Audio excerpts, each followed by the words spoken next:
I was standing at the peak of the mountain, surrounded by people who wanted me dead. The lightning tribulation was hitting me harder than a copyright strike on a 24-hour lo-fi stream. My loyal disciple stood there, wearing a smirk that I really wanted to slap off his face. "Master, just hand over the ancient scroll, and I'll give you a quick death," he sneered. I laughed, knowing that even in my final moments, I was still the one in control. I decided to detonate my own soul, taking every single one of those traitors down with me. But instead of eternal darkness, I woke up to the sound of a loud, annoying alarm clock. I was back in my old room, looking like a teenager who hadn't discovered sunlight or a gym. Great, I went from an immortal emperor to a kid with bad skin and less riz than a wet napkin. I checked my phone and realized I had traveled back 10 years to my high school days. This was the exact day my family was humiliated by the city's richest real estate mogul. I looked in the mirror and realized my cultivation base was completely gone. But my knowledge of the heavens was still there, tucked away like a hidden cheat code in a buggy Bethesda game. I walked downstairs and saw my mother crying over a stack of unpaid medical bills.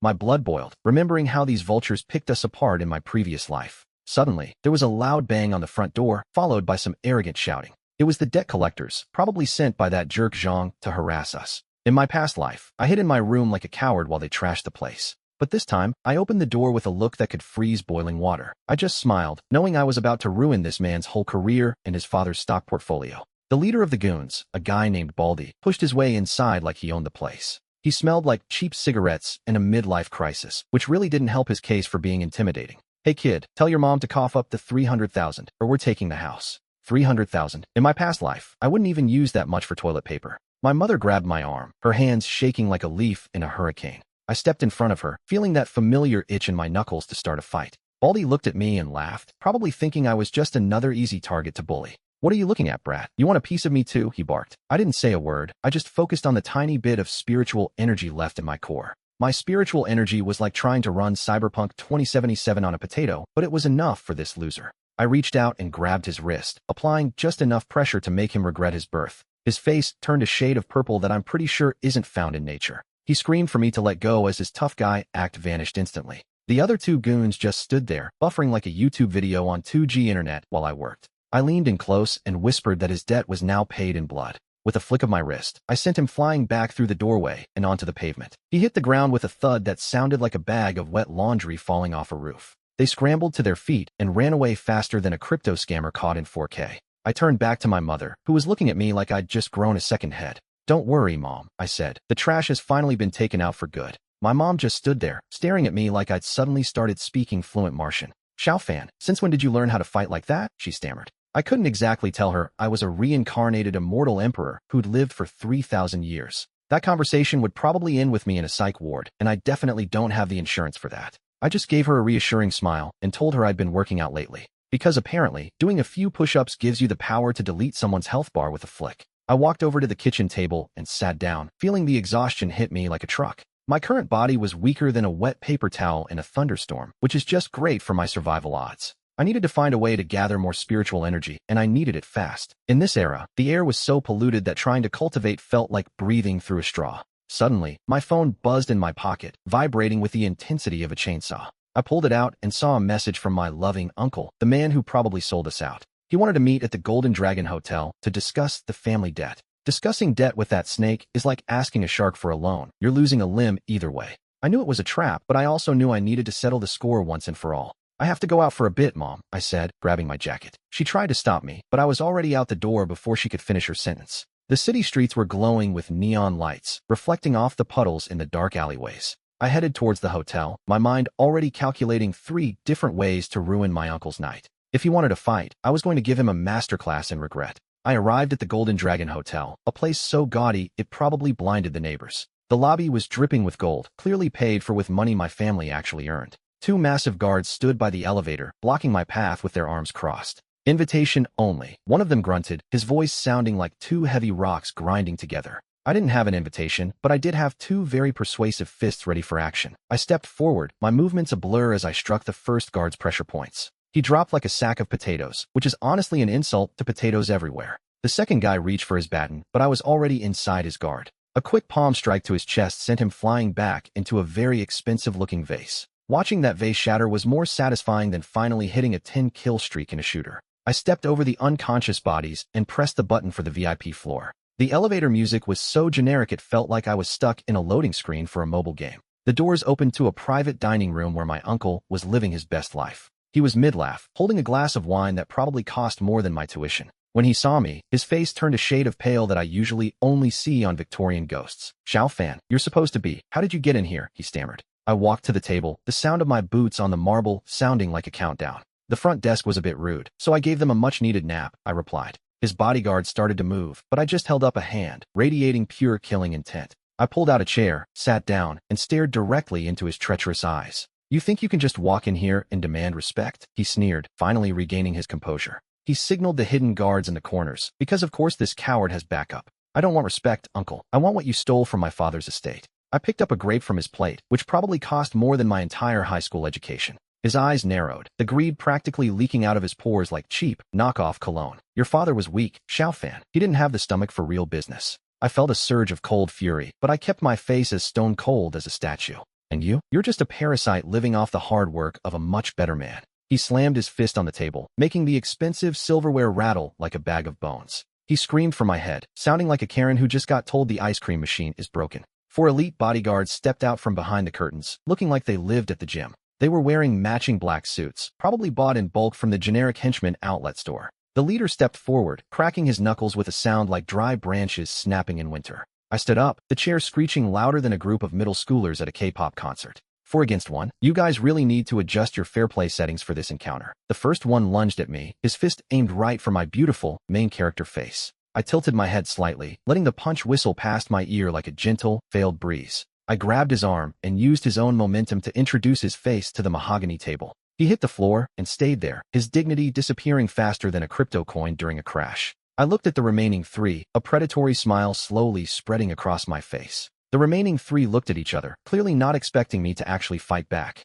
"Get him all at once," my uncle shrieked, sounding like a toddler who just lost his favorite toy. They tried to flank me in a triangular formation, thinking they were tactical geniuses. I sneered, because this low-level mob AI was absolutely no match for my skills. The guy on the left tried to sweep my legs, a move he definitely learned from a movie. I jumped with the grace of a cat and pulled off a mid-air spin. My toe connected with his chin with surgical precision. He flew backward like a broken kite, or a ragdoll physics glitch in a Bethesda game. The other 2 goons already had their fists inches away from my chest. I caught both their punches with my palms, feeling like a total badass. The impact sent a slight sting through my arms, but I barely blinked. That's when the energy inside me surged, ready to end this fight. "Get lost," I growled, shoving my palms forward with the force of a freight train. The 2 meatheads flew back, crashing into a row of overpriced antique shelves. The sound of shattering porcelain filled the room, echoing through the empty hall. My uncle's face turned pale, looking like he'd just seen his bank account hit zero. Since when did you become this strong?" he stammered. I brushed the dust off my sleeves and started walking toward him, one slow step at a time. Every footstep echoed through the hall, syncing up perfectly with his frantic heartbeat. "So, uncle, are we ready to have a civilized chat about my inheritance now?" My uncle scrambled backward, looking like a cockroach trying to escape a flashlight. You're a monster," he shrieked, his voice cracking with pure terror. I didn't care about his titles, I just wanted what was rightfully mine. I snatched the family crest right out of his trembling, greasy hands. "From now on, consider me retired from this circus you call a family." I turned my back on him, walking out while he was still hyperventilating on the floor. The guards in the hallway parted like the Red Sea, too scared to even breathe.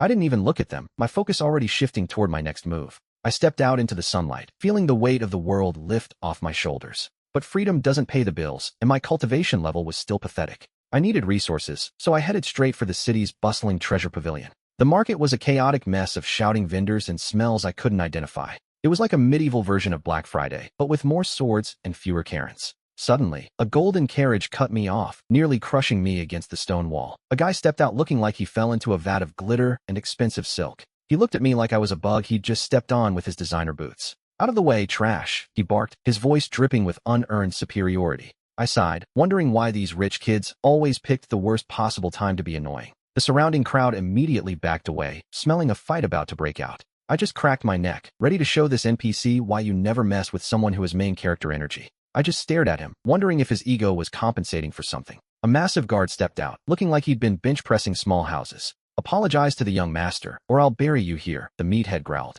I checked his power level and realized he was basically a level 1 tutorial mob. I didn't even blink, just stood my ground while the crowd held their breath. "That's the son of the city lord," someone whispered, sounding absolutely terrified. Great, another privileged brat who thinks the sidewalk is his personal runway. The young master snapped his fingers, signaling his goons to finish me off. The guard lunged at me with all the speed of a dial-up internet connection. I stepped to the side, letting his own momentum do the heavy lifting. I gave him a little shove, sending him flying toward a stack of crates. He crashed into the wood, looking more like a discarded ragdoll than a threat. The young master's face turned a shade of red I didn't know existed. I walked right up to his fancy carriage and leaned against the door. "Your bodyguard is broken," I said, "so I think you owe me a refund." He started trembling, probably realizing his plot armor was thinner than one-ply toilet paper. I reached inside and grabbed a silk pouch that felt suspiciously like money. "I'll take this as being a jerk tax," I said with a grin. I left him sputtering in the street and headed into the treasure pavilion. The clerk looked at me like I was a walking lawsuit, which is fair considering my track record. I stepped inside, and the place smelled like old paper and overpriced expectations. The clerk was sweating so hard I thought he was trying to fill a swimming pool with his anxiety. "Show me your top-shelf items," I said, tossing the stolen pouch onto the counter. He fumbled with the bag, his eyes nearly popping out of his head when he saw the gold. He brought out a rusty bell that looked like it had been salvaged from a dumpster behind a Taco Bell. "This is the soul-shaking chime," he whispered, as if he were revealing a state secret. I looked at it and saw through the scam immediately. It was just a fancy paperweight. Suddenly, a woman in a red dress floated down the stairs like she was auditioning for a shampoo commercial. She was the manager, and she had trouble written all over her perfectly applied makeup. "A distinguished guest has arrived," she purred, giving me a look that usually costs extra. I didn't care about her charms. I just wanted something that wouldn't break in one hit. Her smile was sharper than a surgical blade, switching from customer service to predatory shark in record time. She pointed to a jade box sitting on a pedestal in the center of the room. Inside was a pill that glowed with a faint, blue light, looking very expensive. "The Frostfire pill," she claimed, "guaranteed to break you through to the next realm." I scanned it with my system, and the results were more disappointing than a movie sequel no one asked for. "This thing is 50% sugar and 50% lies," I said, loud enough for everyone to hear. The entire room went silent, and the manager's eyes started twitching. You could hear a pin drop, or maybe just the sound of her reputation hitting the floor. I leaned over the counter, waiting for her to try and explain this scam away. What did you just say?" she stammered, her composure cracking like a cheap phone screen. "I said your miracle pill is basically a glorified breath mint with a massive markup." Her face turned a shade of red that perfectly matched her dress. "How dare you insult the Treasure Pavilion's reputation?" she shrieked at the top of her lungs. Guards started closing in, looking like generic level 1 NPCs just waiting to be farmed for XP. I didn't even blink. I've seen scarier things in the mirror after a 3-day energy drink bender. "If you want to keep this shop standing, you'll show me the real inventory," I demanded. She signaled the guards to stop, her eyes narrowing into predatory little slits. "Fine, if you're so knowledgeable, follow me to the VIP room upstairs." We walked past rows of shiny junk that only a total sucker would spend gold on. She led me to a heavy iron door guarded by 2 guys who clearly skipped brain day. Inside, the air was thick with spiritual energy and the sweet, sweet smell of actual money. She pulled out a small, unassuming wooden box from a hidden compartment behind a painting. "This is the Heavenly Essence bead, and it's not for sale to just any commoner." I scanned it, and for once, my system didn't immediately start roasting the item's quality. It was the real deal, glowing with a power that made my very soul itch. "How much?" I asked, trying to sound like I hadn't been broke 5 minutes ago. She gave me a price that had more zeros than my high school math tests. I glanced at the stolen pouch, wondering if I actually had enough gold to pull this off. "Deal," I said, hoping my poker face was stronger than my actual bank balance. She stared at me, probably wondering if I was a secret prince or just a very lucky thief. "Payment up front," she demanded, extending a hand that was practically trembling with greed. I reached into the stolen pouch and started dumping gold coins onto the table. The clinking sound was music to her ears, but a funeral march for my wallet's hopes and dreams. She counted every single coin, likely checking for fakes with the intensity of a tax auditor. Once the pile reached the required height, she finally slid the wooden box toward me. The moment my fingers brushed the bead, a massive surge of spiritual energy jolted through me. It felt like I'd just chugged 5 energy drinks while standing in a thunderstorm. "Pleasure doing business," I lied, while my internal bank account sobbed in the corner. I turned to walk out, but the heavy iron door slammed shut with a deafening thud. "Not so fast," she said, her voice dropping into that classic villain monologue register. I sighed, because apparently, every transaction in this world requires a mandatory mid-boss cutscene. She wanted to know how a total nobody like me ended up with a fortune. I told her I won the lottery, but she clearly wasn't a fan of my sense of humor. The 2 guards stepped forward, their shadows looming over me like a bad omen. These 2 goons looked like they had a combined IQ lower than a room-temperature glass of water. "The Treasure Pavilion doesn't just collect gold. We collect information on interesting people," she hissed. I gripped the Heavenly Essence bead tight, feeling the system interface flicker to life in my vision. If they wanted a fight, I was about to give them a tutorial they wouldn't survive. I settled into a combat stance, ready to show these NPCs why you never mess with the protagonist. The first guard lunged at me with all the grace of a falling refrigerator. I sidestepped his clumsy grab, feeling like I was playing a rhythm game on easy mode. My system pinged, informing me that my beginner's luck buff was currently active. I slammed my palm into his chest, letting a burst of energy do the heavy lifting. He flew backward, crashing into a display case full of overpriced pottery. The shopkeeper shrieked, probably more worried about the merchandise than her employee's spine. The second guard pulled out a jagged dagger that looked like it hadn't been cleaned since the Ming Dynasty. "You're dead meat, kid," he barked, proving his vocabulary was as sharp as his dull blade. I didn't even blink. I just channeled the bead's power into my right leg. My kick connected with his jaw, sending him on a one-way trip to dreamland. 2 guards down, and I hadn't even broken a sweat or messed up my hair. I turned my attention back to the lady boss, who was now looking significantly less confident. She started fumbling with a jade talisman, her fingers shaking like she'd had way too much espresso. "Don't come any closer, or I'll summon the city guards," she threatened. I laughed, because we all know the guards in these stories arrive exactly 5 minutes too late. I snatched the talisman right out of her hand before she could even activate the distress signal. The system notified me that I'd gained 50 experience points for bullying the weak. I leaned in close, letting the glowing energy from the bead illuminate my face for dramatic effect. "Next time you want to rob a customer, maybe pick someone who isn't the main character." I walked out the front door, leaving behind a very expensive mess and one very traumatized shopkeeper. I stepped out into the street, feeling like a total boss after that impromptu shop renovation. The crowd parted for me like I was a celebrity with a very public restraining order. My system dinged, probably wanting to congratulate me for my top-tier bullying skills. A new notification popped up. Quest objective: reach the Azure Dragon auction house. Oh great, an auction arc, because every cultivation story needs to spend 10 chapters bidding on shiny rocks. I started heading toward the city center, keeping a tight grip on my newly acquired bead. Suddenly, a cold shiver ran down my spine, signaling that I was being watched. I caught a glimpse of a figure in a dark cloak reflecting in a nearby puddle. This guy was blending in about as well as a neon sign at a funeral. I decided to lead him away from the main road and ducked into a quiet alleyway. The sound of hurried footsteps followed me, echoing against the damp stone walls. I stopped abruptly and turned around, leaning against a wall with my arms crossed. I asked him if he wanted an autograph, or if he was just lost. The cloaked figure came to a halt, his face obscured by a deep, tattered hood.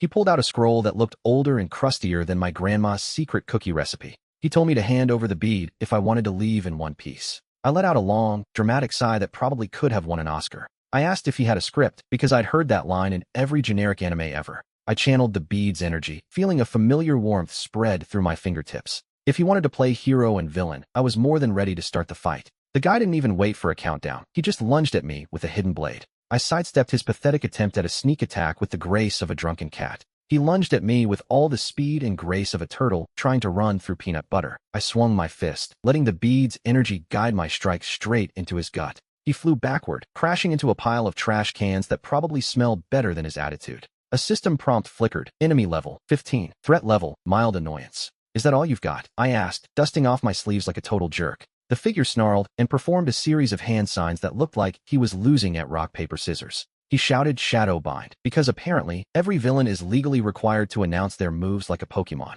Shadows crept across the ground, trying to grab my ankles like desperate exes. I just stepped over them, because apparently, my cool factor stat was high enough to ignore physics. I grabbed him by the hood and slammed him against the damp stone wall. His mask fell off, revealing a face that only a mother, or a very desperate necromancer, could love. I asked who sent him, but he just coughed up blood like he was auditioning for a low-budget vampire movie. He mumbled something about the Shadow Sect, before passing out from the sheer embarrassment of losing. I picked up the crusty scroll he dropped and gave it a quick scan. It wasn't a secret technique. It was an invitation to the VIP section of the auction house. Bro really tried to catch a body over what turned out to be a VIP coupon for the auction house. I tucked the scroll into my pocket, figuring I might as well use it since he wasn't going anywhere. I walked out of the alley, ready to see what kind of overpriced junk was waiting for me at the auction. I finally reached the entrance of the Golden Dragon auction house, after a brisk walk. The building was so gaudy and gold-plated that it looked like a Minecraft base built by a 10-year-old who found the creative mode button. 2 guards stood at the door, looking like they were auditioning for a role as generic thug number 1. I pulled out the bloodstained scroll and waved it in their faces with maximum confidence.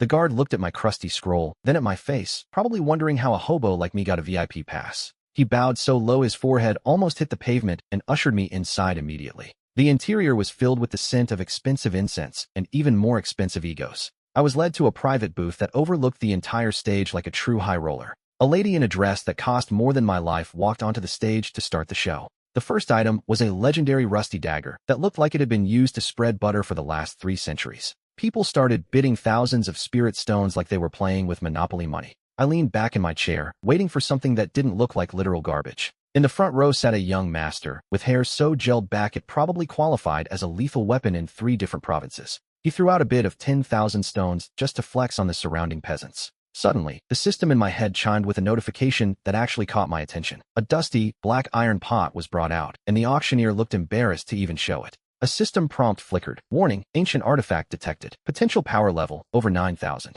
The crowd started laughing, calling it a piece of junk only fit for a dirty kitchen. I smirked, knowing this was the classic trash-to-treasure trope I'd been waiting for. I raised my hand and placed a bid, ready to start a bidding war I definitely couldn't afford. The young master in the front row turned around and gave me a look of pure, unadulterated disdain. 100,000, he barked, clearly offended that a peasant like me dared to bid against him. I didn't even blink, raising my hand with the total confidence of a man who actually had money. 110,000, I said, my voice echoing through the silent, gold-plated hall. The crowd erupted into whispers, wondering if I was insane or just had a massive death wish. The young master's face turned a shade of purple that I've only ever seen on a very angry eggplant or a Thanos cosplayer. He slammed his fist on the table, nearly shattering the expensive wood beneath his hand in a fit of rage. 200,000. I'll show this cockroach who really owns this city. My system pinged again, confirming the immense hidden power within the artifact that he couldn't see. I leaned forward, flashing a grin that signaled I wasn't backing down from this spoiled brat. 250,000, I announced, keeping my face perfectly stone-cold and my voice steady. The auctioneer looked back and forth between us like he was watching a high-stakes tennis match played with bags of gold. The young master finally backed down, muttering about how he didn't want a piece of junk anyway. Going once, going twice, sold to the mysterious gentleman in the back booth. I sat back and exhaled, finally securing the artifact for myself while my heart hammered against my ribs. As the iron pot was delivered to my booth, it looked even crustier up close, like it had survived 3 world wars and a kitchen fire. I touched the surface, and a surge of ancient energy shot up my arm like a lightning bolt. The next item was already being wheeled out under a heavy silk cloth to maintain the suspense. The air in the room suddenly dropped 10 degrees, making everyone shiver in their expensive robes. The auctioneer pulled back the cloth to reveal a glowing pill that looked like a forbidden Tide pod, and the entire room lost their collective minds. This is the legendary soul-consolidating pill, a grade 4 treasure, the auctioneer shouted. The crowd went wild, acting like they just saw a limited edition drop of the new iPhone. I squinted at the glowing marble, feeling the intense spiritual pressure radiating from the stage. The young master leaned forward, his eyes gleaming with a desperate, greedy hunger. System, scan this pill and tell me if it's actually worth the hype. A blue screen flickered in my vision, displaying stats that were honestly pretty pathetic. Item, soul consolidating pill. Quality, trash. Side effects, permanent spiritual constipation and potential death. The starting bid was set at a staggering 500,000 gold coins. Before the auctioneer could even finish his sentence, the bids started flying from every corner of the room. I leaned back in my chair, enjoying the show while everyone else fought over literal garbage. 1 million gold coins, a voice boomed, silencing the entire room in an instant. Of course, it was the same young master, looking more arrogant than ever. He turned his head and shot me a look that said, "Try me, you broke peasant." Honestly, his arrogance was so thick you could cut it with a rusty butter knife. I slowly raised my hand, making sure every single person in the room was watching me. 1.1 million, I said, my voice remaining perfectly calm and steady.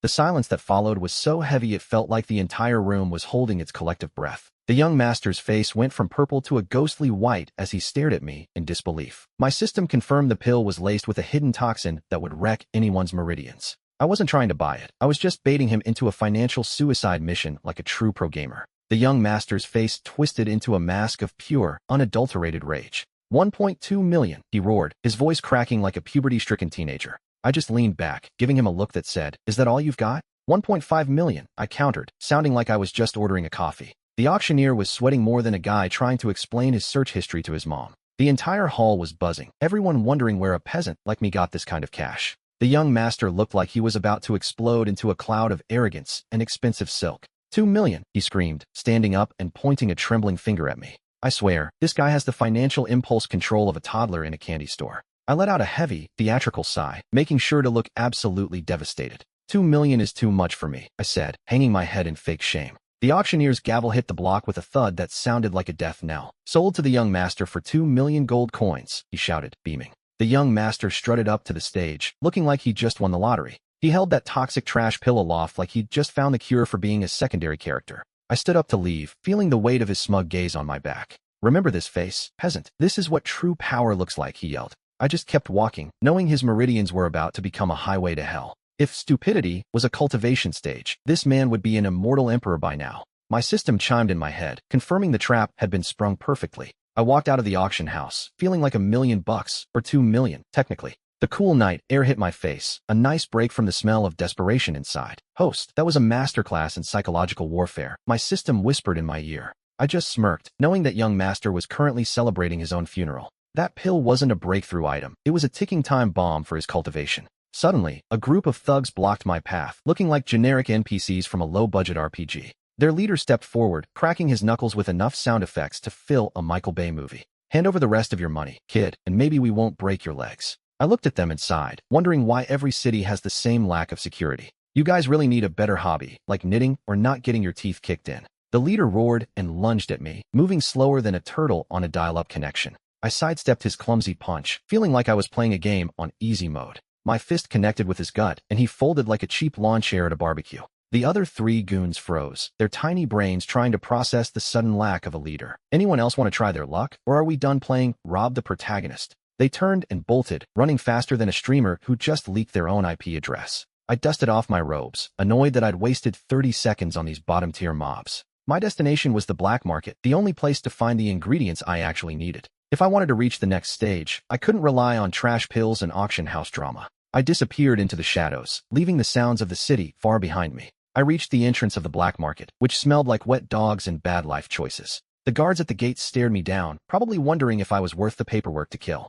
I flashed a token I'd borrowed earlier, and they suddenly became as polite as a waiter chasing a tip. Inside, the stalls were filled with items that were either cursed, stolen, or just plain garbage. "System, scan the area for the heavenly root before I accidentally buy a fake." The system's radar started pinging faster than a Discord mod getting a mention in a spicy drama thread. I followed the signal to a booth tucked away in a corner that hadn't seen a broom in decades. An old man sat there, looking like he'd been aging in reverse, if reverse meant becoming a prune. "You looking for something specific, kid, or just here to admire my collection of junk?" I pointed to a shriveled root that looked more like a dead ginger than a legendary cultivation herb. "How much for this piece of overpriced firewood?" I asked, trying not to sound too interested. He quoted a price so high that my wallet actually tried to jump out of my pocket and flee. I laughed in his face, knowing this old geezer was trying to play me like a budget fiddle. I pulled out a rare spirit stone, and his eyes lit up like a kid in a candy store. We haggled for 10 minutes, a battle of wits that felt more intense than a final boss encounter. Eventually, he caved, realizing my resolve was harder to break than a Nokia 3310 falling from a skyscraper.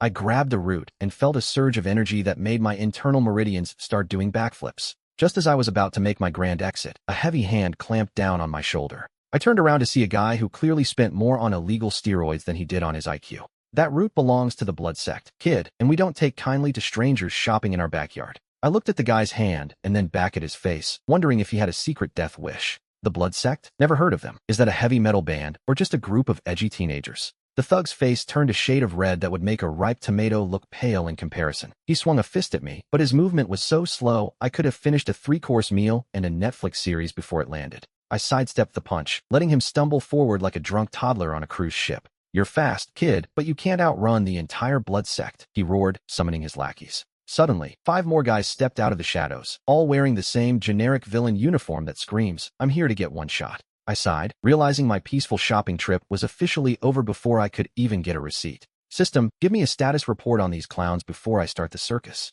The system pinged, informing me that their combined power level was currently lower than a dead battery. I drew my sword, the blade humming with a power that definitely wasn't in the animation budget for these low-tier extras. The leader sneered, pulling out a jagged blade that looked like it was forged from rusty scrap metal. He lunged again, but I just tapped his wrist, sending his weapon flying into a nearby pile of trash. The look of pure confusion on his face was worth way more than the spirit stone I just spent. "Next time, try picking on someone who doesn't have 3,000 years of experience in beating up idiots." I unleashed a tiny fraction of my aura, and the ground beneath them cracked like my patience during a Naruto filler episode. The thugs froze, their eyes widening as they realized they had just picked a fight with a literal god. They turned tail and ran faster than a track star who just realized they left the stove on. I tucked the heavenly root away, feeling pretty good about my new acquisition and my lack of bruises. But as I walked toward the exit, I felt a much stronger presence lurking in the shadows, watching my every move. I stopped in my tracks, my senses tingling like a spider sense that actually works for once. All right, come out from behind that pillar before I decide to knock it down with you behind it. A tall man in a white robe stepped out, looking way too clean for a dark, grimy alleyway. He had that mysterious mentor vibe, which usually means he's about to drop a massive, unpaid quest on me. Impressive display, young man. Most people would have just handed over the treasure to save their skins. I rolled my eyes so hard, I almost saw my own brain. And most people aren't me. He smiled, a calm expression that made me want to punch him just to see if he'd blink. I am Elder Ching from the Azure Cloud sect, and I've been looking for someone with your unique talents. Oh great, another sect invitation. It's like LinkedIn, but with more swords and way fewer dental benefits. I crossed my arms, not exactly thrilled about joining a group of robe-wearing cultivators. I'm not looking for a job, Elder. I'm just here for the loot and the quiet life. He ignored my rejection, his eyes fixed on the heavenly root tucked into my belt. That root is dangerous in the wrong hands, and your hands look very wrong. I gripped the hilt of my sword, ready to show him exactly how wrong my hands could be. The air around us grew heavy, the pressure rising like the sudden difficulty spike in a Dark Souls boss fight. He didn't move, but the ground around his feet started to frost over from his sheer power. If you won't come willingly, I'll have to insist on taking you back for questioning. Insist all you want, old man, but my schedule is currently booked for not caring. He lunged forward, his movement blurring like a laggy character in a high-paying online match. I barely had time to react before his palm was inches away from my chest. I sidestepped the attack, his palm wind grazing my clothes with a sudden, icy chill. Nice speed, but you're still playing in the tutorial zone. Elder Ching snorted, ramping up the aggression. He formed a series of complex hand seals, causing the very air around us to solidify. The pressure was immense, a crushing weight designed to bring any normal man to his knees. I just smirked and let my spiritual energy explode, shattering his invisible cage like cheap glass. Elder Ching's face went pale, realizing his ultimate move was about as effective as a wet paper towel in a hurricane. Who are you? No random rogue cultivator should have this much raw power. My identity isn't the problem here, Gramps. The problem is you're standing in my way. I swung my sword in a backhand arc, sending a dragon-shaped blast of energy straight for his face. He scrambled back and summoned a tiny green shield, praying it would hold against my attack. The shield cracked instantly, proving that even high-level cultivators fall for those, as seen on TV scams. If this is the legendary foundation of your sect, then your reputation is a total lie. He stared at his broken shield with a look of pure heartbreak before his eyes turned murderous. You've done it now, brat. I'm going to make sure you don't live to see the next chapter. He pulled out a glowing pill and swallowed it, his power levels spiking faster than a pump-and-dump crypto scam. Oh great, the classic illegal substance power-up, because winning fairly was never an option. His skin flushed a deep, angry crimson as his veins began to bulge with unnatural power. I just stood there, waiting to see if this drug-induced transformation was actually worth the hype. He let out a bone-chilling roar and transformed into a streak of emerald light, lunging forward. The impact was massive, carving a trench into the ground like a giant, angry plow. I stood at the edge of the crater, watching him struggle to regain his footing. I've seen more hustle from a mall security guard than this supposed forbidden power-up you're rocking. Elder Ching's eyes were bloodshot, his aura fluctuating wildly as his energy became unstable. He let out a guttural scream and charged again, his movements becoming erratic and desperate. I parried his strike with my bare hand, the sound of clashing energy ringing out like a gong. The shockwave shattered the windows of the nearby pagoda, sending shards of glass flying everywhere. You monster, how can a mere brat withstand the power of the heaven-breaking pill? Maybe because your heaven-breaking pill was clearly manufactured in a basement by a guy named Steve. I kicked him in the chest, sending him flying back into the very trench he just dug. He hit the dirt with a heavy thud, coughing up a mouthful of dark, clotted blood. I walked toward him slowly, my footsteps echoing in the sudden, terrified silence of the courtyard. He tried to stand, but his legs gave out, his muscles twitching from the strain of the overdose. Wait, if you kill me, the Ching sect will hunt you to the ends of the earth. I leaned down and whispered, bold of you to assume there will be a Ching sect left by next Tuesday. I raised my hand, gathering a sphere of compressed spiritual energy that hummed with destructive potential. The light from the sphere illuminated his face, showing the pure, unadulterated terror of a dying man. He closed his eyes, finally accepting that his strength was no match for mine. I released the energy, a beam of white light vaporizing everything in its path. The dust settled, leaving nothing behind but a smoking crater and a very quiet audience. And that, kids, is why we don't take candy or glowing cultivation pills from strangers. I patted the dust off my sleeves, acting like I hadn't just deleted a man from existence. The crowd stood there frozen, probably wondering if they were next on my to-do list. Every single disciple was staring at me like I'd just deleted their favorite gacha game safe. I turned my eyes toward the young master, who was currently trying to blend into the scenery. So, I called out, is the show over, or are we doing an encore? He looked like he wanted to disappear, his legs wobbling like a bowl of jelly in an earthquake. His face had turned a very specific shade of I really should have stayed in bed pale. He tried to bark an order, but it came out as a pathetic squeak, like a rubber duck being stepped on. I took a slow, deliberate step forward, and the sound of my boot hitting stone made them jump. Don't come any closer. My father is the sect leader, and he'll have your head. Ah, there it is. The my dad is the CEO defense. Truly a peak cultivation trope. I've heard that line more times than I've heard. We've been trying to reach you about your carriage's extended warranty. I closed the distance in a blur, grabbing him by the throat before he could even blink. He clawed at my hand, but his strength was about as threatening as a wet paper towel. Your father isn't here to save you, and honestly, he should probably thank me for cleaning up his gene pool. I threw him toward his trembling guards, who were too scared to even catch him properly. He hit the ground and scrambled backward, leaving a trail of pure, unadulterated cowardice behind him. Suddenly, the air grew heavy as 3 powerful streaks of light descended from the main peak. Finally, the High Elders decided to show up and pretend they care about the property damage. Honestly, their timing is worse than a mid-roll ad right before the beat drops. The 3 elders landed, their robes fluttering like they were auditioning for a high-budget shampoo commercial. They looked down at the carnage with expressions of pure, unadulterated shock. Who dares to cause such chaos in our sect? The lead elder barked. I just stood there, picking at my nails like I was waiting for a bus. The young master crawled toward them, sobbing like a toddler who just found out Santa isn't real. Elders, save me. This monster just deleted my guards and tried to kill me. The lead elder turned his gaze toward me, his eyes glowing with a faint, threatening light. I could feel his spiritual pressure, but to me, it felt like a light summer breeze. You have a lot of nerve, boy. Do you know who we are? I sighed, because apparently, every NPC in this world has a serious identity crisis and needs a name tag. You're the guys who are about to get their health bars deleted if you don't back off. The crowd gasped, probably thinking I'd finally lost the last of my marbles. The second elder, a woman with a face like she'd just smelled a rotten egg, stepped forward. She waved her hand, and a massive jade seal appeared in the sky above us. It was glowing green and looked heavy enough to crush a small mountain, or at least my patience. Submit now, and we might let you live as a slave in the mines. I looked up at the giant green brick and wondered if it was high-grade jade or just a Temu knockoff. I raised a single finger, focusing just a tiny fraction of my 3,000 years of power.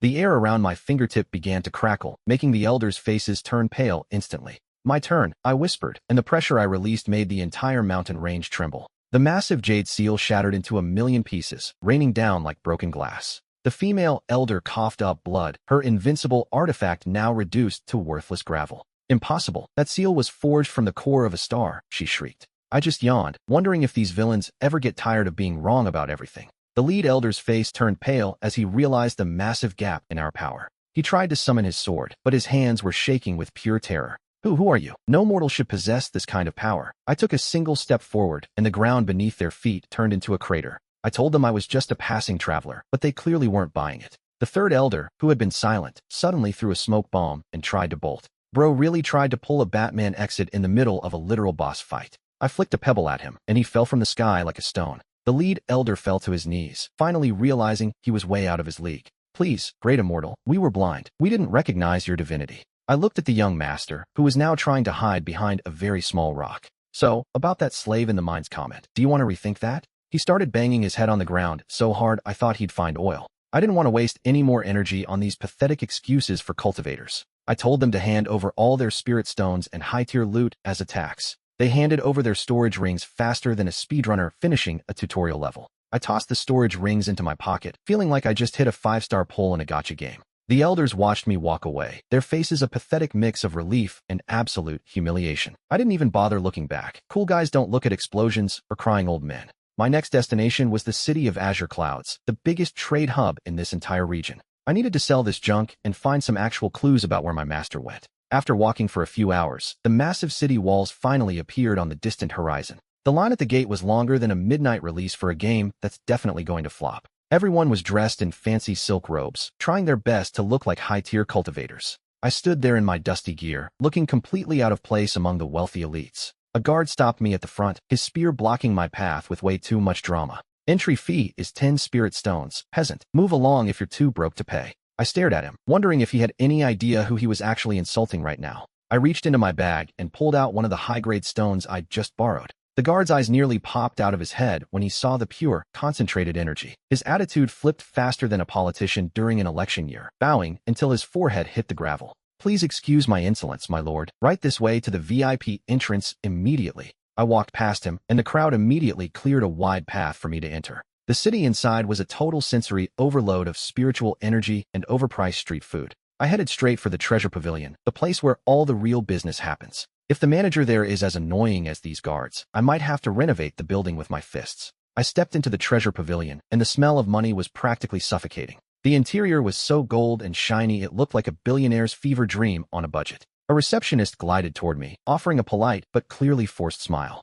She scanned my dusty clothes, her eyes filled with immediate and obvious judgment. "Welcome, sir. Are you lost, or just looking for the exit?" she asked snidely. I told her I was here to sell some items, not for a fashion critique. She let out a laugh that sounded like a dying seagull, clearly unimpressed. "We only deal in high-grade treasures here, not the garbage you found in a tutorial zone." I didn't say a word and just pulled a glowing artifact from my bag. The light from the treasure hit her face, blinding her with pure, unadulterated value. Her jaw dropped so low she could have swallowed a whole watermelon without even chewing. She scrambled to call the manager, tripping over her own silk robes in the process. A middle-aged man with a mustache that screamed, "I overcharge," everyone hurried out. He took one look at the artifact and his eyes turned into literal dollar signs. "My apologies. Please, follow me to the VIP lounge for a proper discussion." I followed him upstairs, feeling like I just unlocked the secret level of this dungeon. The private room was filled with enough expensive incense to give a legendary dragon a migraine. He sat down and tried to lowball me with a price that was honestly insulting. I just stared at him, letting the silence fill the room like a heavy fog.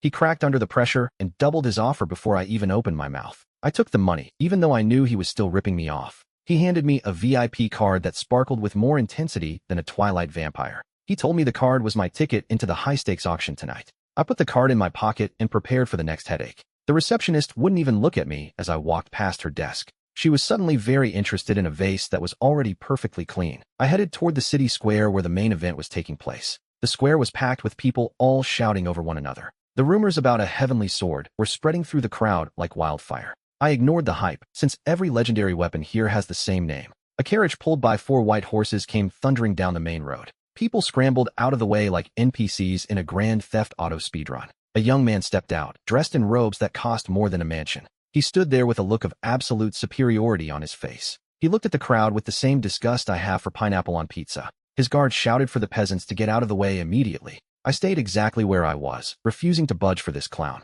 The guard tried to shove me aside, but I didn't move an inch. He looked at his hand in confusion, wondering why I was still standing. The young master narrowed his eyes, sensing a major disturbance in his spoiled brat force. "Who do you think you are?" he barked, sounding like every generic villain ever. I told him I was just a guy with a busy schedule and zero patience for his ego. The guard lunged at me, his sword flashing dangerously in the sunlight. I sidestepped him so easily it felt like I was playing a game on tutorial mode. The crowd let out a collective gasp as the guard went flying past me. He stumbled and face-planted, looking about as graceful as a giraffe on roller skates. The young master's face turned a shade of red that would make a tomato jealous. He demanded to know which sect I belonged to, probably so he could complain to my manager. I told him I was self-taught and didn't need a fancy brand name to kick his butt. He laughed, calling me a pathetic rogue cultivator who didn't know his place. I just shrugged, because his opinion mattered to me about as much as a terms and conditions agreement. He reached for the jade pendant on his belt, his hand shaking with rage. A massive wave of spiritual energy erupted from the pendant, blinding everyone nearby.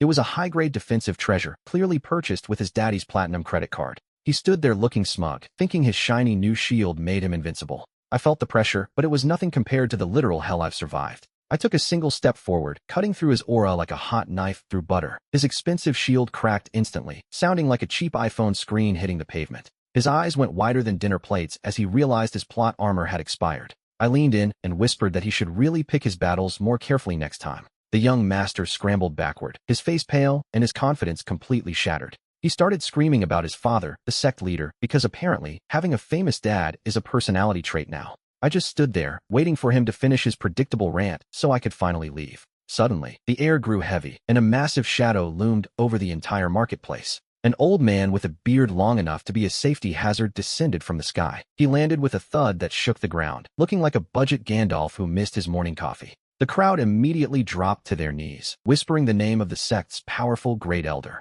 I stood my ground, feeling his cultivation level press against my chest like a heavy lead blanket. He looked at his pathetic son on the floor and then glared at me with pure murderous intent. He demanded to know why I had dared to harm the bloodline of the Ironcloud sect. I tried to explain that his son was the aggressor, but he wasn't interested in the truth. He launched into a 10-minute monologue about honor, sounding like a Wikipedia page for arrogant old men. Before he could finish his sentence, he lunged forward, his palm glowing with a terrifying blue light. I barely managed to bring up my arms to block the strike, the impact sending sparks flying everywhere. My feet skidded across the stone pavement, leaving 2 deep grooves in the ground. The elder looked surprised that I wasn't a red smear on the floor yet. I realized I needed to end this quickly before more of his family tree decided to show up. I reached for a smoke bomb, because even a protagonist knows when the script is getting too expensive for the budget. As the smoke filled the area, I grabbed the young master's storage ring right off his finger. I vanished into the alleyways, leaving the elder screaming at a cloud of gray mist. I ducked into a dark alley, my heart hammering against my ribs like a trapped bird. I checked the storage ring I just swiped, hoping for something better than just dirty laundry. To my surprise, the ring was packed with spirit stones and a jade slip that glowed brighter than a gamer's RGB keyboard. I didn't have time to window shop because I could hear the elder's roar echoing through the city. I needed a place to hide before the entire sect turned the town into a massive crime scene. I spotted a rundown tavern that looked like it hadn't seen a health inspector since the last dynasty. I slipped inside, blending into the shadows of the drunken mercenaries and shady merchants. The air smelled like cheap ale and regret, which was perfect for someone trying to disappear. I found a corner table and sat down, keeping my head low to avoid any unwanted attention. I pulled out the jade slip and focused my spiritual sense on it to see what the fuss was about. My eyes widened as the information flooded my brain. It was a map to an ancient hidden realm. This wasn't just a map. It was the location of the legendary Heavenly Sword Tomb. No wonder the young master was such a brat. Carrying this map is like holding a winning lottery ticket in prison. Suddenly, the tavern door kicked open, and a group of iron-clad disciples marched in.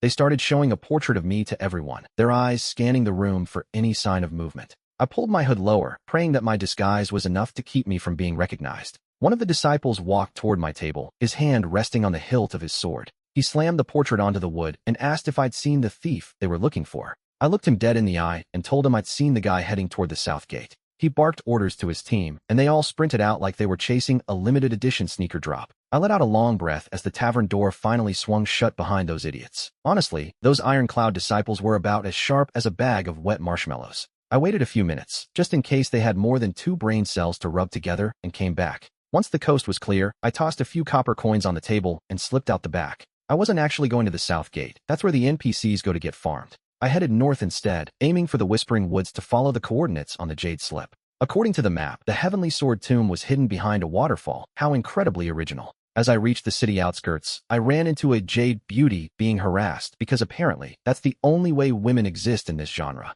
She had the classic look, a silk veil, teary eyes, and a please save me expression. I considered helping, but my main character radar told me this was a side quest I didn't have time for. Naturally, the thugs spotted me and decided I looked like an easy target for their lunch money. The leader's dialogue was so generic, I'm pretty sure he was reading from a Thug Life for Dummies manual. He told me to leave my belongings and get lost if I wanted to keep my limbs attached. I just sighed, wondering why every low-level mob thinks they're the secret final boss of the universe. I didn't even bother drawing my sword. I just circulated my chi and let out a small burst of pressure. He went down faster than a streamer's reputation after a leaked Discord chat. The girl looked at me with wide, sparkling eyes, probably waiting for a romantic monologue or a marriage proposal. I didn't give her the satisfaction. I just kept walking because I had a legendary tomb to rob. By sunset, the forest grew dense, and the air turned colder than my ex's heart on Valentine's Day. I found a cave to settle in for the night, but I could tell something in the darkness was watching me. I squinted into the darkness, trying to see what was lurking in the shadows. 2 glowing red eyes stared back at me, because apparently, every monster in this world comes pre-installed with RGB lighting. It was a shadow wolf, a creature that thrives on the fear of its prey.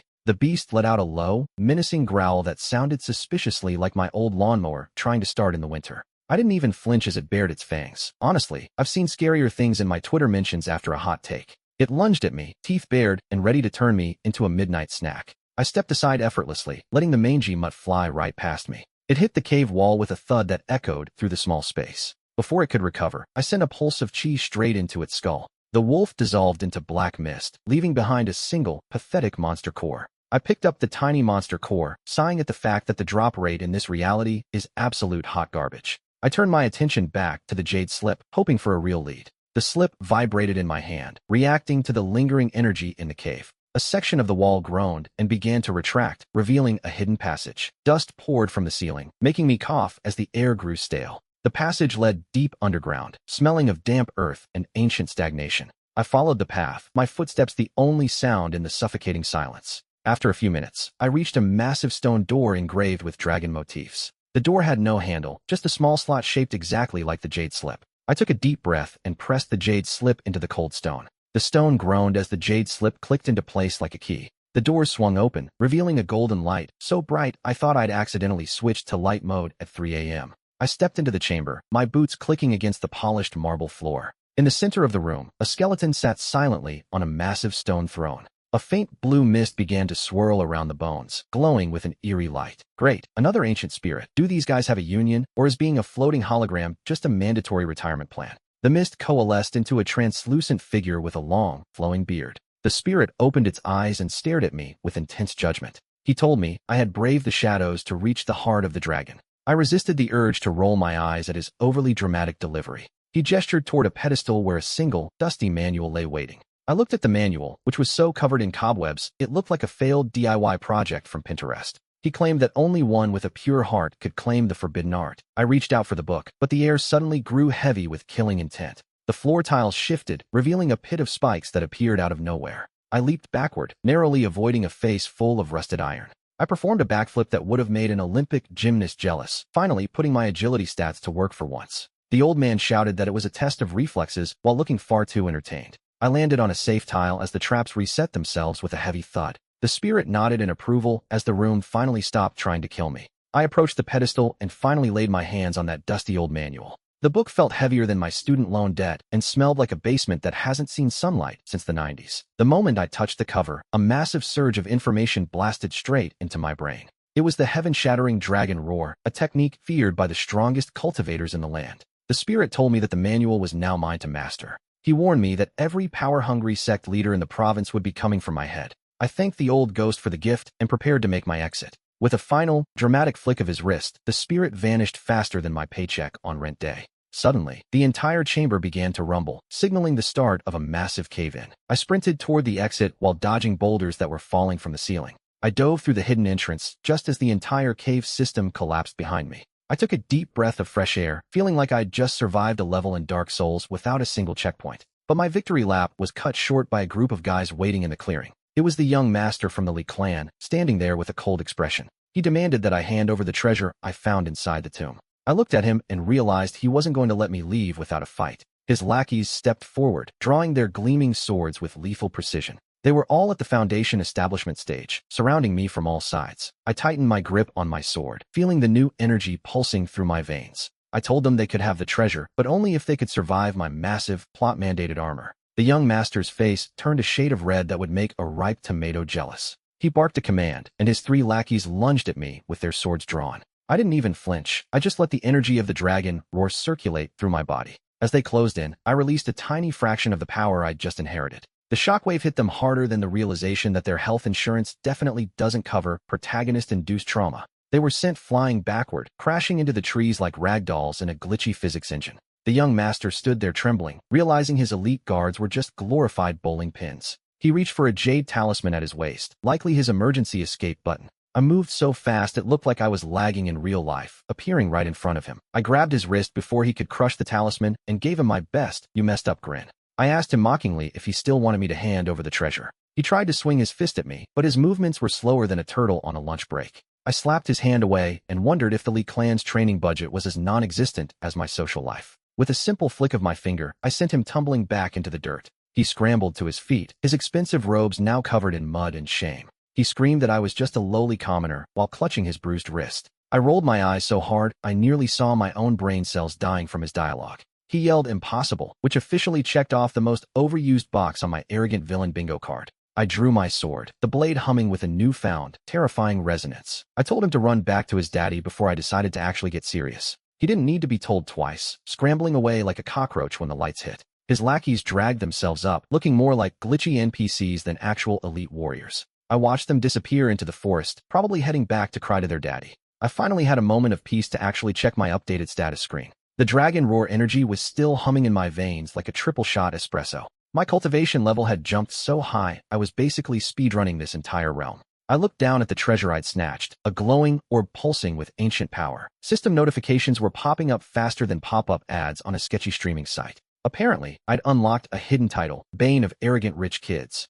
I tucked the orb away and started heading toward the exit of the Forbidden Zone. The air grew colder, and a thick mist began to roll across the forest floor. Suddenly, the ground started vibrating like a phone receiving 100 "we need to talk" texts. A massive shadow loomed over the trees, blocking out what little sunlight was left. A spirit beast emerged, looking like a cross between a tiger and a sleep-deprived nightmare. It let out a roar that shook the very leaves off the surrounding branches. I sighed, wondering if the plot was just allergic to letting me have a 5-minute nap. I gripped my sword tighter, feeling the resonance of the blade answering my call. The beast lunged, its claws glowing with a sickly, toxic green light. I dodged to the left, the wind from its attack nearly knocking me over. Time to see if this new power was actually worth all the trouble I went through. I channeled the dragon roar energy into my feet, feeling the boost kick in. I moved so fast the beast probably thought I'd just despawned from the server. I appeared right under its chin, my sword glowing like a lightsaber on steroids. I swung upward, aiming for the soft spot that every boss monster conveniently has. The blade sliced through its hide like a hot knife through overpriced artisanal butter.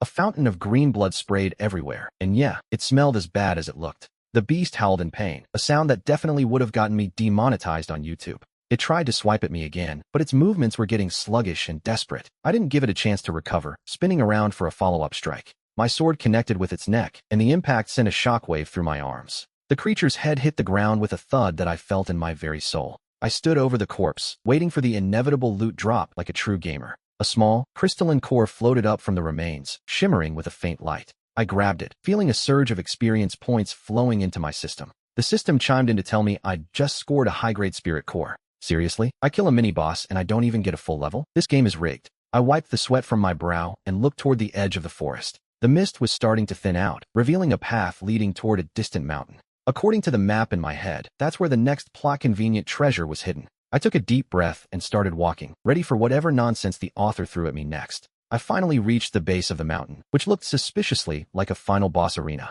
The air was so thick with spiritual energy, I could practically taste the plot armor. Just as I was getting into the vibe, a group of disciples blocked my path. They were all wearing matching white robes, probably bought in bulk from the generic villain store. The leader stepped forward, sporting a smug look that begged for a high-speed slap. He demanded I hand over the spirit core like he was some kind of fantasy tax collector. I just stood there and sighed, wondering if these NPCs ever get tired of being cannon fodder. I told him I had a schedule to keep and a mountain to climb, but he wasn't listening. He didn't appreciate my honesty and drew a sword that looked way too expensive for his level. His lackeys surrounded me, moving with the coordination of a laggy co-op team. I scanned them and saw they were all stuck at the Foundation establishment stage. To these guys, I probably looked like a level 1 scrub who wandered into the wrong zone. I slowly gripped my sword hilt, feeling the dragon roar energy humming in my palm. I decided to stop playing nice and released a massive burst of my true aura. The ground cracked under my feet harder than a dropped iPhone without a case. Their smug expressions vanished, replaced by the realization that they had messed up big time. The leader's knees were knocking together so loud it sounded like a drum solo.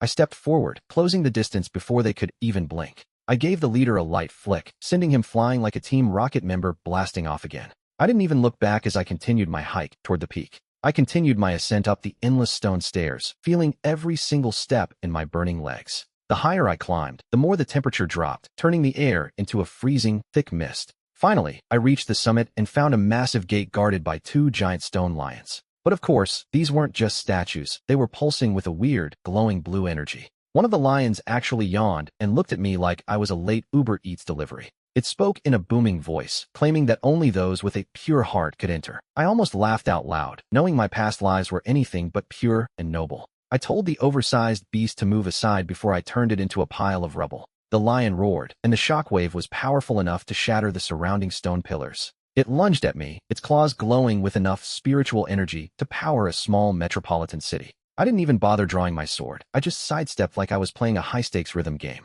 I landed a solid punch right on its stone nose, sending cracks spiderwebbing across its entire face. The other lion decided to stay out of it, sensing that I was far beyond its level. With the guardian defeated, the massive doors groaned open, revealing a path into the inner sanctum. Inside was a courtyard filled with rare medicinal herbs that radiated a powerful, soothing fragrance. In the center sat an old man who looked like he'd been meditating since the literal Paleozoic era. He didn't even open his eyes, but his voice echoed in my head with terrifying clarity. He asked me why I sought the heavenly lotus and if I was prepared for the consequences. I told him I was just here for the loot and to settle a few old debts. He finally opened his eyes, and the pressure in the room spiked harder than my blood pressure during a gacha pull. The old man slowly stood up, his joints popping like bubble wrap in a shipping warehouse. He didn't just walk, he glided toward me like he was on a motorized invisible scooter. He rasped that the heavenly lotus wasn't a toy for the likes of me. I rolled my eyes so hard I almost saw my own brain cells dying from his cliché dialogue. He suddenly thrust his palm forward, sending a wave of golden energy crashing toward my chest. I didn't even flinch, letting the blast hit me like a lukewarm breeze on a summer day. The old man's eyes widened, probably wondering why I wasn't a puddle of jam on the floor. He realized his legendary aura was about as threatening as a wet napkin to someone like me. I asked if that was all while casually checking my fingernails for dirt. He sighed and waved his hand, conjuring a swirling portal of mental illusions to trap my soul. Suddenly, I was standing in a field of fire, surrounded by the ghosts of everyone I'd ever defeated. It was supposed to be a trial of the heart, but it felt more like a low-budget horror movie. One ghost stepped forward, crying about how I ruined his family's reputation or whatever. I just yawned, because honestly, I've heard better sob stories from NPCs in a tutorial level. With a single thought, I shattered the entire mental dimension like a cheap glass vase. Back in the real world, the old man was coughing up blood and looking absolutely devastated. He pointed a shaking finger at the pedestal where the heavenly lotus sat, glowing in all its glory. I walked over and snatched the flower, which felt lighter than my chances of getting a girlfriend. The old man asked if I had no shame, but I was already halfway out the door. I had the loot and the power-up, so now I just needed to find a decent place to eat.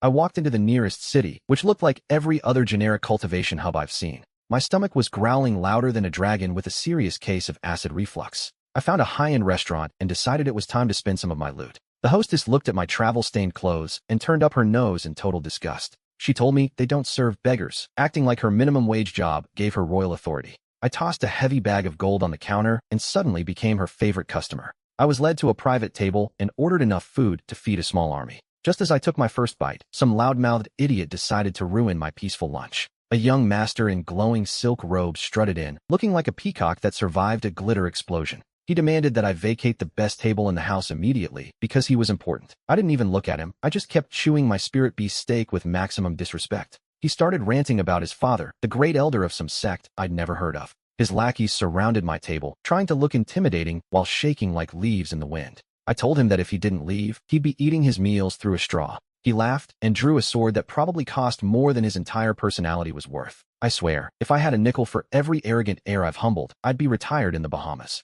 He swung the blade at me, but I caught it between two fingers like a pesky fly. The look of pure terror on his face was more satisfying than the actual meal I was eating. I flicked the blade, and it shattered into 1,000 pieces of useless, expensive scrap metal. He realized he'd messed with the wrong guy and turned paler than a vampire at a beach party. He tried to speak, but only pathetic squeaking sounds came out of his mouth. "Do you have any idea who I am?" he stammered, clinging to his last shred of ego. I gave him a slap so hard his ancestors probably felt the vibration in the afterlife. He spun like a top before crashing into a pile of expensive, overpriced porcelain. His lackeys finally found their courage, which was a huge mistake on their part. I sent his bodyguards flying like they were participating in a low-budget superhero movie audition. The restaurant manager rushed out, his face twisted in a mask of pure, unadulterated panic. I didn't want to be a total jerk, so I tossed another bag of gold to cover the repairs. The manager's anger vanished instantly, replaced by a bow so deep he nearly hit his head. I walked out of the restaurant, leaving the young master crying on the floor like a toddler. My internal monologue was basically a mission accomplished screen with a side of extra salt. I needed to find the local alchemy association to sell off some of my high-grade pills. As I walked down the street, I noticed a girl in a veil following me from the shadows. She followed me through the crowded streets, clearly unaware that I had already spotted her. I ducked into an alleyway and waited for my mysterious stalker to catch up. She rounded the corner and gasped when she found my sword pointed at her throat. She claimed she was a scout for the Heavenly Sword Sect and wanted to recruit me. The guards at the entrance blocked my path, looking like two NPCs who hadn't received their AI update yet. I showed them the jade pendant I'd looted earlier, and their eyes nearly popped out. They immediately cleared the way, ushering me into the inner sanctum with terrified respect. I stepped into the grand hall, which was so shiny I could see my own disappointment reflected in the floor. The air was thick with the scent of medicinal herbs and the overwhelming stench of elitism. A receptionist looked at me with an expression that said, "I get paid too little to deal with your main character energy." I told her I was here to sell some pills, but she just pointed at the no soliciting sign. Apparently, my jade pendant didn't give me the VIP pass I thought it did. Then, a guy in a fancy robe walked up, looking like he'd spent his life savings on hair gel. He sneered at my low-grade appearance and challenged me to show him what I had. I pulled out a pill that glowed brighter than a gamer's RGB keyboard at 3 in the morning. The entire room went silent as the medicinal fragrance hit them like a freight train of pure power. The young master, alchemist's jaw dropped so low he was basically tasting the carpet. He claimed it was a fluke and demanded I refine a pill right here to prove my worth. I grabbed the crustiest, most beat-up furnace in the corner, because why use good equipment when you have plot armor? I tossed in the ingredients with the casual vibe of someone making a bowl of instant noodles. The flames roared to life, turning a beautiful shade of violet that definitely wasn't in the instruction manual. Within minutes, a pill cloud formed over the building, screaming to the world that a pro was at work. I popped the lid, and 5 perfect-grade pills floated out like they were bored of being inside. An old man with a beard down to his knees teleported in, nearly knocking over a vase in his haste. He grabbed my hand and begged me to become the association's honorary elder on the spot. I told him I'm more of a lone wolf type, which is just code for I don't want to do paperwork. I walked out with a mountain of spirit stones, leaving the entire association in a state of collective existential crisis. I felt a presence following me as soon as I left the association. These amateurs weren't even trying to hide their murderous intent. I stepped into a secluded alleyway to settle this once and for all. The arrogant young master from earlier blocked my path with 4 hired thugs. He started a monologue about his family's honor, and I swear I could feel my brain cells unsubscribing from life. He demanded my pills and my life as compensation for his bruised ego. One of the thugs lunged at me with a heavy broadsword. I flicked a single spirit stone directly at the lead attacker. The stone struck his pressure point and sent him flying backward. The other 3 froze, realizing their easy target was actually a walking natural disaster with a maxed out level. I gave them one chance to leave, but they refused to move. I moved like a blur, taking them all down in seconds. I stood before the young master, who was now trembling with fear. I didn't kill him, mostly because the paperwork for body disposal in this city is a total nightmare. I reached out and snatched the storage ring right off his finger. Inside, I discovered an ancient parchment covered in mysterious runes. It was a map leading to the heart of the Forbidden Forest. Most people would avoid such a place, but I needed the resources. My system notified me that a rare treasure was hidden in that sector. I headed toward the city gates, ready to break the game's balance harder than a day 1 exploit. I reached the Forbidden Forest at sunset, which is basically the universal sign for bad things are about to happen. The spiritual energy here was so thick and suffocating, it felt like trying to breathe through a wet wool sweater. My system pinged, letting me know the loot was waiting for me in the center of this death trap. Out of nowhere, a massive ironclad boar charged at me like a freight train with a grudge. It was a rank 3 beast, the kind of mid-tier boss that usually ends a rookie's Ice Sky journey in the first episode. I didn't even bother drawing my sword for a low-level mob that wasn't worth the durability loss. I just released a tiny drop of my cultivation pressure to remind it who the real monster was. The boar screeched to a halt, its eyes bulging like it just saw its own search history leaked online. It turned around and bolted faster than a politician dodging a direct question. I muttered "smart pig" and continued walking deeper into the woods where the real trouble lived. The map pointed me toward a hidden cave tucked away behind a massive waterfall. I found the spot, but the entrance was locked behind a high-level spiritual formation. For your average cultivator, this puzzle would take decades to solve, but I've seen harder captchas on shady websites. To me, breaking this seal was about as challenging as winning a fistfight against a toddler. I tapped 3 specific points on the rock to short-circuit the entire energy flow. The stone door groaned open, revealing a path that was glowing brighter than a gamer's RGB keyboard. The walls were covered in spirit crystals that were worth more than the entire city I just left. In the center of the room, a flickering blue flame sat on a pedestal like a prize in a claw machine. This was the soul-severing fire, a legendary resource that people would literally commit genocide to obtain. I reached for the prize, but a voice echoed through the cave, sounding like a generic NPC trying to start a cutscene. "Halt, mortal! You dare touch the sacred flame." The voice boomed with way too much reverb. I stopped and sighed, because apparently, nothing in this world is ever just take one and go. A translucent old man materialized, looking like a low-budget hologram from a 70s sci-fi movie. He started rambling about the ancient trials and worthiness, like he was reading from a script. I checked my watch, wondering how long this unskippable dialogue was going to last. "Listen, Gramps, I've got 3,000 years of experience and 0 patience for this." The spirit's face turned a shade of angry purple that shouldn't even be possible for a ghost. He waved his hand, summoning a dozen spectral swords that hovered in the air. "Then you shall perish in the flames of your own arrogance," he screamed at the top of his lungs. The swords flew at me faster than a group of fans chasing a K-pop idol at the airport. I didn't even move. I just let my passive defense aura do all the heavy lifting. The spectral blades shattered against my skin like they were made of cheap, dollar store plastic. The old man's jaw dropped so low, I thought his ghostly head might actually fall off.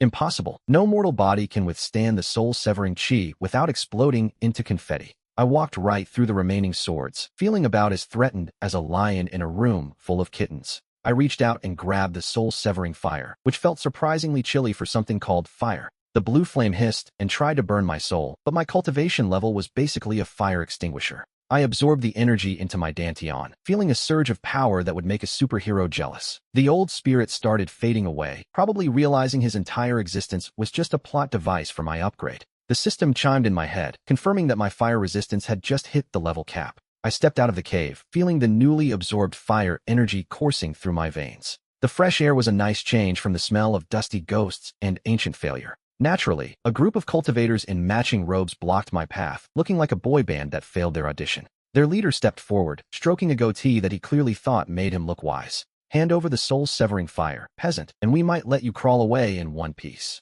I looked at him and sighed, wondering if these guys ever get tired of using the same 3 lines. I've already digested it, and honestly, it was sitting better than that questionable street food I had last week. The leader's face turned a shade of deep, furious red as he drew his sword. "Lies. That treasure belongs to the azure cloud sect by the mandate of heaven itself." I yawned so wide I almost pulled a muscle. These arrogant young master scripts are getting more predictable than a fast food menu. He lunged at me, his sword glowing with a blue light that lacked any real power. I didn't even move. I just flicked my finger and sent a concentrated spark flying toward him. A wave of pure heat exploded from my hand, instantly scorching everything in its path. The entire squad hit the trees harder than my bank account hit zero after a steam summer sale. The leader scrambled up, his fancy silk robes now charred and hanging in tattered rags. You're a monster. No one at the Foundation establishment stage should have this much power." I walked right past him, not even giving him the satisfaction of a second glance. The system pinged, letting me know my arrogance level had just reached a new personal best.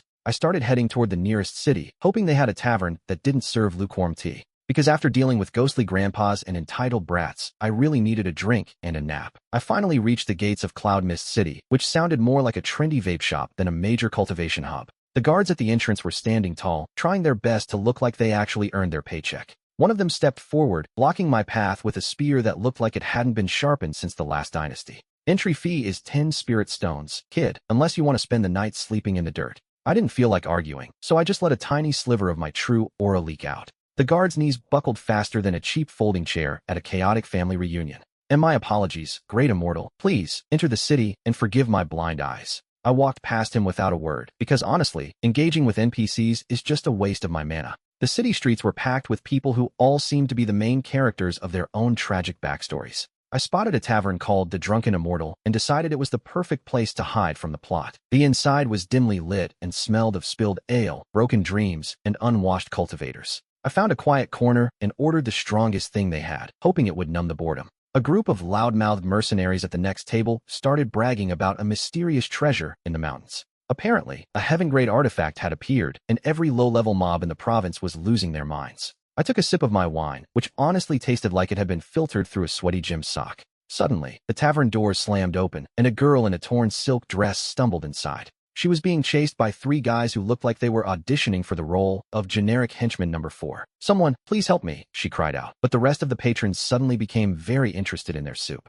One of the thugs grabbed her by the hair, his face twisting into a sneer that screamed, "I'm about to get slapped." I sighed, realizing my nap was officially canceled because the plot decided it was time for a mandatory side quest. "Let go of her," I said, sounding more like I was ordering a pizza than saving a life. The lead thug turned around, giving me a look that said he definitely skipped the "Don't Mess with Strangers" seminar. "Mind your own business, old man, or you'll be the next one bleeding on the floor." I looked at my reflection in the wine and wondered if 3,000 years of cultivation had made me look that old. I stood up slowly, my joints popping like a bowl of Rice Krispies in a high-voltage microwave. The thug lunged at me, swinging a fist that moved slower than a 90s dial-up connection during a thunderstorm. I didn't even bother dodging. I just caught his hand with 2 fingers like I was picking up trash. The sound of his bones cracking was surprisingly melodic, like a very aggressive ASMR video for cultivators. He screamed, but I just increased the pressure until he was kneeling and reconsidering his life choices. His 2 buddies exchanged looks, realizing their script didn't cover old man with fingers made of vibranium. They both pulled out daggers and charged at me from both sides like synchronized swimmers. I did a quick spin, kicking one in the chest and backhanding the other into a nearby table. The table shattered into a million pieces, which is a real shame because that was a nice piece of oak. The girl stared at me with wide eyes, probably waiting for me to drop a cool main character one-liner. "Are you okay?" I asked, though I was mostly worried about my unfinished, terrible wine. She nodded frantically, clutching a small jade pendant that was glowing like a neon "Loot Here" sign in a dark dungeon.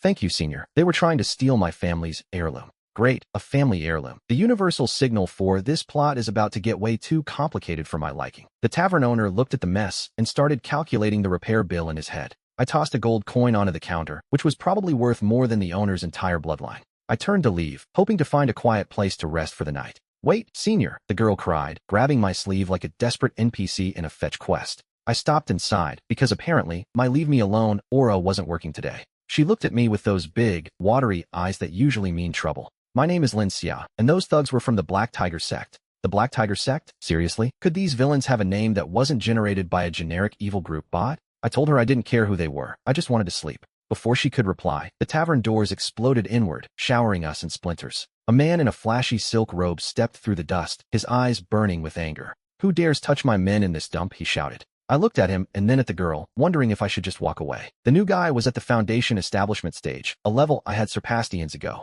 He pointed his sword at me, his face twisting into an arrogant sneer. "Hand over the girl and the jade, or I'll make sure you never see tomorrow." I took a slow sip of my terrible wine, ignoring him like a pop-up ad on a sketchy website. His face contorted with rage, his spiritual pressure beginning to rise. He lunged forward, his sword glowing with a faint, spiritual light. "You're courting death," he screamed, his voice echoing through the ruined tavern. I didn't even move. I just let a tiny bit of my 3,000-year-old aura leak out. The young master froze instantly, his bravado evaporating faster than a paycheck on Steam sale day. His knees hit the floor with a thud that sounded suspiciously like a broken ego. I leaned over and asked if his spiritual pressure was just him having a bad case of gas. He tried to speak, but his jaw was shaking so hard, he looked like a malfunctioning bobblehead. I reached out and flicked his forehead, sending him spinning across the dusty floor. I asked him if we were finally done playing arrogant young master for the night. He scrambled toward the exit on all fours, looking like a panicked crab with a serious identity crisis. His goons didn't even look back as they trampled each other to get out the door.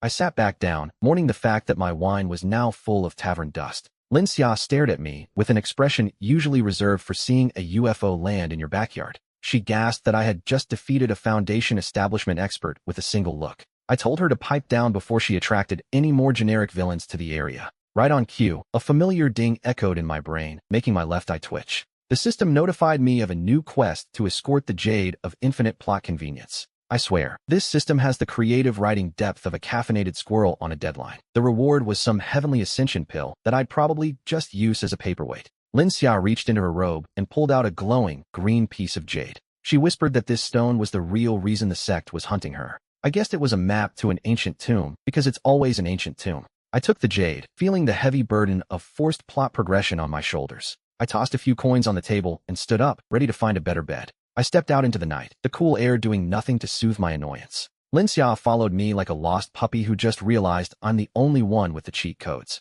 The moon hung high in the sky, casting long and jagged shadows across the path. I sensed several presences in the shadows, their killing intent practically screaming at me. Honestly, their stealth skills were so trash I could hear their heartbeat from 3 blocks away. Lin Xia whispered that we were being followed, her voice trembling with fear. I told her to stay close and keep her eyes open for any sudden movements. A sudden burst of energy blocked our path, sending a cloud of dust into the air. A middle-aged man in flashy robes descended from the sky with a heavy landing. He introduced himself as the Great Elder of the Blue Mist sect. He demanded that I hand over the jade immediately or face the consequences. His outfit was so gaudy I half expected him to start selling me overpriced insurance. I asked him if he really wanted to die for a piece of glowing rock. He didn't appreciate the question and started gathering energy in his palms. The ground began to crack under the weight of his spiritual pressure. His aura was supposedly terrifying, but to me, it felt like a mild case of static electricity. Lin Xia turned pale, her body shaking as the pressure intensified. I stepped in front of her, my hands still buried deep in my pockets. I told the elder he had 3 seconds to vanish before I wiped him from existence. He laughed, clearly not realizing he was talking to a man who had forgotten more about cultivation than he'd ever learn. "One," he shouted, his laughter turning into a roar as he lunged forward. He swung his staff, a massive wave of blue energy surging toward me. I didn't even bother to move, just watched the light show with a board yacht. The energy wave hit me with all the force of a wet noodle thrown by a very angry toddler. The dust settled, revealing me standing there without a single hair out of place. The elder's eyes widened, his smug expression crumbling faster than a cookie in milk. "Impossible," he shrieked, as if he hadn't just seen me tank his best shot. I told him his 3 seconds were up and it was time for his permanent retirement plan. I flicked my finger, sending a shockwave that made him fly back like a glitching NPC in a Bethesda game. He crashed through 3 trees before finally coming to a stop against a massive boulder. His subordinates finally decided to stop being background extras and charged at me all at once. There were 5 of them, all wielding glowing swords and shouting generic battle cries. I sighed, wondering why these low-level mobs always think they have a protagonist's plot armor. My system popped up a notification asking if I wanted to skip this trash-tier cutscene, but I decided to have some fun. With a single sweep of my arm, I unleashed a gust of wind that sent them all sky-high. They vanished into the clouds, leaving behind nothing but their dignity and a few stray sandals. I turned back to the elder, who was now coughing up blood and a whole lot of regret. He started the classic "my sect will avenge me" speech, which is basically that I'd like to speak to the manager of the cultivation world. I silenced him with a single look, making him realize that his entire sect was next on my to-do list. Lin Xia stared at the carnage, probably wondering if she should ask for an autograph or run for her life. I walked over to the elder, who was trembling harder than a chihuahua in a thunderstorm. He tried to crawl away, but my presence weighed down on him like a literal mountain. "Wait, please, I have information," he stammered, finally finding his voice. I stopped and looked down at him, wondering if this was another cliché trap or just bad writing. He claimed his sect was hiding a legendary artifact that could supposedly change the world. My system pinged, confirming that a new side quest had just been unlocked. I asked him why he thought I'd care about his little trinket. He said it was a map to the heavenly vault, a place even gods fear to enter. I laughed, because after 3,000 years, I've heard that line more than subscribe and hit the bell. Lin Xia finally approached, her face pale, but her eyes filled with curiosity. She asked if we were really going to follow this dying man's lead. I told her that a vacation to a forbidden vault sounded better than staying in this dump. The elder handed over a tattered scroll, his hands shaking with every movement. As soon as I touched it, the scroll glowed with an eerie, purple light. Suddenly, the ground began to shake, and a massive portal opened right beneath us. I grabbed Lin Xia's collar just as we started falling into the abyss. The elder stayed behind, laughing maniacally as he succumbed to his injuries. We tumbled through a vortex of colors that looked like a GPU dying in real time. I landed on my feet, perfectly poised, while Lin Xia face-planted into the sand. We weren't in the forest anymore. We were in the middle of a vast, golden desert. I scanned the horizon, but it was just endless sand and 0 bars of signal. Lin Xia scrambled to her feet, spitting out sand like a broken garden sprinkler. "Where in the world are we?" she asked, looking like she regretted every life choice. I checked the map, which was currently glowing brighter than a pro gamer's overpriced RGB keyboard. The system chimed in, announcing that we had arrived at the Sea of Eternal Despair. Seriously? That name is so edgy, I think I just cut my finger on the UI. Suddenly, the sand shifted and a massive worm erupted, looking like a skyscraper made of meat. It let out a roar that smelled worse than a middle school locker room in July. Lin Xia immediately hid behind me, playing the damsel in distress card for the 100th time. I sighed, because apparently, having a giant sandworm is a legal requirement for desert biomes. The beast lunged at us, its mouth looking like a biological blender set to liquefy. I didn't even bother drawing my sword for a low-tier mob like this. I just flicked my finger, sending a shockwave that hit the worm like a freight train. The monster exploded instantly, covering the golden dunes in a lovely shade of monster gut purple. My system dinged with a level-up notification, which felt like a participation trophy at this point. Lin Xia stared at the carnage, her jaw hanging lower than my motivation on a Monday. I told her to stop gawking and move before the smell attracted more trash mobs. We trekked through the heat, which was honestly more suffocating than a toxic Twitter thread. Eventually, a massive stone temple emerged from the heat haze like a final boss arena. I knew we were at the right spot because the quest marker was literally hovering over it. We stood before the massive stone doors, which were covered in ancient dust and ominous carvings. Lin Xia reached out to touch the stone, her curiosity clearly outweighing her survival instincts. I slapped her hand away before she could trigger a trap and kill us both. The doors groaned open with a sound louder than a middle schooler's voice cracking during a presentation. A wave of stale air hit us, smelling of decay and centuries of isolation. A row of statues lined the hallway, their stone eyes following our every move. I told her to stay behind me, sensing the spiritual energy gathering in the walls. Naturally, the moment I stepped forward, the statues' eyes ignited with a menacing crimson light. The statues drew their swords, moving with the frame rate of a PowerPoint presentation on a 2005 laptop. Lin Xia shrieked and dove behind a pillar as the first blade swung toward her. I didn't even flinch, having faced these kinds of guardians 1,000 times before. The lead statue lunged at me, its massive stone sword whistling through the air. I caught the edge of the blade between 2 fingers, stopping it dead in its tracks. Is this it? I've had harder fights with my morning alarm clock. With a slight flex of my fingers, the massive stone weapon shattered into 1,000 shards. The other guardians froze, their primitive AI seemingly unable to process what just happened. I didn't wait for them to recover, launching a front kick into the leader's chest. The statue exploded against the far wall, turning into a heap of useless rubble. The system popped up a hidden trial notification, because God forbid we just walk through a door normally. I sighed and kept walking, wondering how many more of these trash mobs were waiting inside. The hallway stretched out before us, lit by flickering torches that definitely weren't OSHA compliant. Lin Xia crept up behind me, clutching the back of my robe like I was her personal human shield. I told her to relax, but then the floor tiles started glowing with a very suspicious blue light. Suddenly, the walls began to shift, rearranging themselves like a giant, deadly Rubik's Cube. A massive stone slab slammed down behind us, sealing the exit and trapping us in the dark. I muttered under my breath about how every ancient tomb needs a mandatory escape or die sequence.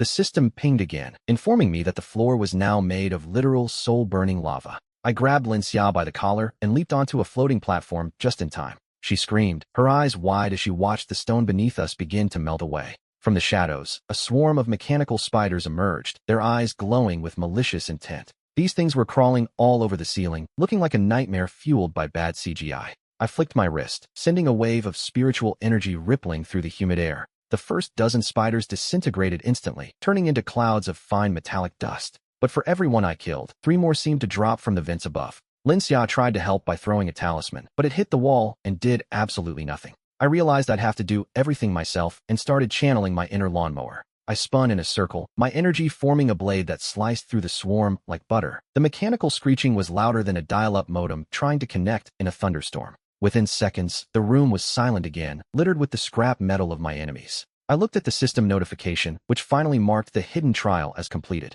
The system rewarded me with a basic loot box, which is just the game's way of giving me a participation trophy. Linxia looked at me like I was a complete freak of nature. I just shrugged and kept moving, refusing to stay in this death trap a second longer. We reached a massive golden gate that looked like it cost more than a small country's GDP. Before I could even touch the handle, a voice boomed from the other side.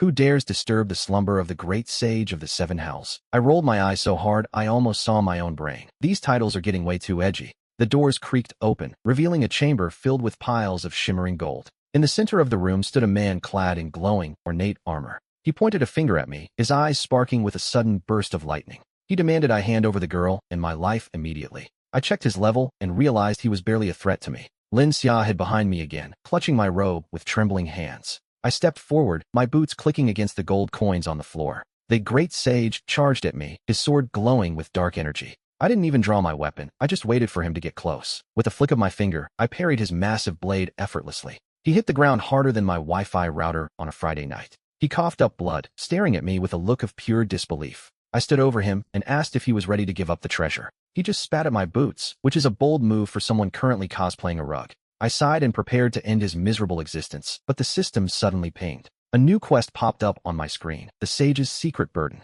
If I finished him off now, I would lose the chance to find the true treasure. I pulled back my fist and told him he had exactly 5 seconds to start talking. He started blabbering about a great devourer trapped somewhere beneath the palace. I rolled my eyes. Every single one of these guys has a sealed ancient evil in their basement. He handed me a rusted key that looked like it hadn't seen a lock in centuries. Linxia whispered that we should leave, but my greed, my sense of justice, wouldn't allow it. I grabbed the key and tossed the sage a healing pill so he wouldn't die on me. We headed toward the back of the chamber where a heavy iron door stood waiting. I inserted the key, and the mechanism groaned like a teenager being asked to do chores. The door swung open to reveal a spiral staircase leading deep into the earth. The air down there was thick, smelling of rot and damp, ancient stone. I led the way, my system's night vision cutting through the absolute darkness. We reached the bottom and found ourselves in a room filled with giant, glowing cocoons. Something inside the nearest cocoon shifted, making a wet, squelching sound. I drew my sword, the cold steel reflecting the eerie light of the room. A prompt appeared in my vision, flashing a bright red, warning, boss battle imminent.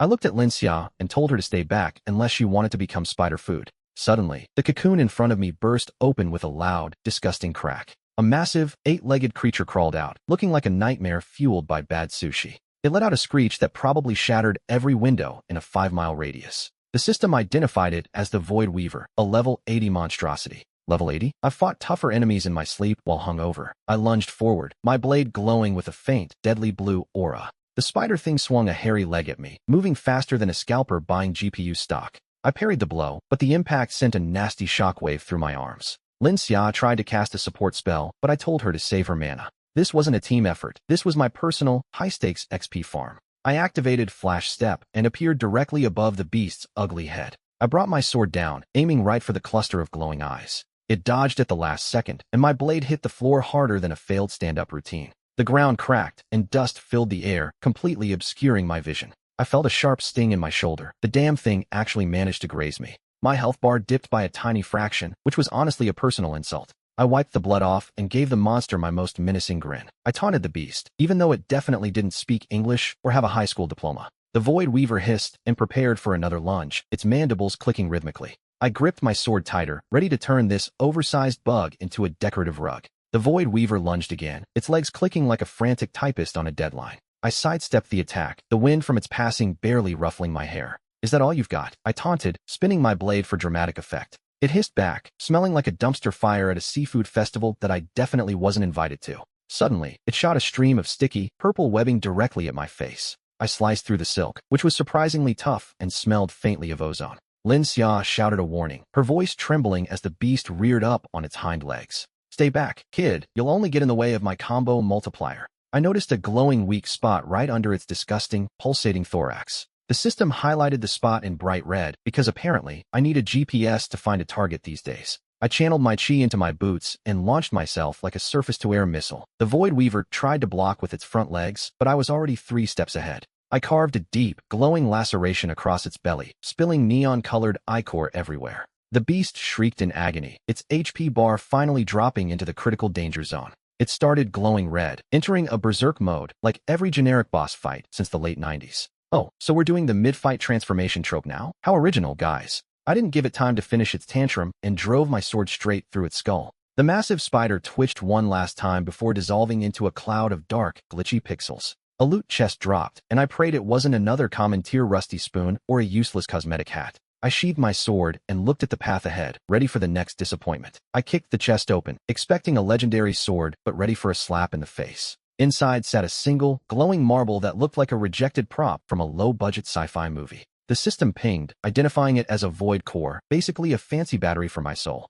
Lin Xia ran over, her eyes sparkling like she'd never seen shiny trash before. Is that a grade S artifact? She gasped, clearly overestimating the game's generosity. I tossed it into my inventory, where it would likely gather dust next to my collection of useless herbs. We walked through the exit portal and ended up in a massive, marble-tiled hallway. Standing there was a guy in golden robes who looked like he spent more on hair gel than I do on rent. He looked at us with the classic, "I'm better than you" squint that every mid-tier villain masters. Hand over the void core, peasants, he demanded, his voice cracking slightly. I sighed so hard I think I actually lost a year of my 3,000-year lifespan. I pulled up his stats, and his power level was about as threatening as a wet napkin in a hurricane. He was at the Foundation establishment stage, acting like he was the CEO of the entire cultivation world. Do you have a script, or are you just improvising this generic dialogue? I asked. His face turned a shade of red that would make a ripe tomato feel insecure about its life choices. He drew a sword that was way too shiny to be practical in a real fight. You dare insult the young master of the Azure Cloud sect, he shrieked.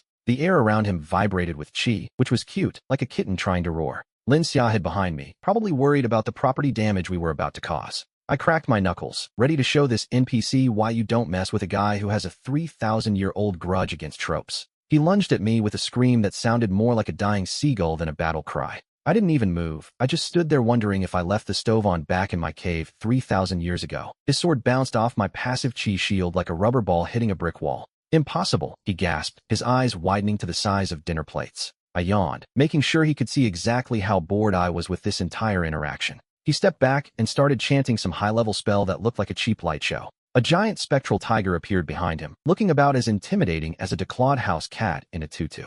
Azure Cloud's secret art, Tiger's Wrath, he yelled, really leaning into the cringe. I flicked a finger, sending a tiny spark of energy toward his oversized kitten. The spectral tiger popped like a balloon at a toddler's birthday party, leaving him standing there in silence. His ego was currently crumbling faster than a Nature Valley granola bar being opened in a library. I walked up to him, the floor tiles cracking under my feet just for the dramatic effect. He scrambled backward, tripping over his own expensive robes like a total amateur. Wait, my father is the sect leader. You can't do this, he shrieked, hitting the nepotism button. I leaned down and whispered that his father was probably next on my to-do list. Suddenly, four guards dropped from the ceiling, because apparently these generic villains always come in a value pack of 4. They were all at the core formation stage, which is cute if you're into participation trophies. The system flashed a warning, but it was mostly just to tell me I was over-leveled for this zone. I drew my basic iron sword, which felt like bringing a nuke to a pillow fight. Alright boys, let's see if you're worth more XP than the last batch of idiots. The guards charged at me simultaneously, thinking teamwork makes the dream work in a generic cultivation manhwa.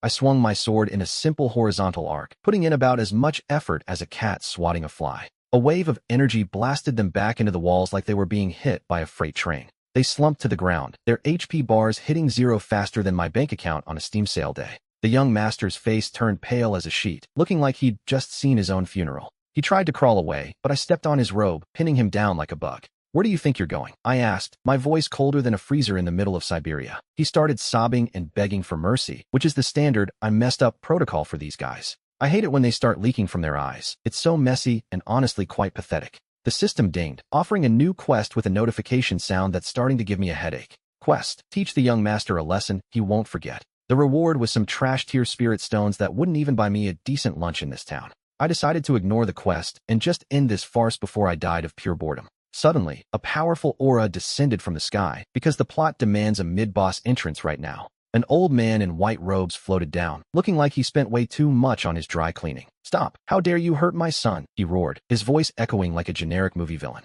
Great, the sect leader finally decided to show up and fulfill his role as the angry dad. He looked like he'd been aging for 1,000 years, or maybe he just needs a better skincare routine. His cultivation level was at the nascent soul stage, which is basically level 50 in a world of level 1s. To me, he was just a slightly bigger ant waiting to be crushed under my boot. The old man glared at me, his eyes burning with a fierce, murderous intensity. He roared at me for touching his son, demanding to know if I had a death wish. I yawned, not even bothering to look him in the eye as I stood my ground. "Your son started it. I'm just finishing it," I replied, keeping my voice calm and steady. He released his pressure, trying to crush me with a wave of spiritual energy. The ground beneath my feet cracked under the sheer weight of his power. But I didn't even flinch. It felt like a light breeze on a summer day. "Is that all you've got?" I felt more pressure from a weighted blanket while trying to take a nap. The crowd gasped, shocked that I could withstand a nascent soul expert without breaking a sweat. The sect leader's face turned a deep shade of purple, looking like a grape that was about to explode. He pulled out a glowing jade sword that shimmered with a dangerous, green light. "Die, you arrogant brat," he screamed, charging at me with his weapon raised high. I raised my hand, catching his blade between two fingers with zero effort. The sound of metal clashing echoed through the courtyard, vibrating through the air. His eyes widened, realizing he had just made a massive mistake in his life choices. "Nice toothpick," I said, snapping the blade like a dry twig I found in the backyard. The system popped up again, offering a new quest with that annoying notification sound. New quest: humiliate the sect leader in front of his disciples. Now that's a quest I can actually get behind, purely for the entertainment value. I grabbed him by the collar, ready to show him that his sect leader title was basically a participation trophy. I held the sect leader up like a terrified chicken ready for the deep fryer. His face went from grape purple to ghost white, sweat pouring down like a broken faucet. The disciples stood there buffering, unable to process their war god getting absolutely bodied. I leaned in close to his ear and whispered, "Ready for round 2, big guy?" His lips were trembling so hard, he looked like he was trying to beatbox. The system pinged, telling me the quest was only 50% complete. Clearly, I needed to turn up the heat because this level of disrespect wasn't enough. I tossed him aside like a piece of trash, slamming him into the center of the arena. Dust exploded everywhere as he created a crater deep enough to find oil. I strolled over at a snail's pace and planted my foot firmly on his chest. "So this is the great sect leader? Honestly, I've seen more backbone in a jellyfish." The elders finally stopped lagging and drew their swords, charging at me all at once. They screamed about vengeance with slogans loud enough to wake the neighbors 3 sects over. I just sneered and gave my sleeve a casual little flick. An invisible shockwave sent them all flying back like they'd just hit a brick wall. These NPCs aren't even worth the durability points on my actual weapon. I looked down at the sect leader and asked if he was ready to tap out yet. He gritted his teeth, his eyes swirling with a mix of pure salt and burning rage. "Still stubborn? Fine, I'll keep swinging until your attitude finally catches up with reality." I wound up my fist, ready to deliver a lesson he definitely wouldn't find in any textbook. Just as my fist was about to connect, the ground started shaking like a cheap massage chair. A massive golden barrier erupted between us, shimmering with that classic, important plot device, energy. From the back of the hall, a voice boomed out, sounding like a grandpa who's had way too much tea. "Young man, stay your hand. Do not let your arrogance lead you to ruin." I rolled my eyes so hard I nearly saw my own brain. Here comes the great ancestor. An old man with a beard longer than my grocery list floated down from the ceiling. He looked at the cratered sect leader and sighed, clearly disappointed in his descendants' life choices. "To think my own successor would be humbled by a mere junior," he muttered. I scoffed. "Junior? Old man, I was doing push-ups when your great-grandfather was still in diapers." The crowd gasped, probably because I just committed the ultimate sin of not respecting my elders. The ancestor's eyes narrowed, and the air pressure in the room spiked to instant migraine levels. He unleashed his supreme domain, which is basically just a fancy way of saying he turned on a giant fan. My system interface flickered, warning me that this guy actually had a decent power level for once. Finally, a boss fight that doesn't feel like I'm just bullying a confused toddler in a sandbox. He raised a finger, and a beam of light shot toward me faster than a "you up" text at 2 a.m. I sidestepped it with the grace of a cat that just realized the floor is actually lava. The beam vaporized a pillar behind me, turning it into a fine mist of "oops, that was expensive." "Is that all?" I asked, checking my nails like I was waiting for a particularly slow elevator. The ancestor looked shook, his calm facade cracking faster than a smartphone screen without a case. I cracked my knuckles, ready to show this fossil why you don't mess with the protagonist. The ancestor's face twisted in rage, his beard glowing with a blinding, holy light. He summoned a massive spectral sword that hovered over the hall like a looming deadline. "Prepare to face heaven's judgment," he screamed, sounding like a guy who just lost a 50 streak in Flappy Bird and was blaming the lag. I just stood there, wondering if I had enough inventory space for whatever loot this fossil drops. He swung the sword, and the resulting shockwave sent the nearby disciples flying like ragdolls. I caught the blade with 2 fingers, making a sound like a metal pipe hitting a concrete floor. The look on his face was priceless. He looked like he just realized he sent a risky text to the family group chat by mistake. Impossible. No one can stop the Heaven Sunderer with their bare hands. I smirked and flicked the blade, sending a massive shockwave straight back into his arm. My system pinged, notifying me that his combat power was dropping at an alarming rate. He tried to retreat, but I lunged forward and grabbed his collar before he could escape. You talk a lot for someone who's about to be buried under several tons of rubble. I reeled back my fist, charging it with enough energy to power a small city for a decade. The air around my hand warped, looking like a glitchy YouTube video struggling to load at 144p while you're stuck in a tunnel. He started begging for mercy, his face pale as he realized his life was flashing before his eyes. "Wait, I have ancient treasures, secret techniques. I can give you power beyond your wildest dreams." I paused for a second, considering the offer, then remembered I'm already max level and don't need his junk. I delivered a punch that didn't just break his shield, it shattered his entire concept of reality. He went flying through 3 walls, leaving a perfect ancestor-shaped hole in each one like a low-budget Looney Tunes reboot. I dusted off my robes and checked my map. Time to find the next idiot with a superiority complex. I stepped over the ancestor's broken sword, which was now about as useful as a screen door on a submarine.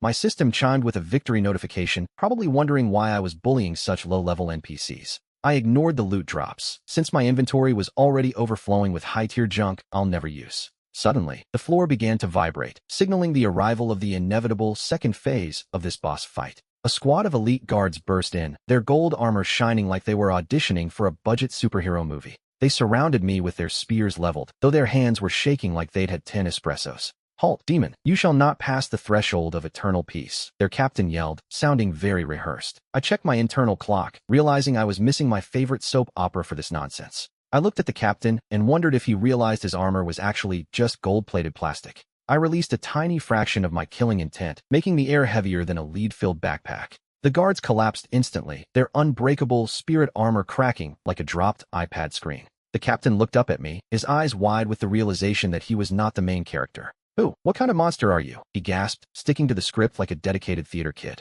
I didn't bother answering and just walked through them, my boots clicking rhythmically on the marble floor. My mini-map showed a pulsing red icon deep in the sub-basement where the sect leader was hiding. I reached a massive vault door covered in enough seals to keep a literal god trapped inside. I sighed, knowing that ancient forbidden seals are basically just push-to-open signs for someone like me. I gave the door a light kick, and the eternal enchantments vanished faster than a YouTuber's credibility after a scam. Inside, the sect leader was frantically stuffing gold into a bag like a shoplifter caught at a convenience store. I leaned against the doorframe, ready to ruin this man's whole career with a single sentence. I cleared my throat, watching the great sect leader try to set a new world record for the 100-meter dash. He froze mid-step, clutching a sack of spirit stones like a toddler caught with a stolen cookie. You're supposed to be dead," he shrieked, his voice hitting a pitch only dogs could hear. I checked my status bar and confirmed that, nope, I was still very much alive and extremely annoyed. He dropped the bag, and the sound of clinking gold echoed through the vault like a failed jackpot machine. "I'll give you everything. Just let me leave with my life," he begged, ditching his dignity like a bad habit. I looked at the treasure pile, which was basically pocket change compared to my 3,000-year-old savings account. I stepped closer, and the guy scrambled backward, tripping over legendary artifacts that looked like garage sale finds. "You think I'm here for your shiny rocks?" I asked, my voice dripping with more sarcasm than a Reddit comment section. He hit the back wall, his face turning a shade of pale that would make a Victorian ghost jealous. I raised my hand, and a flicker of black flame danced on my fingertips, looking way cooler than his budget CGI effects. The sect leader started chanting a defensive spell, but his pronunciation was so bad I almost corrected him. A golden shield flickered into existence, looking about as sturdy as a wet paper towel in a hurricane. I didn't even use a skill, I just flicked my finger like I was shooing away a persistent fly. The shield shattered into a million glowing pixels, and the sect leader's hope died right along with it. He slumped to the floor, realizing that his unbeatable cultivation level was just a rounding error in my stats. "Please, I have a family," he cried, using the most overused, lazy trope in the history of bad writing. I rolled my eyes so hard I nearly saw my own brain, wondering why villains always become family men when losing. I grabbed him by the collar, lifting him up until we were eye to eye or eye to pathetic mess. Tell me where the forbidden scripture is, or I'll make sure your respawn timer lasts for eternity. It's in the abyssal chamber, he stammered, his teeth chattering like a wind-up toy. I tossed him aside, and he hit the floor with the grace of a wet bag of flour. He pointed toward a hidden door behind a gold statue that looked incredibly expensive and ugly. The mechanism. Only the sect leader knows the sequence, he gasped, clutching his chest. I walked to the wall, and my system UI highlighted the secret button in bright yellow. I pressed it, and the stone door creaked open, revealing a long, dark hallway. A gust of wind blew out, carrying the scent of ancient dust and stagnant air. I stepped into the darkness, my boots clicking on the floor with every steady step. The sect leader tried to crawl toward the exit, hoping I wouldn't notice his escape. I didn't even turn around. I just summoned a wall of fire to block his path. Wait there, I commanded. I'll be back once I've secured the scripture. The corridor was lined with traps that were about as threatening as a keep off the grass sign. I reached a pedestal where the forbidden scripture sat, glowing with a faint purple light. I grabbed the scroll, which apparently served as a very loud, vibrating alarm clock for the dungeon. A massive stone golem pulled itself out of the walls, looking like a budget version of a Dark Souls boss. It raised a massive fist, and the air pressure alone was enough to crack the floor. I just stood there, watching its slow-motion attack while the wind whipped my hair around. The golem roared, a sound so loud it shook the very foundations of the chamber. I yawned, ready to end this fight faster than a speedrunner skipping a cutscene. I focused my energy into my palm, the air around me crackling with power. The golem swung its massive arm, aiming to turn me into a human pancake. I didn't even blink. I just raised a single finger to meet the blow. The impact sent a shockwave through the room, but I stood still like a statue of a guy who actually pays his taxes. With a flick of my wrist, I sent a pulse of energy straight into its core. The golem froze, its stone skin spider webbing with glowing blue cracks. It exploded into a million pieces, creating more dust than a middle schooler's keyboard. I brushed the debris off my shoulder and looked down at the forbidden scripture. My system dinged, informing me that I'd just looted a legendary grade paperweight.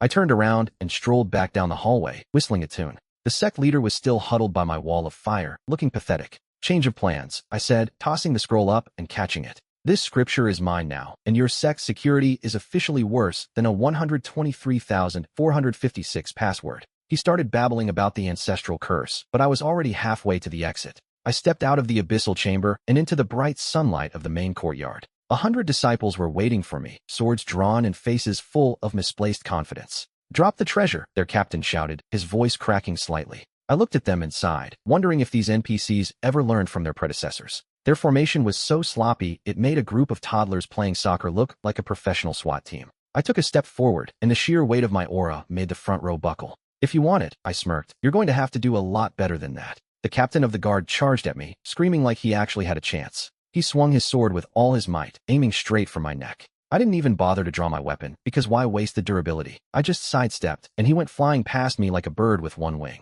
The other disciples looked at each other, their morale dropping faster than a crypto coin in a bear market. What are you waiting for? I taunted, leaning against a nearby pillar. Is this really the best the Heavenly Sword sect can offer today? Suddenly, a loud roar echoed from the back of the crowd. An elder with a long white beard stepped forward, looking like a discount Gandalf who lost his staff. He was radiating an aura that was actually somewhat impressive for an NPC. Young man, you have crossed a line you cannot return from, he growled. I rolled my eyes so hard, I almost saw my own brain. If I had a nickel for every time an elder said that, I'd be richer than Elon. The elder's face turned a lovely shade of beet red from pure rage. He summoned a giant spectral sword in the sky, which was honestly a bit extra. It looked like a budget version of a final boss move from a PS2 game. I opened the forbidden scripture to see if this legendary loot actually did anything. The pages started glowing with a blinding golden light that probably ruined everyone's retinas. A system notification popped up, new skill unlocked, absolute disrespect. I pointed a finger at the elder, and the golden light surged forward like a tidal wave. The golden wave slammed into the elder, who was currently reconsidering all his life choices. His giant spectral sword shattered into a million pieces like a cheap glass vase at a frat party. The old man went flying backward, tumbling through the air like a rag doll with broken physics. He hit the wall so hard that the entire abyssal chamber started shaking like it was having a seizure. The disciples just stood there, their mouths hanging open wide enough to catch a swarm of flies. I looked down at the forbidden scripture, which was now vibrating in my hands like a phone on silent. A system message popped up, achievement unlocked, senior citizen bully, your social credit score just tanked. I couldn't help but smirk. This absolute disrespect skill was officially my new favorite thing. I stepped over the unconscious captain of the guard, making sure to accidentally kick some dust on his cape. The elder groaned from the rubble, trying to maintain his dignity while his beard was literally on fire. Is that it? I asked, yawning as if I hadn't just committed a major sect felony. I've had more intense fights with my alarm clock on a Monday morning, I told the terrified crowd. I started walking toward the exit, the crowd of disciples parting for me like I was Moses and they were the Red Sea. None of them dared to raise a finger, probably realizing their health bars wouldn't survive a single sneeze from me. Just as I reached the massive stone doors, a heavy iron gate slammed down, blocking my path. A voice boomed from the ceiling, sounding like a narrator who was way too into his own lore. "You shall not leave with the sacred text." The voice echoed, because apparently, every dungeon needs a PA system. I didn't even slow down. I just raised the forbidden scripture and let it do the talking. The golden light flared up again, and the iron gate melted away like butter on a hot engine block. I stepped out into the fresh air, only to find the entire sex army waiting for me on the front lawn. I looked at the sea of disciples and felt like I was staring at a laggy server full of low-level NPCs.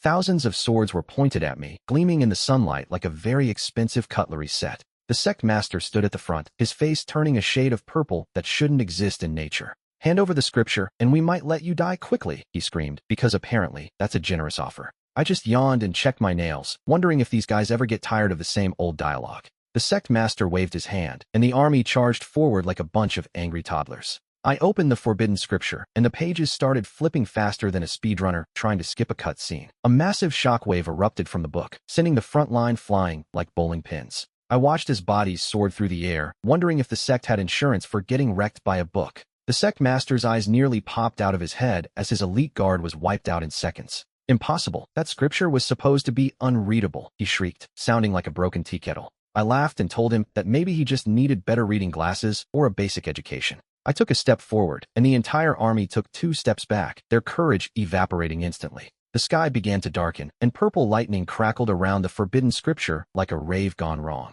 I felt a surge of power that made my previous skills look like a tutorial for a pay-to-win mobile game. The sect master tried to summon a giant fire dragon, but it looked more like a spicy lizard with a bad case of asthma. I pointed a finger at the dragon, and it dissolved into a puff of smoke and disappointment. "Is this really the best the sect has to offer?" I asked, feeling genuinely offended by their lack of effort. I raised the scripture high, and the ground beneath the sect master began to crack and crumble. It was time to show these guys that I wasn't just the main character, I was the final boss. The sect master scrambled backward, tripping over his own fancy robes like a drunk penguin. I flipped to a random page in the scripture, hoping for something flashy to end this scene. A pillar of black light shot into the sky, probably alerting every high-level boss in a 5-mile radius. "Wait, we can negotiate," he yelled, suddenly remembering that talking is a free action in this turn-based nightmare. I told him my negotiation fee was his entire life savings and maybe that shiny crown he was wearing. The ground finally gave way, swallowing the sect master's throne like a hungry hippo. I felt the scripture's energy coursing through my veins, and honestly, it felt better than a triple-shot espresso. The remaining disciples dropped their swords and started reconsidering their career choices in real time.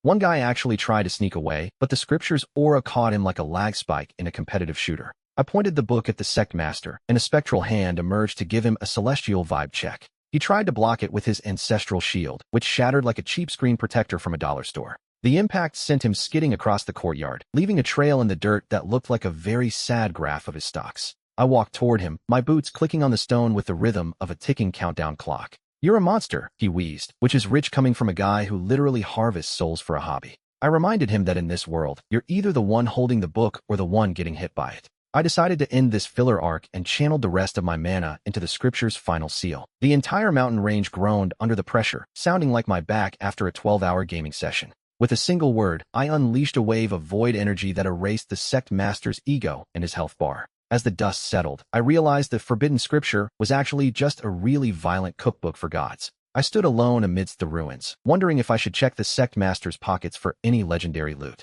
I knelt down and started looting the sect master's body like a professional grave robber. All I found was a half-eaten spirit fruit and a manual on how to grow a better beard. Suddenly, the forbidden scripture started glowing with a greasy, golden light. A system prompt popped up, asking if I wanted to preheat the oven to level 10. I clicked yes faster than a desperate gamer clicking a free gems link on a sketchy website. The entire courtyard began to smell like roasted dragon and existential dread. A hidden trapdoor creaked open beneath the sect master's ruined throne. I peeked inside, half expecting a boss fight and half expecting to find where they hide the good snacks. Instead of treasure, there was a tiny, shivering spirit beast holding a spatula. The scripture vibrated, identifying the creature as the legendary sous chef of the abyss. This plot is pivoting so hard into a cooking show that I'm waiting for Gordon Ramsay to spawn and call me a donkey. The little guy pointed deeper into the tunnel, looking absolutely terrified of my cookbook. I followed him, because in these stories, the weirdest path always leads to the best gear. The walls were covered in ancient runes that were basically just Yelp reviews from angry gods. At the end of the hall stood a massive iron door sealed with 7 different padlocks. I used the scripture to deglaze the locks, which turned the metal into literal gravy. The door swung open, revealing a vault filled with ingredients that could probably restart the universe. My eyes landed on a shimmering bottle labeled essence of salt, which felt oddly personal. Just as I reached for it, a voice boomed from the shadows, demanding to know who touched the stove. Great, I just defeated a sect master only to get lectured by the celestial health inspector. I spun around, ready to throw hands with whatever divine entity was about to ruin my day. Out stepped a man wearing glowing silk robes and a very judgmental apron. He looked like a mix between a high-tier immortal and a manager who's about to tell me the ice cream machine is broken. You dare enter the kitchen of the void without a hairnet? He thundered. I looked at my sword, then at the spatula-wielding beast, and realized my life had officially peaked. A massive system notification blocked my vision, glowing a violent shade of neon pink. It told me I had triggered the Hell's Kitchen hidden trial. Seriously? I spent 300 chapters learning sword intent just to flip pancakes for a grumpy ghost? The inspector raised a hand, and the air pressure in the room spiked to instant pancake levels. I gripped the forbidden scripture, which was now vibrating like a phone on silent mode. Suddenly, my legendary sword transformed into a shimmering, non-stick frying pan. The sous chef tossed me a bag of glowing onions and gave me a thumbs up. Holding this pan made me feel more powerful than a suburban dad at a Sunday barbecue. The inspector summoned a spectral stove and told me I had 5 minutes to impress his palate. The vault floor shifted, turning into a high-stakes culinary arena surrounded by lava. His aura was so intense that the essence of salt started doing backflips in the bottle. I'm starting to think the author of this manhwa just got hungry and started writing whatever came to mind. I channeled my inner chi into the pan, causing the onions to sizzle with the power of 1,000 suns. The aroma hit the inspector, and for a second, his terrifying face actually softened. But then he frowned and asked where the lamb sauce was, and I knew I was in trouble. I scrambled around the lava pit, desperately searching for anything that looked like sauce. The inspector's killing intent was so thick I could practically spread it on toast. The lamb sauce is the soul of the dish, he screamed, channeling his inner demonic Gordon Ramsay. I noticed the forbidden scripture was leaking a viscous, glowing red liquid from its spine. I didn't know if it was ink or blood, but at this point, I was willing to risk it. I drizzled the mystery liquid over the onions, hoping it wouldn't dissolve my pan like a cheap knockoff from a late-night infomercial. A system window popped up, congratulating me on discovering the forbidden seasoning technique. The pan erupted in a pillar of golden light that probably could be seen from space. The inspector leaned over the dish, his spectral nostrils twitching with intense anticipation. He took a slow, deliberate bite, and the entire chamber fell into a deathly silence. Suddenly, he started weeping tears of pure, concentrated spiritual essence. He claimed the dish tasted exactly like his grandmother's cooking back in the outer realms. I just stood there holding my frying pan, feeling like a confused intern who accidentally fixed the company's servers. The system blared a victory fanfare, announcing I had cleared the trial with an SSS rank. The spectral kitchen dissolved, leaving behind a treasure chest that was glowing way too brightly. The inspector gave me a respectful salute before evaporating into a cloud of delicious-smelling steam. My legendary sword finally shifted back to its original form, though it still had a greasy sheen. I kicked the chest open, praying for a weapon that didn't involve culinary arts. Inside was a golden chef's hat that looked like a premium skin from a game I can't afford to play. The system told me it boosted my charisma so much that even rocks would find me attractive. I slapped the golden hat on my head, feeling like a budget emperor. The charisma buff hit me instantly, and suddenly my reflection didn't look like a total disaster. The abyssal chamber began to shake, probably because it couldn't handle my new drip. I realized the floor was turning into lava again, which is apparently the only way these dungeons know how to end. I sprinted toward the exit, my new hat glowing like a neon sign in a dark alley. A massive stone guardian blocked the path, looking like he hadn't had a snack in 3 centuries. Instead of attacking, the giant golem just stared at me with a weird, dreamy expression. My charisma was so high the literal rocks were catching feelings, which is honestly a step up from my dating life. I patted the golem's leg, and he actually blushed, crumbling into a pile of polite rubble. I burst through the final gate and breathed in the fresh air of the sect's outer courtyard. A group of disciples was waiting there, led by that one guy who always has too much hair gel. "Look at this loser," he sneered, pointing at my glorious golden headwear. He started laughing, but his voice cracked harder than a puberty-stricken teenager at a talent show. I didn't even say a word. I just adjusted my brim and let the passive charisma do the heavy lifting. Half the female disciples immediately started whispering and fanning themselves. The hair gel guy turned redder than a tomato in a pressure cooker. He drew his sword, claiming I had insulted his family's honor by wearing a kitchen utensil. I rolled my eyes so hard I nearly saw my own brain. These guys really need a new hobby besides honor. The system chimed in, informing me that a duel of flavors was now unavoidable. I gripped my greasy sword pan, ready to show this clown why you never mess with a man in a golden hat. Hair gel guy lunged forward, his sword glowing with a generic blue light. I sidestepped him with the grace of a drunken penguin, swinging my pan. The sound of metal hitting my pan echoed through the courtyard like a dinner bell. His sword didn't just bounce off, it started to sizzle like a cheap steak. "What kind of demonic art is this?" he screamed, staring at his blackened blade. I told him it wasn't magic, just the power of high-quality seasoning and spite. The system popped up a notification telling me to flip the omelet to win. I didn't actually have an omelet, so I decided to flip him instead. I slammed the pan into his gut, sending him flying across the pavement. He landed in a decorative fountain, finally getting the bath he clearly needed. The crowd went silent, trying to process how a kitchen tool beat a master sword. I adjusted my golden hat, which was still glowing like a radioactive banana. Suddenly, the sect leader appeared, floating down on a cloud of pure arrogance. He looked at the mess, then at me, then at my glorious golden headwear. "That scripture you stole," he boomed, "belongs to the sect's treasury." I told him he could have it when he pried it from my cold, greasy fingers. The sect leader's face twitched, realizing I wasn't following the usual beg for mercy script. He raised his hand, gathering enough energy to blow up a small moon. I checked my inventory and realized I only had one smoke bomb of disappointment left. I smashed it on the ground and prepared to make the most dramatic exit of my life. The smoke billowed out, smelling suspiciously like burnt popcorn and failed dreams. I didn't wait for the sect leader to start coughing. I bolted toward the back wall. My golden hat was still glowing, making me a very easy target for anyone with eyes. I vaulted over the stone wall, nearly snagging my robes on a sharp decorative spike. Behind me, the sect leader's roar echoed, promising me a very painful and creative death. I ducked into a dark alleyway, my lungs burning like I'd just run a marathon. I pulled the forbidden scripture from my robes, praying it wasn't just a prop. The leather cover felt cold and clammy, like it was made from a dead mermaid. I opened the first page, expecting ultimate power, but found a recipe for spicy tofu.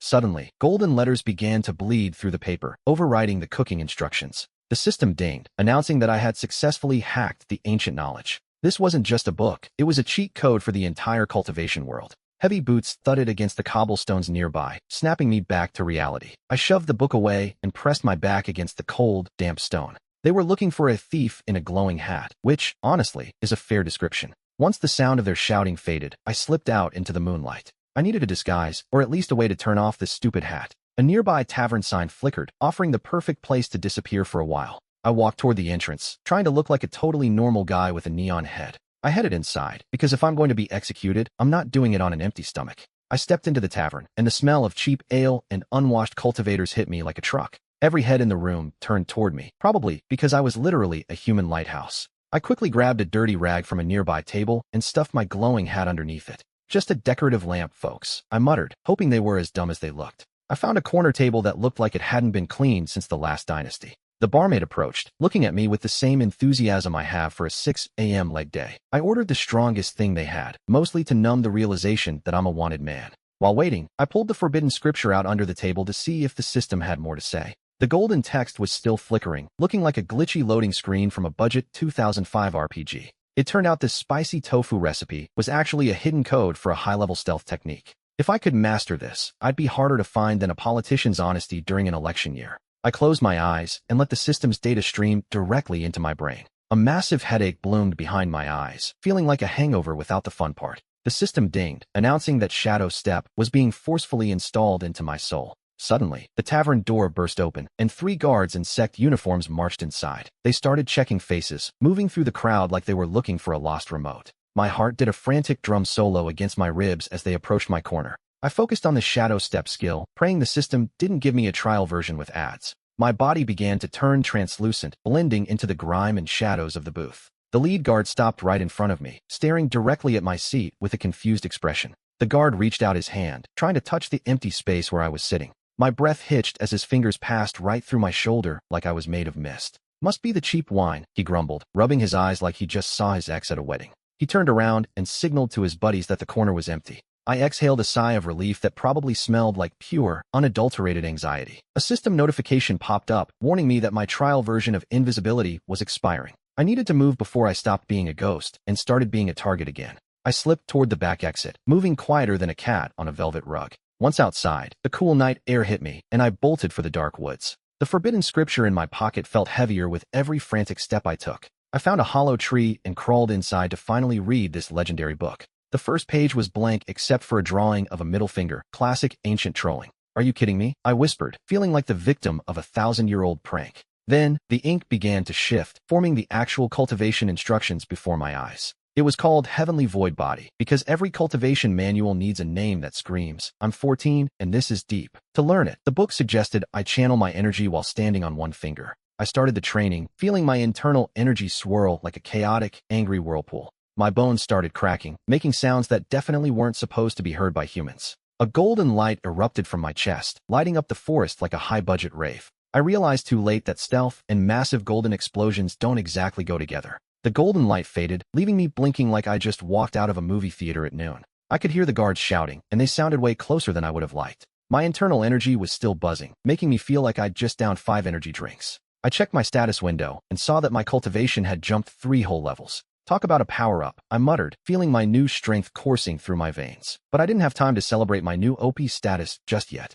The bushes rustled, and a group of guards burst into the clearing like angry hornets. Their leader was a massive guy who looked like he'd been chewing on gravel for breakfast. There's the thief, he roared, pointing a sword that was definitely compensating for something. I stood my ground, trying to look cool instead of absolutely terrified. He charged at me, his blade glowing with a nasty-looking purple aura. I activated the Heavenly Void Body and felt my physical form start to blur. His sword passed right through my chest, but I didn't feel a single thing. The look of pure confusion on his face was worth more than the scripture itself. My turn, I whispered, feeling like a total badass for the first time ever. I threw a punch that moved faster than my brain could even process. It connected with his chest, sending a shockwave through the air that shook the trees. The big guy flew backward, hitting a trunk with a sound like a wet sack of flour. The other guards froze, probably wondering if they were paid enough for this nonsense. I didn't wait for them to decide. I turned and bolted deeper into the woods. I sprinted through the dense undergrowth, my lungs burning with every desperate step I took. Behind me, the shouts of the guards were getting fainter, but the danger was far from over. I pulled the forbidden scripture from my robes, half expecting the thing to explode in my hands. The book was covered in ancient runes that looked like a toddler's failed attempt at calligraphy after 3 juice boxes. Suddenly, a glowing system screen popped up in front of my eyes, nearly making me trip over a root. System, forbidden scripture detected. Would you like to bind this item to your soul? Is that even a question? I hissed, slamming the yes button in my mind. A massive surge of information flooded my brain, giving me a headache that felt like a physical blow. It felt like my skull was trying to download the entire history of the world through a 1990s dial-up connection. I ducked into a small cave hidden behind a waterfall, hoping the sound would mask my heavy breathing. I sat down, panting, and tried to make sense of the new techniques swirling in my consciousness. One technique stood out, the shadow step, a movement skill that promised near-instant teleportation. The requirements were insane. Apparently, I needed a spirit core, which is basically the rarest loot drop in this entire broken game. Where am I supposed to find a spirit core while being hunted like a dog? I complained. Just then, a low, guttural growl echoed from the back of the cave, making my blood run cold. A pair of glowing red eyes stared at me from the darkness, radiating pure, unadulterated hunger. A massive shadow wolf stepped out, looking like a budget version of a Dark Souls boss that really wanted to eat my face. I checked its level, and my heart sank faster than a lead weight in the deep ocean. It was a level 40 beast, while I was barely scraping level 15 even after my recent boost. I gripped my sword, praying that this forbidden scripture had some kind of secret emergency exit. The shadow wolf lunged at me, its claws scraping against the cold cave floor. I barely managed to roll out of the way of those massive, wind-splitting paws. System, if you've got a cheat code, now would be the time to use it, I screamed. System, emergency protocol activated. Analyzing the opponent's weakness. A red target appeared on its chest to mark the location of the hidden spirit core. The system just handed me the rarest loot drop, confirming my plot armor is officially invincible. The wolf growled again, preparing its body for another lethal strike. I realized that if I killed this thing, I'd have exactly what I needed for the shadow step. Trying to kill a level 40 beast at level 15 is like fighting a Dark Souls boss with a wet noodle.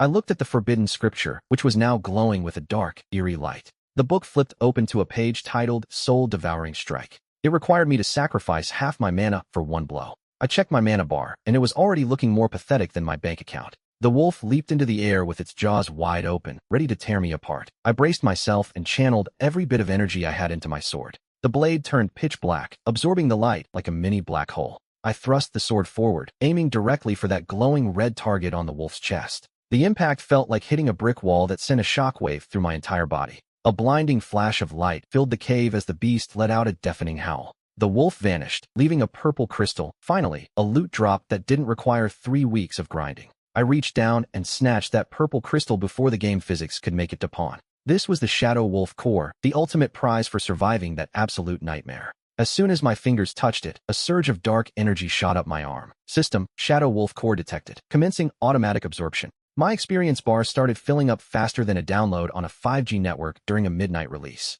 Level 16, level 17. The notifications were popping off like a toxic group chat on mute. I finally stopped at level 20, feeling like I'd just inhaled a gallon of high-octane energy drinks. But of course, the universe couldn't let me have 5 minutes of peace and quiet. I heard the sound of slow, rhythmic clapping coming from the shadows of the cave entrance. Out stepped 3 guys wearing matching robes that definitely cost more than my entire life. Not bad for a stray dog, the guy in the middle said with a punchable smirk. This was Lu Chun, a young master, whose personality is 90% ego and 10% expensive hair gel. He looked at the crystal in my hand like it already belonged in his personal collection. Hand over the core, and I might let you crawl away with your limbs intact, he sneered. I looked at him, then at my empty mana bar, then back at his incredibly punchable face. Honestly, these villains have less original dialogue than a broken NPC in a budget mobile game. My body was screaming for a nap, but my pride was screaming for a fight. System, new quest, teach the arrogant young master some basic manners. The reward was a new skill book, which is basically the system's way of bribing me into more danger.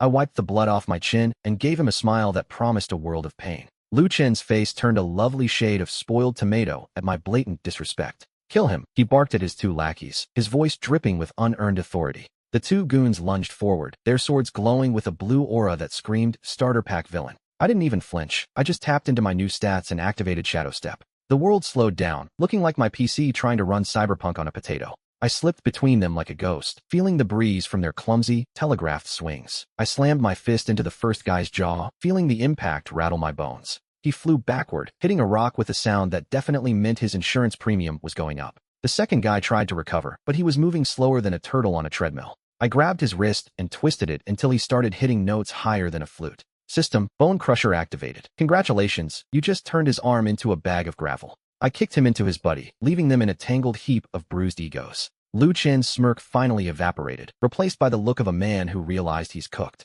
He drew a golden sword that looked way too flashy to be useful in a real fight. You think you're special because you beat 2 low-level guards? He spat, drawing his weapon. I just stood there, checking my fingernails while he started his mandatory mid-boss monologue. I honestly stopped listening once he started rambling about his family's glorious history. He charged at me, his golden sword trailing light like a cheap sparkler. I braced myself, ready to see if my new level 20 stats were actually worth the hype. This wasn't just a fight anymore. It was a lesson in humility, and I was the teacher. He swung that golden toothpick with all the grace of a toddler having a massive tantrum. I sidestepped the blow, the blade whistling past my ear like an annoying mosquito. Is that it? I asked, literally yawning while he struggled to regain his balance. His ultimate golden strike had about as much impact as a please don't skip button on a 30-minute ad. I caught the blade between 2 fingers, feeling the pathetic vibration of his weak spirit energy. The look on his face was priceless, pure, unadulterated, I messed up energy. I twisted the blade, and the expensive metal snapped like a dry twig in a hurricane. Lu Chen stared at his broken sword like a gamer who just saw his legendary loot turn into common scrap. I didn't give him time to cry about it. I planted my boot firmly in his chest.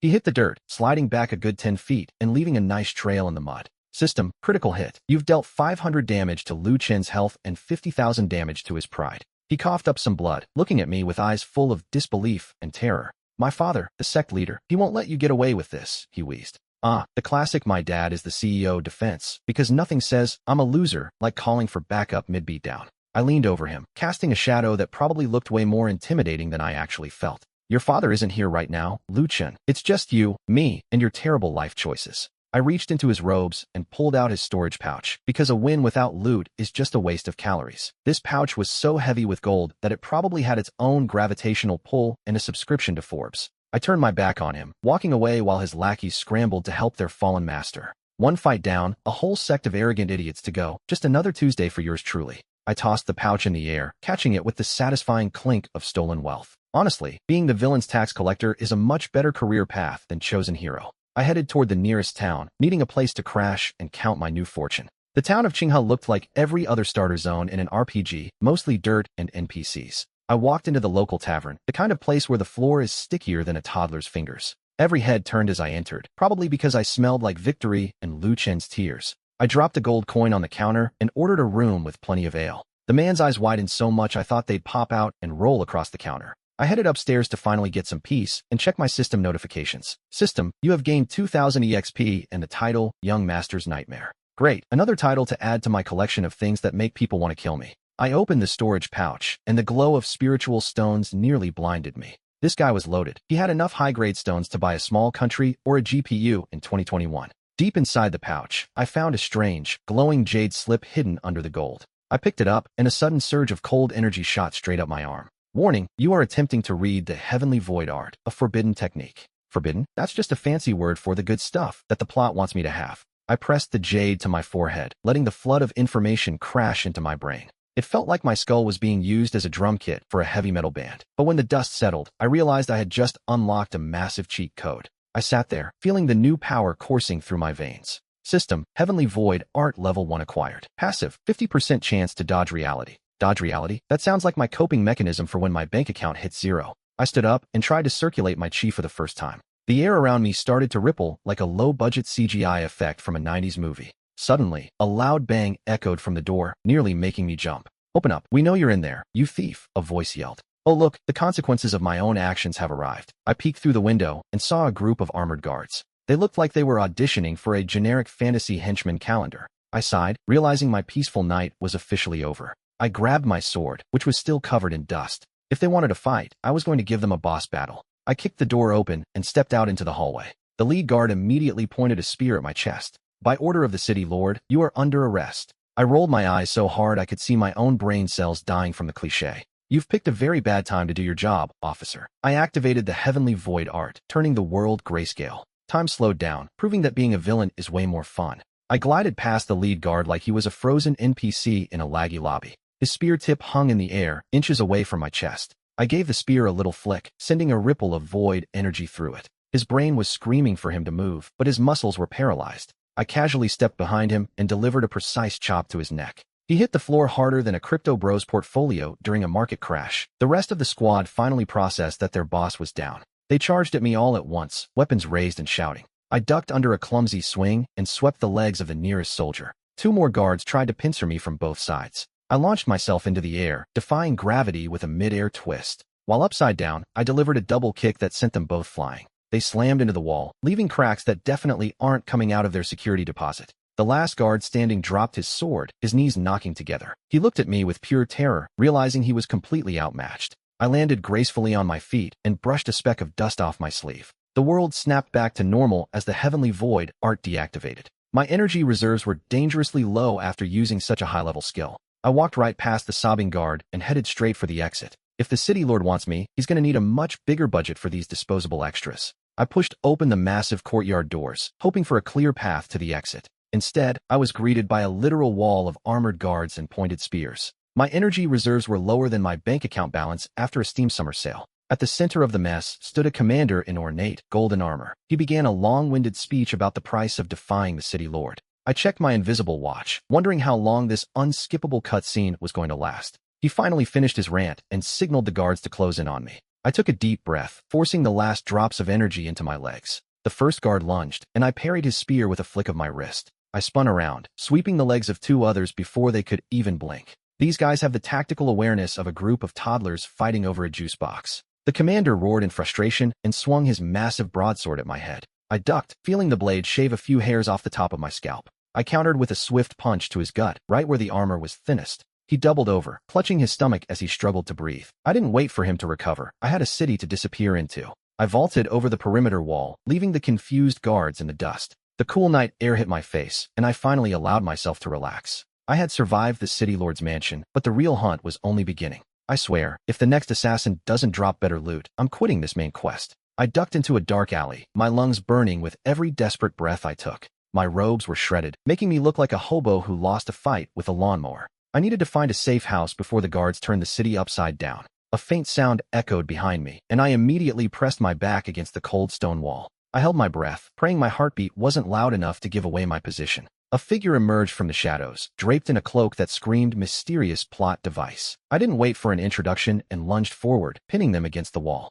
"Who sent you?" I hissed, the edge of my blade resting against their throat. A soft, feminine laugh escaped the hood, which was definitely not the reaction I expected. She pushed my sword aside like it was a plastic toy from a Happy Meal. Relax, hero, she said, her voice echoing softly against the damp stone walls. She claimed to be an ally, but I kept my guard up regardless of her words. She signaled for me to follow her through a concealed door hidden behind some trash. We descended into a network of sewers, the damp air clinging to my skin like a wet blanket. I kept my hand on my hilt, ready for the inevitable it was a trap moment. We reached a hidden sanctuary, a stark contrast to the filth we just crawled through. She tossed me a vial of healing elixir and told me to drink up. I checked the seal, half expecting it to be poison or some weird fantasy laxative. As the liquid hit my throat, my strength began to return in waves of warmth. I looked at her and realized this story just got a lot more complicated than I signed up for. So, are you going to tell me who you are, or should I just keep guessing? She pulled back her hood, revealing a face that was way too clean for a sewer. My name is Lin, and I'm the only reason you're not in a dungeon right now.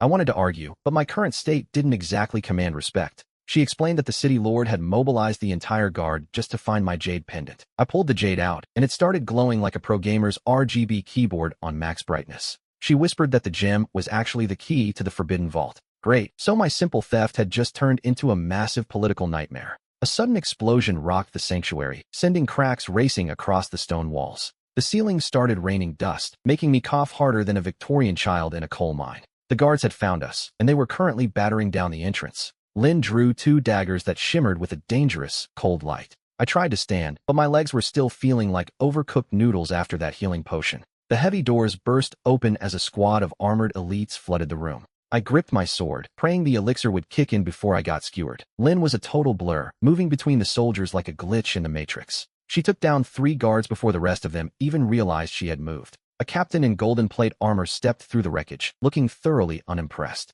He leveled his spear at my chest, his eyes burning with murderous intent. I looked at Lin, and we both knew this was about to get incredibly messy. The captain sneered, his voice dripping with more arrogance than a Discord mod with admin powers. Hand over the jade, and I might give you a quick death. I laughed, though it sounded more like a pathetic, dying wheeze. Sorry, buddy, but I don't do quick or death if I can help it. He lunged forward, the spear tip whistling through the air with deadly precision. I barely parried the strike, the impact vibrating all the way to my teeth. Lin jumped onto the captain's back, trying to find a gap in his armor. He shook her off like a bothersome fly, clearly not a fan of the surprise hug tactic. The shield hit me square in the chest, sending me flying backward. I crashed into a stone altar, which definitely didn't help my already crumbling spine. The jade pendant fell from my hand and skittered across the dusty floor. Everyone froze, staring at the glowing rock like it was the last PS5 in stock on Black Friday. The captain reached for it, his face twisted with pure, unadulterated greed. Suddenly, the pendant emitted a blinding flash of white light. A massive shockwave erupted, throwing the guards against the walls like ragdolls.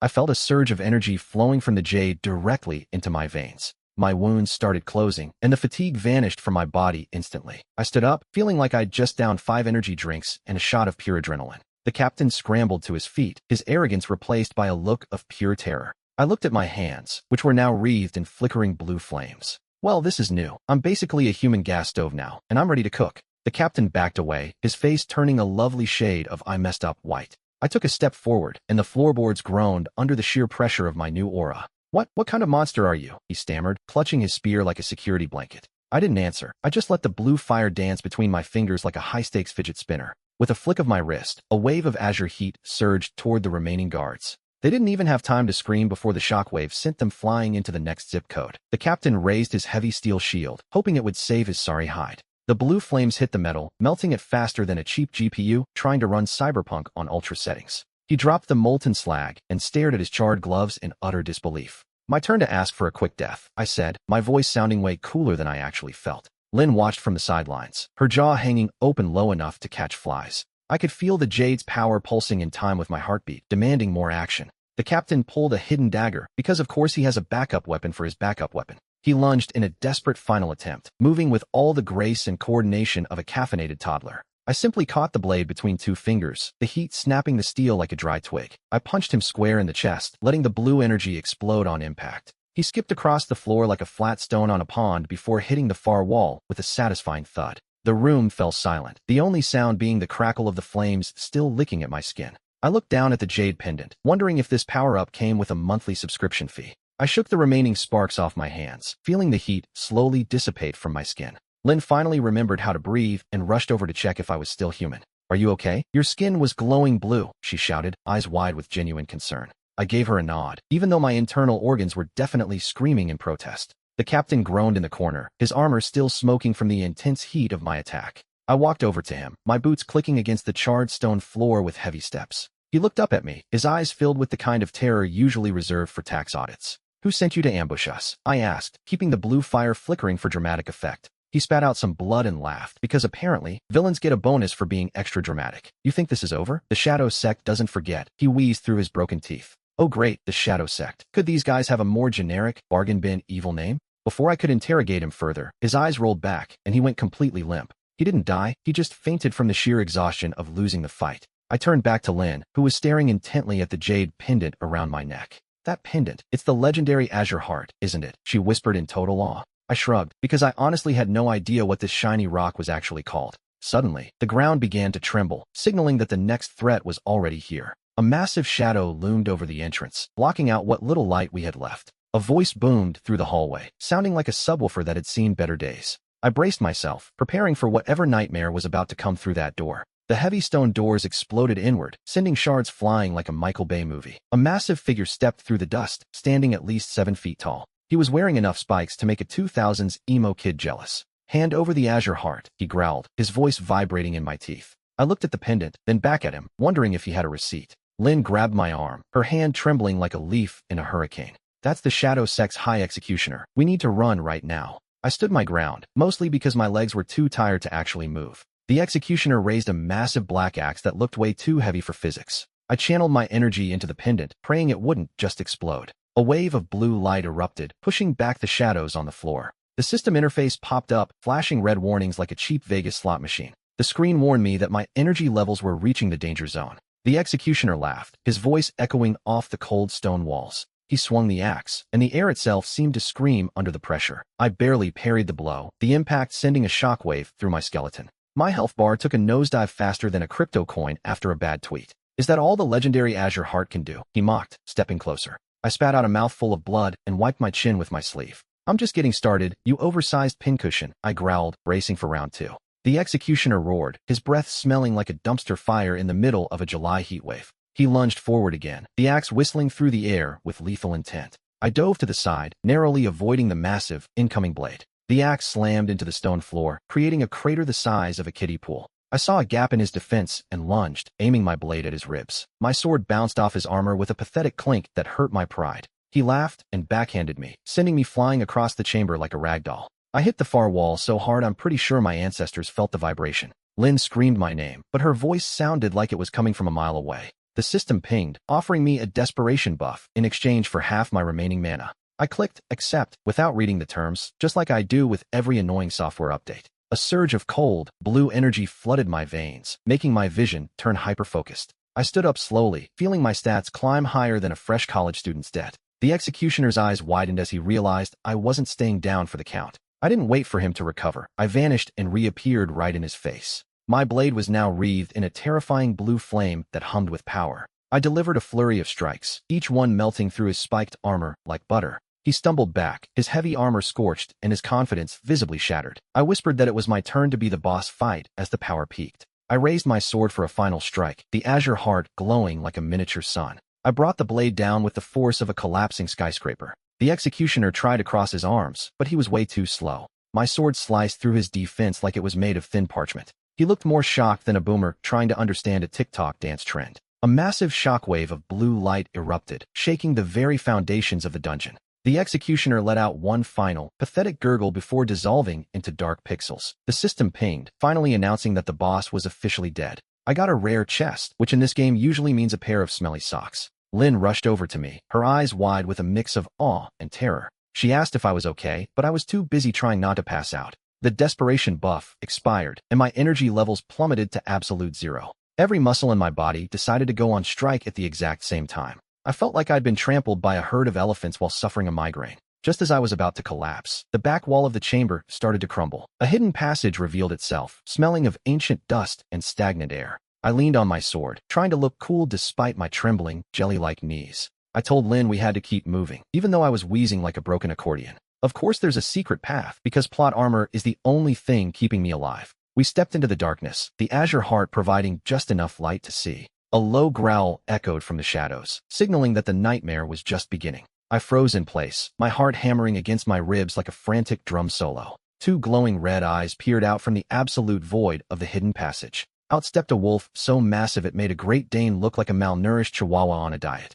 The system identified it as a shadow stalker, which sounds like a generic edgy teenager's first username. Its level was hidden behind a row of terrifying question marks that screamed, "You're gonna die." Lynn gripped her staff so hard her knuckles turned whiter than a ghost in a blizzard. I tried to lift my sword, but my arms felt like they were made of wet noodles. The beast lunged forward, moving faster than a toxic comment on a viral video. I barely managed to roll aside as its claws shredded the stone floor like wet cardboard. Seriously, does this dungeon have a no-rest policy, or did I accidentally select the instant death difficulty setting? I chugged a low-grade mana potion, praying it wouldn't give me magical indigestion in the process. A faint blue glow emanated from the azure heart, reacting violently to the monster's presence. The shadow stalker paused, sniffing the air as if it had just smelled something delicious. Great, I'm not just the protagonist. I'm a walking, talking, medium-rare steak for a giant demon dog. I noticed a glowing sigil on its chest, pulsing with a rhythmic and dark energy. I yelled at Lynn to distract the beast while I aimed for its obvious weak point. She unleashed a burst of blinding light, disorienting the creature for a precious split second.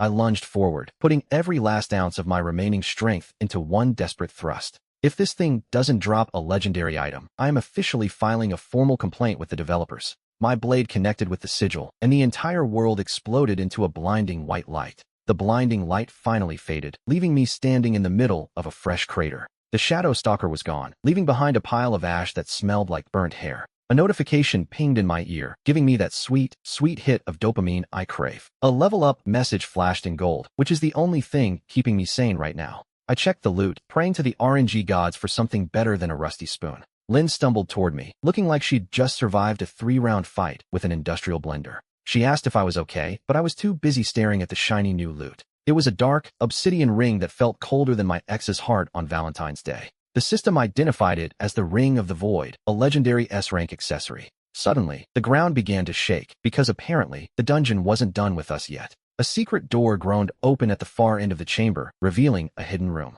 I sighed, looking around for a skip cutscene button for this never-ending nightmare. We walked through the door and entered a room filled with ancient scrolls and piles of gold. Lynn's eyes lit up like she'd just found a lifetime supply of free iced lattes. But in the center of the room sat a stone throne occupied by a very dead-looking skeleton. The skeleton didn't move, but the aura it radiated was pure, unadulterated menace. I gripped my sword again, watching my stamina bar crawl up like a snail on a Sunday stroll. A voice boomed directly into my brain, asking who dared to disturb the Eternal King. Seriously? Another Eternal King? These guys really need to hire a better branding agency. I stepped forward, bracing myself for whatever epic boss music was about to start playing. Two blue flames ignited in his eye sockets, signaling that the boss fight was officially starting. He stood up slowly, his ancient bones rattling with every single movement. "Mortals," he rasped, "you have trespassed upon the sanctum of the undying." I rolled my eyes so hard I almost saw my own brain. This script is older than the skeleton itself. Lynn gripped her staff, her knuckles turning whiter than the king's dusty ribcage. A massive health bar stretched across my vision, glowing with an ominous, dark purple light.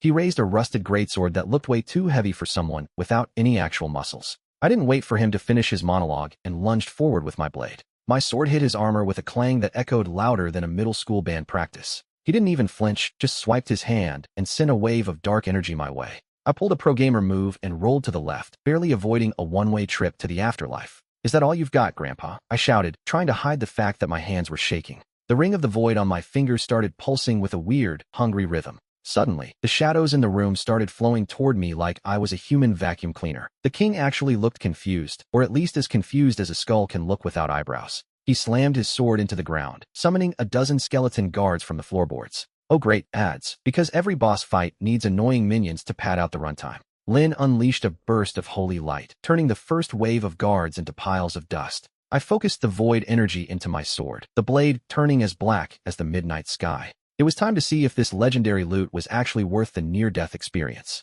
I dashed forward, the void energy trailing behind my sword like a dark, smoky ribbon. The first skeleton guard tried to block me, but my blade sliced through him like butter. The skeleton king roared, sounding less like a god and more like a bag of dry sticks falling downstairs. He swung his massive greatsword in a wide arc, carving a deep trench into the stone floor. I jumped over the blade, feeling the wind of the swing ruffle my hair as I soared. Lynn's staff glowed so bright I thought she was trying to flashbang the entire audience at home. The holy light scorched the remaining guards, turning them into literal piles of useless calcium. I landed right in front of the king and thrust my sword toward his glowing core. He asked if steel could kill the dead, which is basically villain dialogue 101 for dummies. His bony hand caught my blade, the friction sending sparks flying everywhere in the dark room. A wave of cold energy traveled up the sword, freezing my fingers in an instant. The ring of the void reacted, pulsing with a heat that countered the king's icy chill. He recoiled, his eye flames flickering like my Wi-Fi signal when I'm actually trying to play. I didn't give him a second to recover and unleashed a powerful horizontal slash. The void energy bit deep into his spine, shattering the ancient, brittle bone into fragments. He let out one last rattling gasp before collapsing into a heap of rusted junk. The dark purple health bar finally emptied, disappearing with a satisfying, digital chime. I stood there panting, wondering if I could sell his crown for a decent price later. Lynn ran up to me, her eyes wide with a mix of relief and pure shock. "We actually did it," she whispered, looking at the pile of bones at our feet. I looked down at the pile of bones and kicked a stray rib away with my boot. "Don't get too excited, Lynn. The loot hasn't even dropped yet." Suddenly, the room began to shake, dust falling from the ceiling like a giant with a bad case of dandruff. A treasure chest materialized in the center of the room, glowing with a suspiciously golden light. I approached it cautiously, half expecting it to grow teeth and become a mimic. I kicked the lid open, and a blinding light filled my vision like a flashbang. Inside lay a pair of sleek boots and a strange, pulsating purple crystal. I picked up the boots, which looked like they were crafted from dragon scales and pure, unadulterated flex. The system notification popped up, informing me these were the legendary Windwalker Greaves.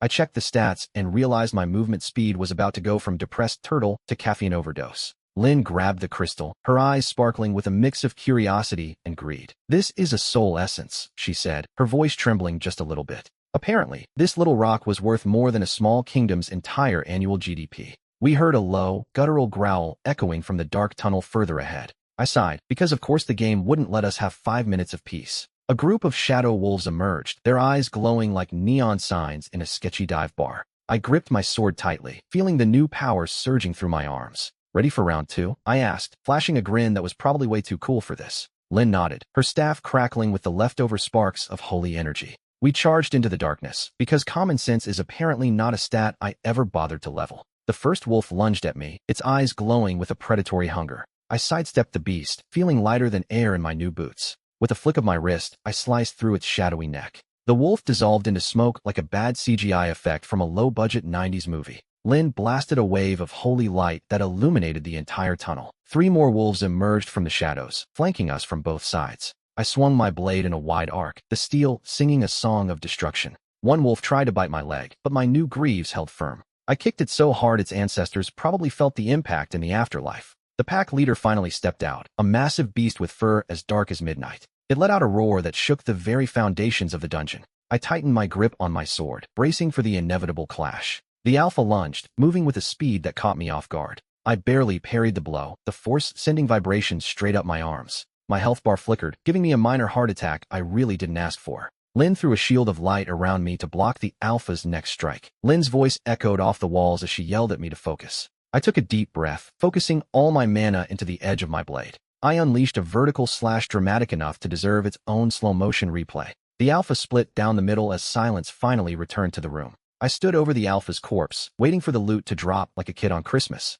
A golden chest materialized, shining brighter than a crypto bro's fake promises on Twitter. I kicked the lid open, praying it wasn't a mimic waiting to ruin my day. Inside was a glowing orb and a pair of gauntlets that looked expensive as hell. Lynn poked the dead wolf with her staff, probably making sure it wouldn't respawn. She said I actually survived, sounding way more disappointed than she should have been. I ignored her attitude and equipped the gauntlets, feeling the power surge through my veins. My stats spiked so hard I thought I'd accidentally triggered a pay-to-win microtransaction. Just as I was celebrating, the back wall of the room started to rumble. A hidden passage opened up, revealing a staircase leading into the dark unknown. I muttered about more walking while my legs already filed a formal complaint. We headed down, the temperature dropping faster than my motivation on a Monday morning. A weird blue light started pulsing at the bottom of the stairs. We walked into a massive library that looked like it hadn't seen a librarian in centuries. The place was crawling with stone statues that looked way too ready to kill us. One of the statues' eyes glowed red, and I knew the tutorial was officially over. It pulled out a stone claymore, moving with the speed of a boss on a caffeine high.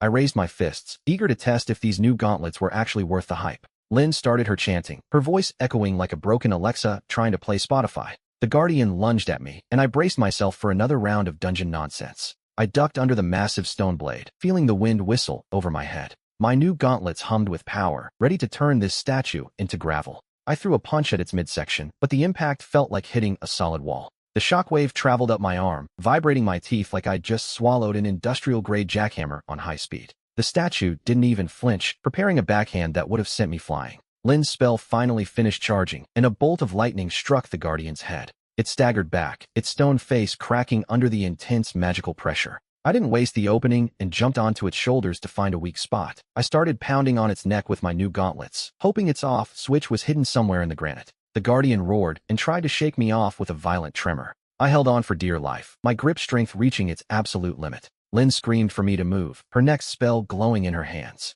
I backflipped away just as a massive explosion turned the library's corner into a crater. The statue exploded into a million pieces, and I'm pretty sure I heard the library's late fees being canceled in the distance. I landed on my feet, trying to catch my breath while the dust settled. Lin ran over, checking the debris for any more loot or hidden traps. She found a leather-bound book that looked ancient and covered in dust. As soon as she touched it, the entire library started to glow with purple light. I groaned as the floor began to shake, signaling another phase of the fight. A ghostly figure appeared above the book, looking like he was about to give a very long, boring, and unskippable cutscene. The ghost cleared his throat, and I prepared myself for a long-winded explanation of the plot. He began to recount the ancient history of the sanctum with a booming, ethereal voice. I looked at Lin, who was listening intently to every word the spirit uttered. Suddenly, the ghost's eyes turned red, and the room temperature dropped faster than a failing crypto coin during a market crash. He pointed a translucent finger at me, screaming that I was unworthy of the forbidden knowledge. The book in Lin's hands started vibrating with a strange, rhythmic energy that shook the air.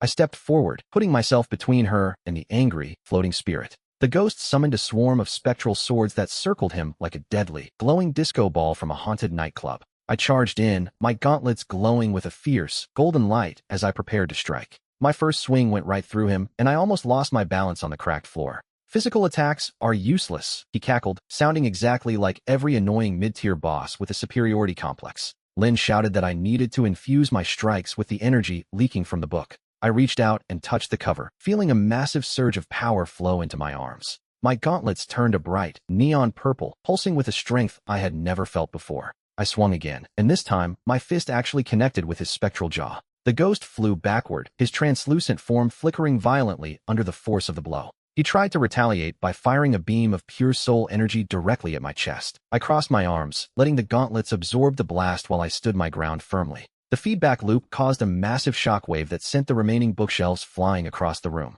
I stood in the wreckage, wondering if the library had insurance for act of vengeful spirit damages or if I was screwed. The ghost stabilized himself in the air, his expression turning from shock to pure rage. He let out a piercing shriek that probably shattered every eardrum within a 5-mile radius. "You dare use the power of the forbidden tome against its guardian?" he roared. I just shrugged, because honestly, what else was I supposed to do with it? The spectral swords he summoned earlier began to merge into one giant, glowing blade. It looked less like a weapon and more like a neon sign for a very dangerous haunted nightclub. He swung the massive sword down, and I barely managed to roll out of the way. The floor where I had been standing exploded into a million pieces of marble and dust. Lin called out, telling me that the ghost's core was hidden within the hilt of that sword. Great, so I just had to punch the giant, glowing death stick. Easy peasy. I waited for him to swing again, timing my movement like a pro speedrunner. As the blade hit the ground, I jumped onto the flat side of the sword and ran up. The ghost tried to shake me off, but my grip was tighter than a fanboy's hold on a limited edition figurine. I reached the hilt and saw a glowing blue orb pulsing with malevolent energy. I pulled back my fist, the purple energy from the book swirling around my knuckles. "Game over, Casper," I muttered, delivering a punch that would make a superhero proud. The orb shattered, and the ghost's form began to dissolve into shimmering particles of light. The giant sword vanished, and I fell back to the ground, landing in a cool superhero pose. My knees definitely regretted that landing, but at least I looked cool for the imaginary cameras. Lin ran over to me, checking if I was still in one piece after that chaotic mess. Lin rushed to my side, her eyes scanning me for any major injuries. I told her I was fine, even though my knees were currently filing a class action lawsuit against my brain. The dust from the explosion finally began to settle around the ruined chamber. With the ghost guardian gone, the heavy silence of the tomb returned. Suddenly, the forbidden tome in my hand started vibrating with intense energy. A beam of purple light shot out from the book toward the back wall. The wall rumbled and slid open, revealing a hidden compartment behind the altar. Inside sat a small, ornate chest that looked suspiciously like a pay-to-win loot box. I approached it slowly, wondering what kind of trap was waiting for me. I opened the lid, and a blinding gold light filled the entire room. It was a jade pendant, pulsing with a rhythm that matched my own heartbeat. Before I could even touch it, a loud, obnoxious laugh echoed through the chamber. Well, looks like the trash actually found something useful, a voice sneered. I turned around to see young Master Chin standing there with his usual squad. He was wearing so much silk and gold, he looked like a walking curtains display from a budget IKEA. I sighed, realizing that my brief moment of peace was officially over. Chin demanded I hand over the pendant if I wanted to leave this place alive. Lin stepped forward and placed her hand on the hilt of her sword. I reached out to stop her as the purple energy surged through my veins. If this guy wanted to fight, I was about to give him a beatdown tutorial he'd never forget. Chin took a step forward, his face twisting into a classic villainous scowl. I asked if he got that outfit from a Villains R Us clearance sale, or if he just enjoyed looking like a fancy tablecloth. His face turned beet red as he signaled his lackeys to surround us. He screamed for them to kill me and take the pendant immediately. 3 goons lunged at me with their swords drawn and ready to strike. I didn't even blink as the purple energy surged through my body. I sidestepped the first attacker with effortless grace and speed. I planted a kick in his chest that sent him flying into the wall harder than a laggy player's ping spikes on a Sunday night. The other 2 goons froze in their tracks, paralyzed by fear. I gestured for them to come at me, my confidence growing by the second. Lin stayed back, knowing I didn't need any help with the attackers. Chun fumbled with a jade talisman in a desperate attempt to save himself. I decided to test a new skill from the tome, because why have a legendary item if you aren't going to spam the most broken moves? A wave of dark energy erupted from my palm and swept the room. The force of the blast sent the remaining goons tumbling backward. Chin's expensive talisman shattered into pieces before he could even activate it. I walked toward him, my eyes glowing with a terrifying purple light. I reached out and snatched the heavy coin pouch from his belt. I'm taking his wallet as a douchebag tax, mostly because the plot demands I get rich while making him look pathetic. With the trash taken care of, it was finally time to leave this tomb. We finally stepped out of that dusty, trap-filled basement and back into the glorious sunlight. I took a deep breath, even though the air still smelled like ancient mold and bad decisions. Lin glanced at me, probably wondering if I was going to share the loot or stay a total loot goblin. But our exit was cut short by a group of guys in matching white robes blocking the path. Oh great, it's the Cloudstep sect, looking like a budget boy band that only performs at funerals. Their leader stepped forward, sporting a hairstyle that definitely required an entire bottle of hairspray. He pointed his finger and demanded we hand over the tomb's treasures for safekeeping. Safekeeping is just the polite cultivation term for, I'm robbing you because I'm a hypocrite. I asked him if his sect also offered classes on how to be a professional beggar. His face turned a shade of purple that almost matched my new aura. He drew his sword, and the blade flickered with a faint, pathetic blue light. Honestly, his spirit pressure was so weak it wouldn't even blow the foam off a lukewarm latte. I told Lin to take a seat while I dealt with these righteous highwaymen. I didn't even bother drawing a weapon. I just let the tome's energy dance on my fingertips. The leader lunged at me, screaming about justice and sect honor like a broken record. I sidestepped his attack, so casually it felt like I was playing a rhythm game on tutorial mode. I tapped him on the shoulder, and he flinched like I'd just threatened to leak his browser history. I flicked a tiny pulse of dark energy into his chest, just to remind him who the MC is. He hit the dirt, gasping for air while his disciples stood there, completely frozen. I told them to get out of my sight before I lost my patience entirely. The disciples scrambled away like they'd just seen their search history leaked to the public. I watched them trip over their own robes as they vanished into the distance. Lin walked up to me, her eyes filled with a mixture of awe and suspicion. She asked how I had obtained such power, but I wasn't ready to reveal my secrets. We began the long trek toward the nearest city, leaving the ruins behind us. The road was long, dusty, and looked exactly like a generic asset flip from the Unity store. Suddenly, a strange vibration resonated from the tome hidden within my robes. A neon purple light pulsed through the fabric, reacting to something in the air. We finally reached the massive iron gates of Azure Peak City. The guards at the entrance eyed my tattered clothes with obvious contempt. One of them stepped forward, crossing his halberds like he was guarding the last copy of a limited edition game. He demanded a heavy entry fee that I certainly didn't have on me. Lin stepped in and paid the toll, sparing me from having to start another fight. We entered the city, and the smell of street food hit me harder than a truck in an Ice Guy intro. My hunger was becoming unbearable, a sharp reminder of the energy I'd spent. We found a crowded tavern nearby and quickly claimed a table in the back. I kept my head low, scanning the room for any potential threats.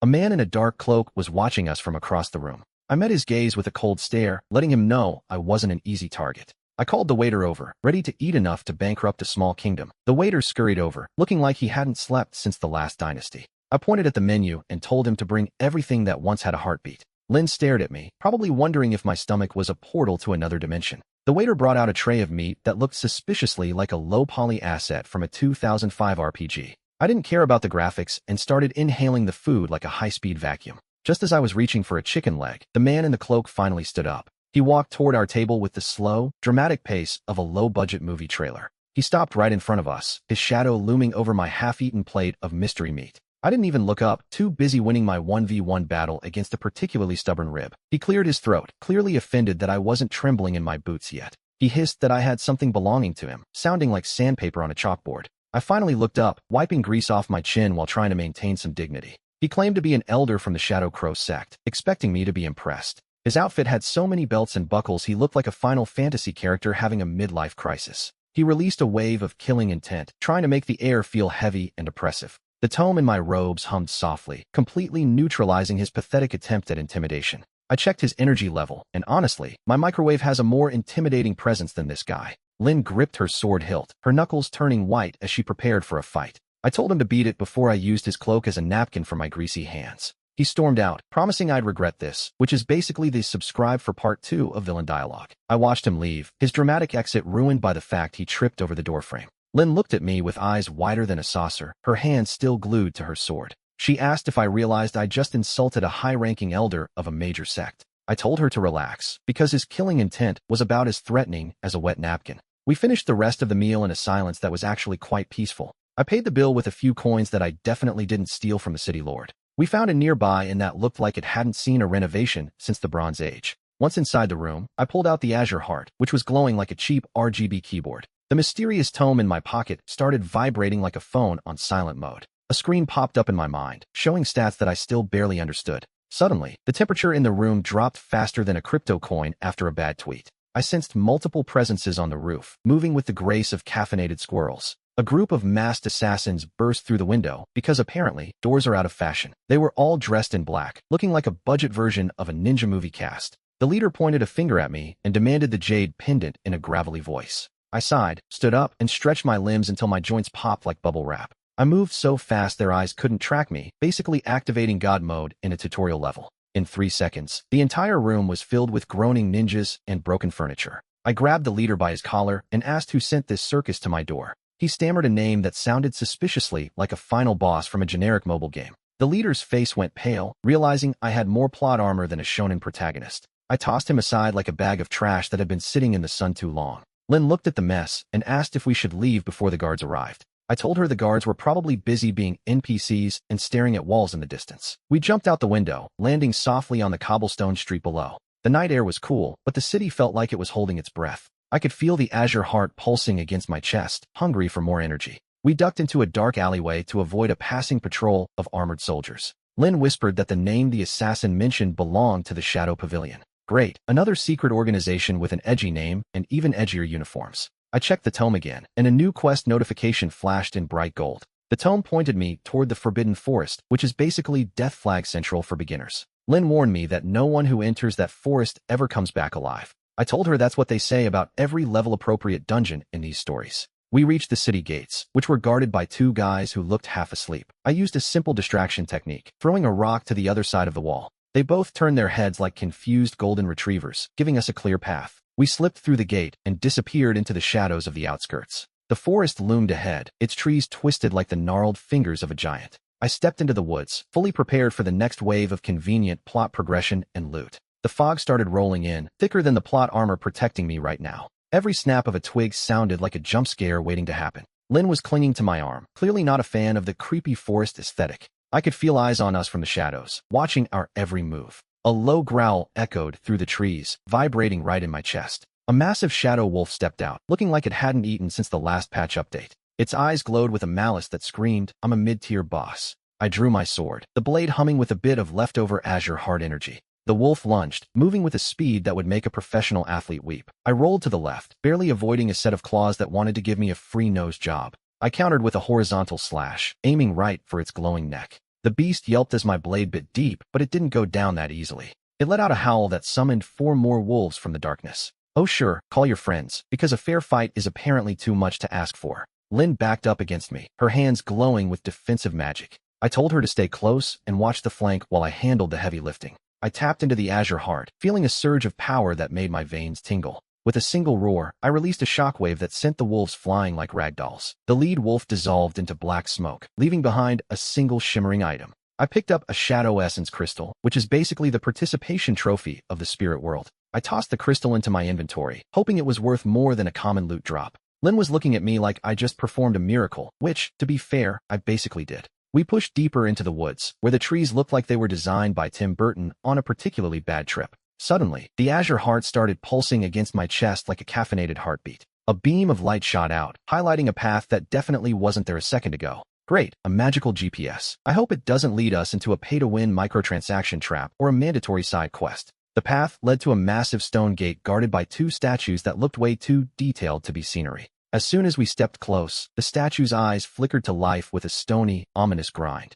Only the worthy may pass, they boomed, their voices echoing like a bad surround sound system. I rolled my eyes so hard I almost saw my own brain, wondering if these statues ever get tired of their own scripted dialogue. The statues didn't find my logic compelling and raised their massive stone halberds in perfect sync. I pushed Lin back and drew my sword, the azure heart's energy coating the blade in a cool blue glow. The first statue swung, its weapon smashing the ground and sending chunks of rock flying everywhere. I jumped onto the halberd's shaft, using it as a ramp to get right into the statue's face. I plunged my sword into its neck, which felt about as effective as trying to cancel a gym membership with a toothpick. But the azure heart's energy flared, cracking the stone like it was made of cheap, knockoff porcelain. The statue crumbled into a pile of rubble, leaving its partner looking very confused for a rock. I didn't give the second one a chance to process its grief and sliced through its core in one motion. With the guards out of the way, the massive stone gate began to creak open with a dramatic groan. I took a deep breath and stepped inside, ready for whatever cliché boss was waiting for us in the dark.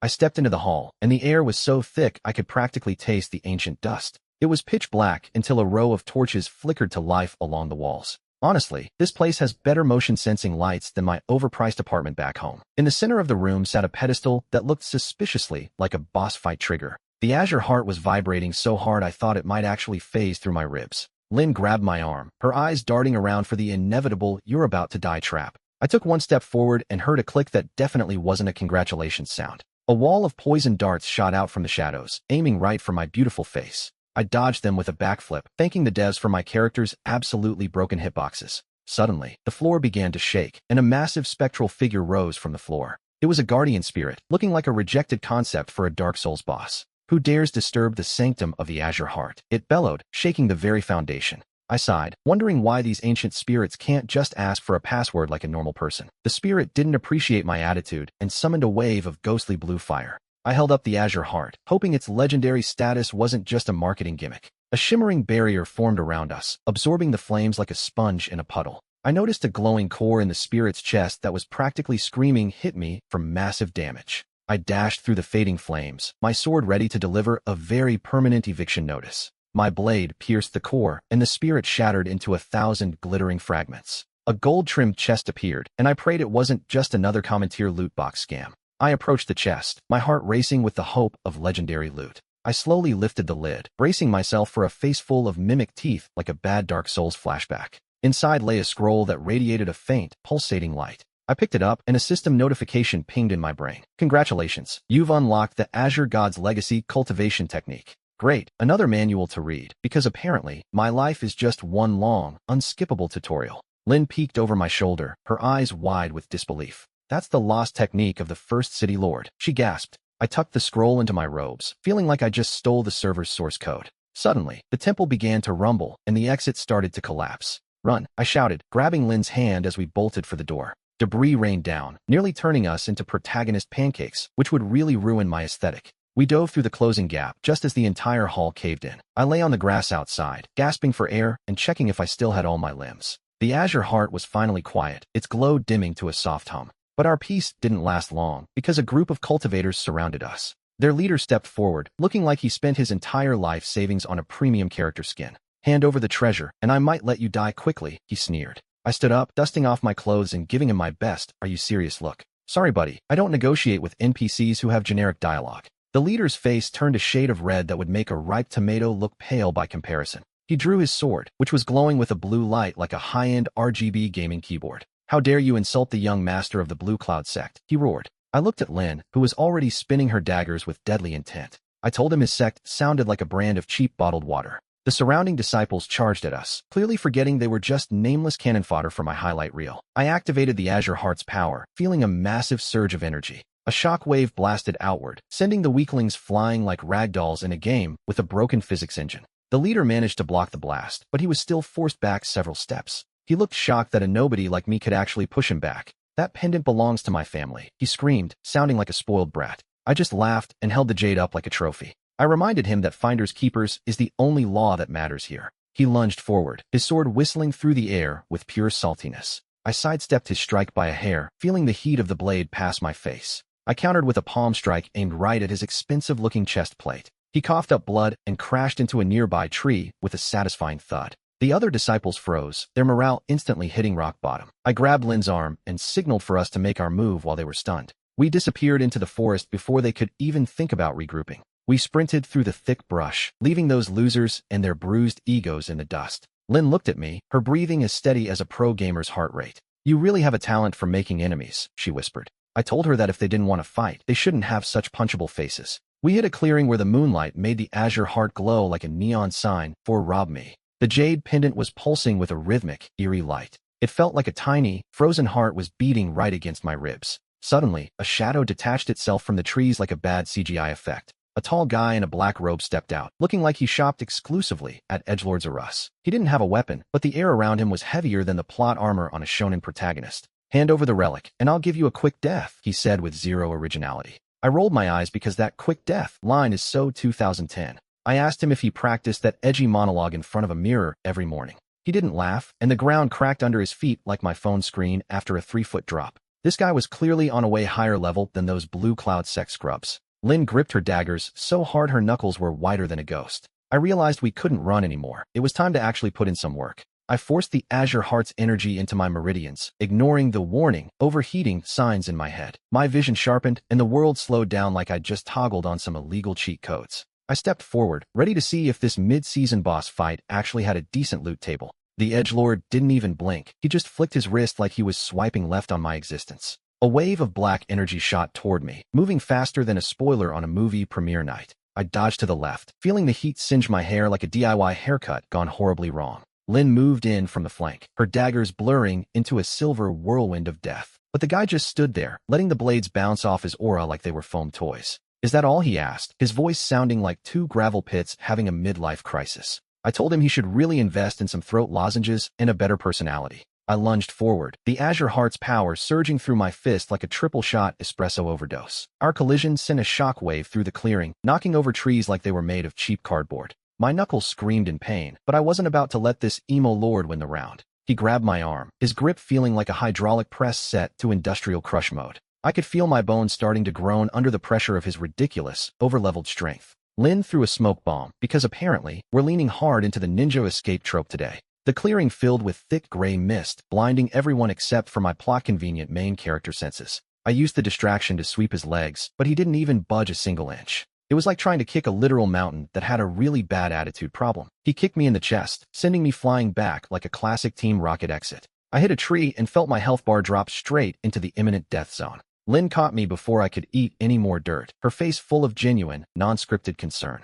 I coughed up some blood and told her that his boots were definitely cheap knockoffs from a clearance bin. The edgelord stepped out of the smoke, looking like he just finished a high-budget shampoo commercial. He stared at the azure heart in my hand with a gaze that could freeze a boiling kettle. "Hand it over," he said, because apparently his vocabulary is as limited as his social skills. I clutched the jade tighter, feeling its warmth pulse against my palm like a tiny, glowing heart. Lin stood in front of me, her daggers ready to turn him into a human pincushion. But I knew we were outmatched, like a level 10 party trying to raid a level 99 boss. Suddenly, the azure heart flared with a blinding light, brighter than a flashbang in a dark room. A voice echoed in my head, sounding suspiciously like a tutorial NPC who is tired of my crap. "Unlock the seal," the voice whispered, as if it were that easy to just break ancient magic. I didn't have a choice, so I poured my remaining energy into the pendant like a desperate gambler. The light expanded, pushing the edgelord back and making him look actually surprised for once. A dragon-shaped phantom erupted from the jade, roaring loud enough to shatter my eardrums. It circled us, creating a barrier that looked way more expensive than the rest of this animation.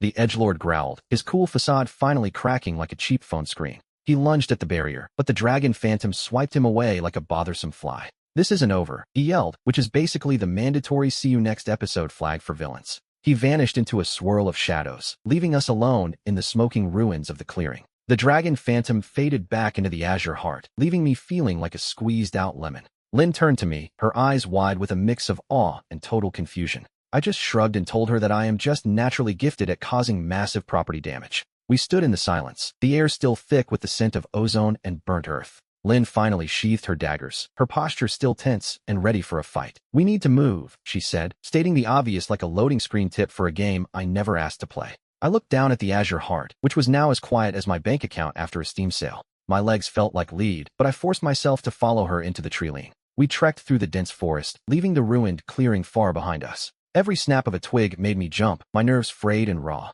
Lin kept glancing at me, her eyes searching for any sign that I was about to collapse. We eventually found a small cave hidden behind a curtain of falling water. I collapsed against the cold stone wall, my lungs burning with every breath. Lin quickly gathered some dry wood and started a small, flickering fire. The light cast long, dancing shadows against the jagged ceiling of our hideout. She sat across from me, her gaze locked onto the jade pendant resting on my chest. "That dragon, what kind of power is hidden in that thing?" she asked softly. I shook my head, honestly having no idea how we were still alive. I reached out and touched the cool surface of the azure heart. It felt heavier now, like it was carrying the weight of 1,000 bad sequels and even worse plot twists. Suddenly, the jade began to glow with a soft, rhythmic pulse of light. A map of light projected onto the cave ceiling, looking like a holographic GPS from a sci-fi movie I'd rather be watching. I stared at the glowing coordinates, realizing our journey had only just begun. I stared at the glowing map, scanning the coordinates for our next destination. Lin leaned in closer, her face illuminated by the neon blue light of the projection.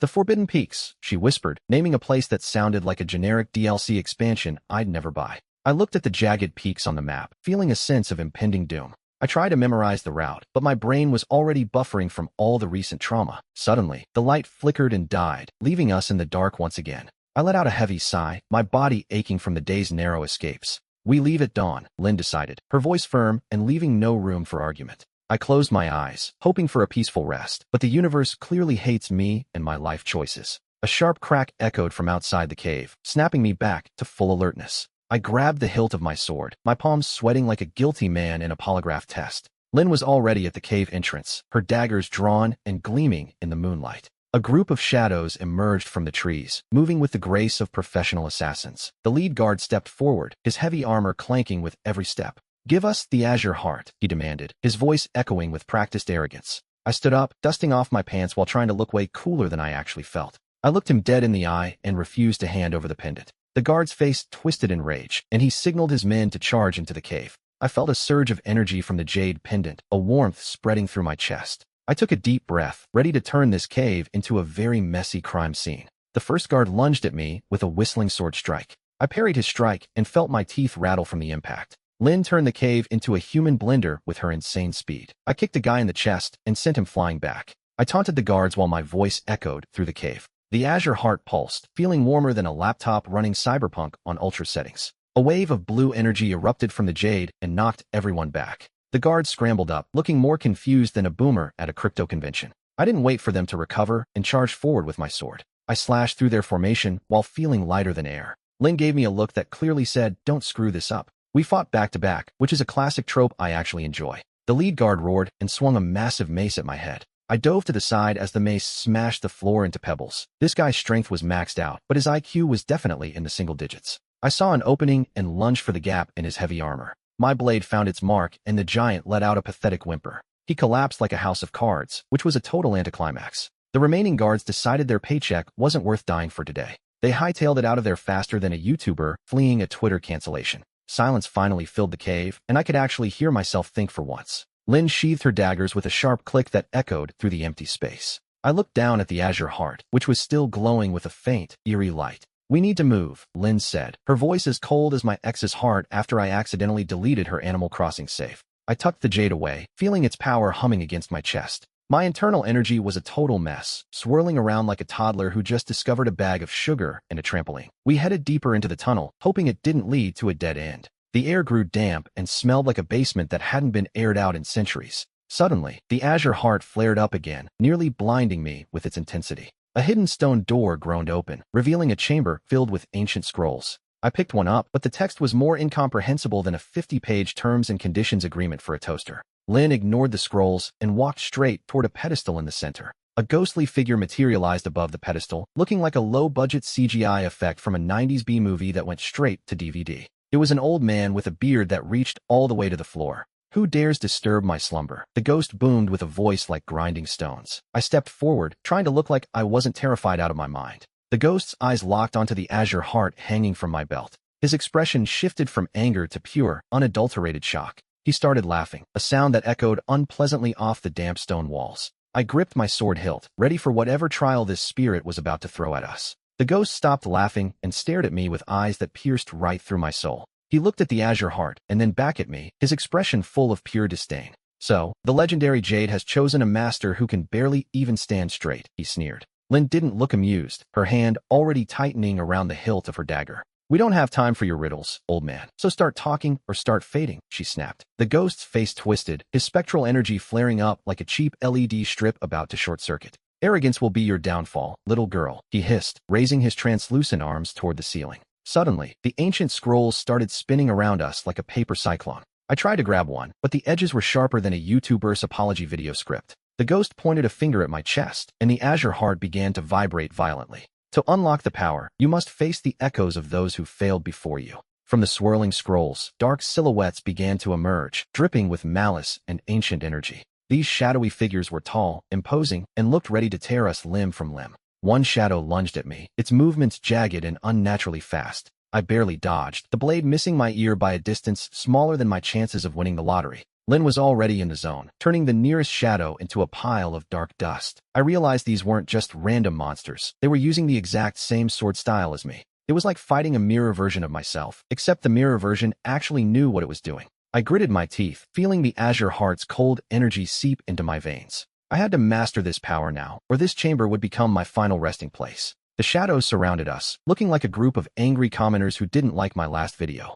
I raised my sword, feeling the azure heart pulse in my palm like a caffeinated heartbeat. Lynn stood back to back with me, her presence the only thing keeping me from losing it. "Don't let them get in your head," she whispered, her voice steady despite the chaos. One shadow stepped forward, its form shifting into a perfect replica of my old master. Seeing that familiar face made my heart skip a beat, even if it was just a cheap trick. The ghost laughed again, sounding like a dial-up modem trying to connect in a horror movie. "Your past is your greatest weakness," he taunted, hovering just out of reach like a coward. The Shadow Master lunged, his blade moving in a blur of dark, jagged energy. I blocked the strike, but the impact sent a shockwave through my entire body. My feet skidded across the stone floor, leaving deep gouges in the ancient rock. I needed to find a way to counter his style, or I was going to be history. Lynn was busy dealing with 3 shadows at once, moving like a whirlwind of lethal steel. Lynn was doing all the heavy lifting while I struggled with one emo clone like a total noob. I closed my eyes for a split second, trying to sync my breathing with the azure heart. The cold energy surged, turning from a small trickle into a freezing, unstoppable flood.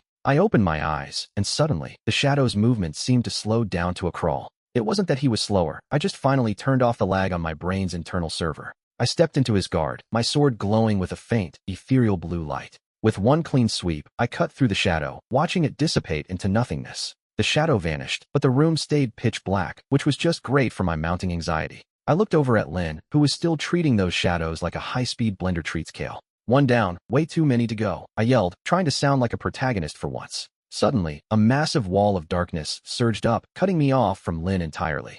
The classic separate the party trope, because the writers clearly ran out of original ideas today. The air grew heavy and smelled like a basement that hadn't been cleaned since the Ming Dynasty. 2 glowing red eyes locked onto me from the dark, radiating pure, unadulterated, "you're dead" energy. A massive shadow beast stepped forward, looking like a wolf that had been dipped in liquid nightmare. It let out a roar that made my life insurance policy spontaneously combust in my pocket. I gripped my sword, my knuckles turning whiter than a brand new pair of overpriced sneakers. The beast lunged, its claws scraping against the stone with a sound that hurt my soul. I rolled to the side, barely avoiding a swipe that would have shortened my height by a head. "Is that all you've got, Sparky?" I taunted, even though my heart was doing the Macarena. The beast didn't appreciate my humor and prepared for a second, much faster charge. I tapped into the azure heart, feeling the cold energy sharpen my senses to a razor edge. The world slowed down as I overclocked my brain like a gaming PC trying to run Crisis. I dashed into its blind spot, my sword trailing a streak of ethereal blue light behind it.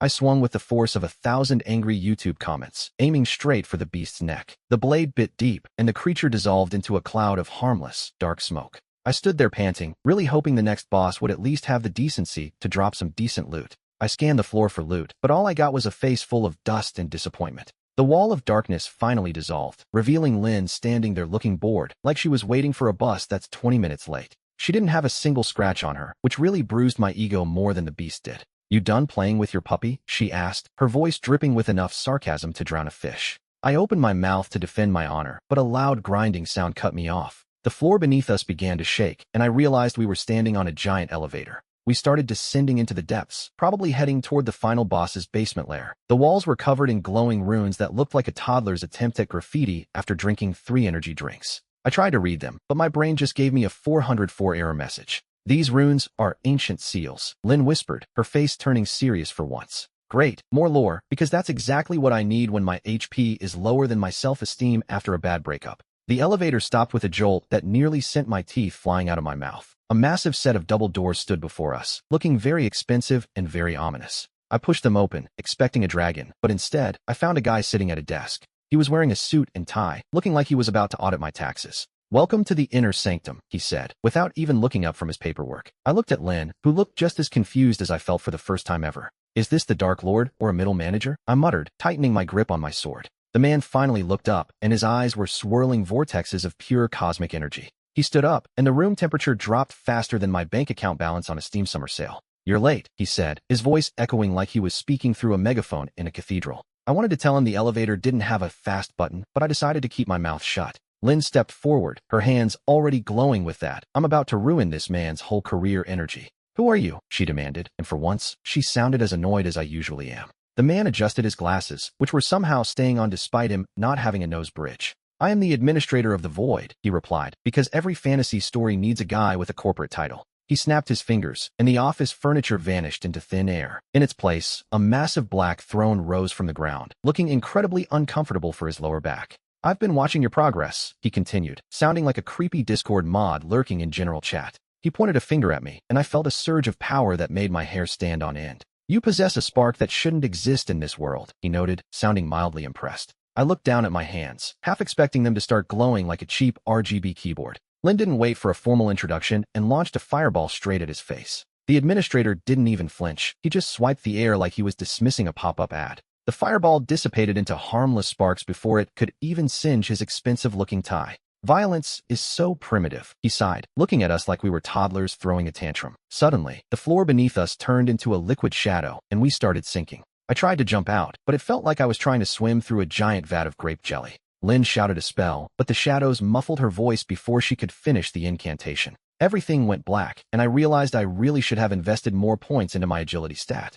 I woke up on a floor that was colder than a slab of granite in midwinter. My head was spinning, and my vision was blurrier than a low-resolution video stream. "Lynn, you still alive?" I croaked, my voice sounding like I'd swallowed a handful of gravel. No answer came, just the sound of my own heavy breathing echoing in the empty dark. Suddenly, the lights flickered on, revealing a room that looked like a high-budget escape room. The administrator was standing there, still looking like he was about to sell me a crypto course. "Welcome to the trial of the Void," he announced, "because every villain needs a dramatic entrance." I tried to stand up, but my legs felt like they were made of literal wet noodles. I saw Lynn suspended in a glowing cage, looking like a very angry, magical hamster. "Let her go, you budget brand overlord," I yelled, trying to sound way more intimidating than I felt. He just chuckled, a sound so smug I wanted to reach out and slap him. A massive stone door creaked open, and something started growling from the deep shadows. A massive beast stepped out, its body covered in eyes and jagged, yellow teeth. I reached for my sword, but my belt was emptier than my bank account after a Steam sale. The system interface popped up, flashing red like a PC that was about to explode.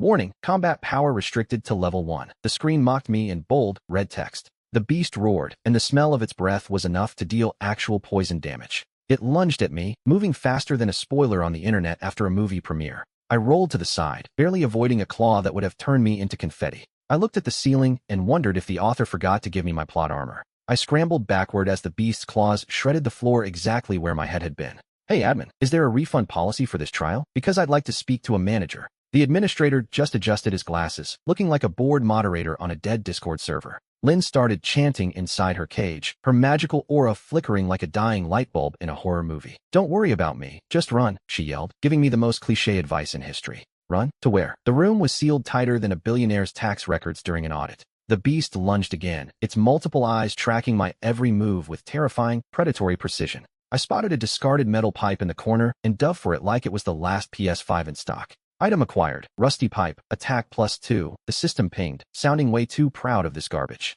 +2 attack? I'd have better luck fighting this thing with a rolled-up newspaper. The monster let out a roar that literally vibrated my teeth inside my skull and made my ears bleed. It opened its massive maw, and a beam of dark energy started charging up between its jagged teeth. Oh great, it's got a ranged attack, because being a giant murder dog wasn't enough of a challenge. I ducked behind a stone pillar just as a purple laser turned the air into pure ozone. The pillar cracked instantly, and I realized my cover was about as reliable as a chocolate teapot. I looked at Lin, who was pointing frantically at a glowing blue rune on the beast's underbelly. Of course it has a glowing weak spot. It's like the developers weren't even trying to be original. I gripped my pathetic rusty pipe and waited for the beast to lunge one more time. My heart was pounding against my ribs like a frantic drummer in a heavy metal band. All right, you ugly overgrown rug. Let's see how you like a taste of scrap metal, I yelled. The beast leaped into the air, its massive shadow covering me like a dark, fuzzy blanket of death. I hit the deck and slid across the floor, praying my knees wouldn't turn into sandpaper. There it was, the glowing blue rune, pulsing like a neon sign at a 24-hour diner.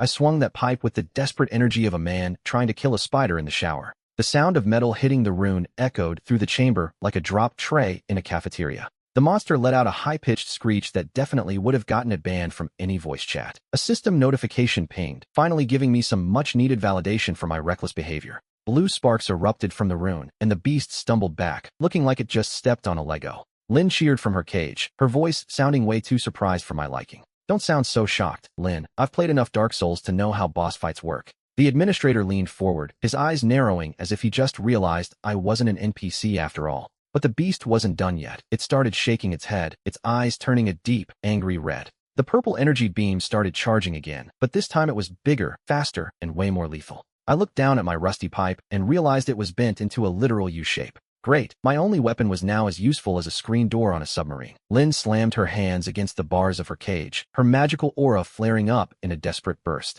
A small orb of light shot through the bars and hit me square in the chest, feeling like a triple espresso. The system announced a speed buff, and suddenly the world started moving in slow motion. My legs felt like they were powered by jet engines, and I could see every pixel of the beast's movement. The monster fired its laser, but I was already moving, dodging the blast like a pro gamer on a caffeine high. I sprinted toward the beast, my feet barely touching the ground as the speed buff kicked in. The administrator shouted something, but his voice was drowned out by the glorious sound of my own plot armor. I reached the monster's flank and prepared for a final strike with my mangled weapon. My bent pipe glowed with the remnants of Lin's magic, pulsing like a dying light bulb. I jammed the metal rod into the beast's open wound with everything I had left. The creature let out a final, pathetic whimper that sounded like a deflating balloon. It collapsed into a heap of pixels and smoke, leaving behind less loot than a level 1 slime. The system pinged, finally awarding me some experience points for my reckless survival. I stood there panting, looking like I just ran a marathon in lead boots. Lin's cage dissolved into light, and she finally stumbled out onto the cold floor.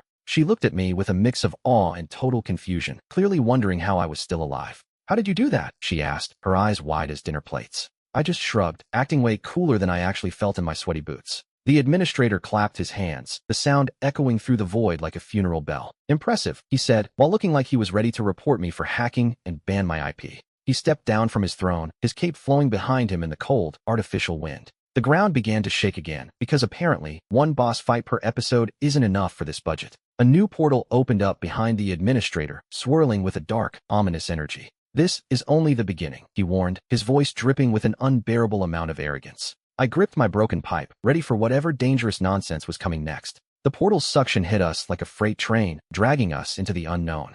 I felt my internal organs doing a chaotic reshuffle as we tumbled through the void. Lin screamed, but in this purple tunnel of doom, no one can hear you complain. The transition effect was so blindingly bright, I'm pretty sure I lost my peripheral vision and half my dignity. We finally slammed onto solid ground, and I tasted dirt that definitely wasn't organic. I groaned, checking to see if all my limbs were still attached to my torso. A system notification popped up, welcoming me to the Valley of Despair like it was a 5-star resort. The air here smelled like wet dog and broken dreams, which wasn't exactly a great sign. Lin was already back on her feet, looking surprisingly composed for someone who just traveled through a wormhole. She noted that we weren't in the arena anymore, stating the absolute obvious. I stood up, my joints popping like bubble wrap with every single movement. The environment was so dark and edgy that I expected a Linkin Park song to start playing in the background. I looked at my broken pipe, which was now glowing with a faint, sickly green light. The administrator's voice echoed in my head, mocking my very existence. He sneered that if I survived this, he might actually give me a real weapon.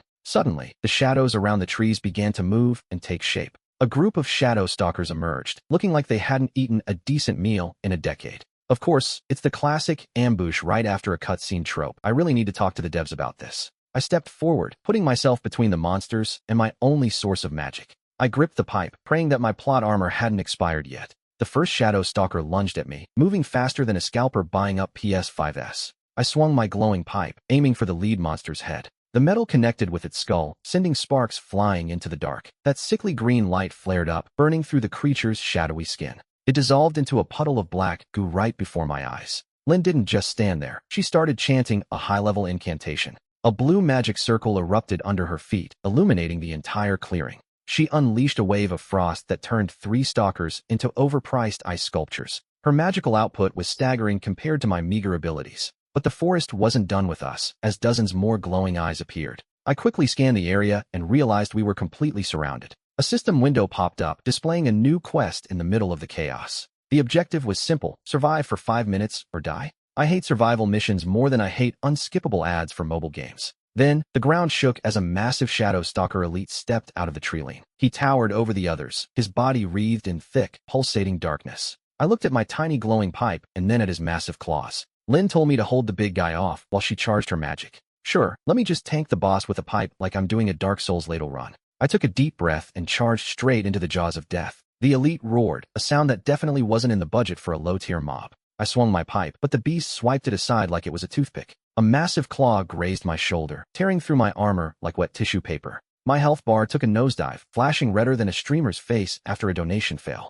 I rolled between its legs, barely avoiding a stomp that cracked the earth. Lynn, how much longer on that ultimate move? I shouted over the chaos. She didn't answer, her eyes glowing with an intense, blinding blue light. The elite turned around, its tail whipping through the air with lethal precision. I jumped, feeling the wind of the attack ruffle my hair. This boss had more phases than a Toxic X, and I was only on phase 1. I slammed the pipe into its ankle, hoping for a critical hit. A small spark ignited, but the monster barely even flinched. It grabbed me by the throat, lifting me off the ground with terrifying ease. I could smell its breath, which was a lovely mix of rotting eggs and despair. Just as it opened its maw to bite my head off, the air turned freezing cold. The ground began to vibrate with power as Lynn finished her chant. A pillar of frost erupted from the magic circle and slammed into the monster. The monster froze instantly, looking like a giant, terrifying popsicle from hell. I dropped to the ground, gasping for air as the ice shattered. The system notification pinged, announcing that the survival timer had finally hit 0. I collapsed onto the floor, my lungs feeling like they'd been through a literal paper shredder.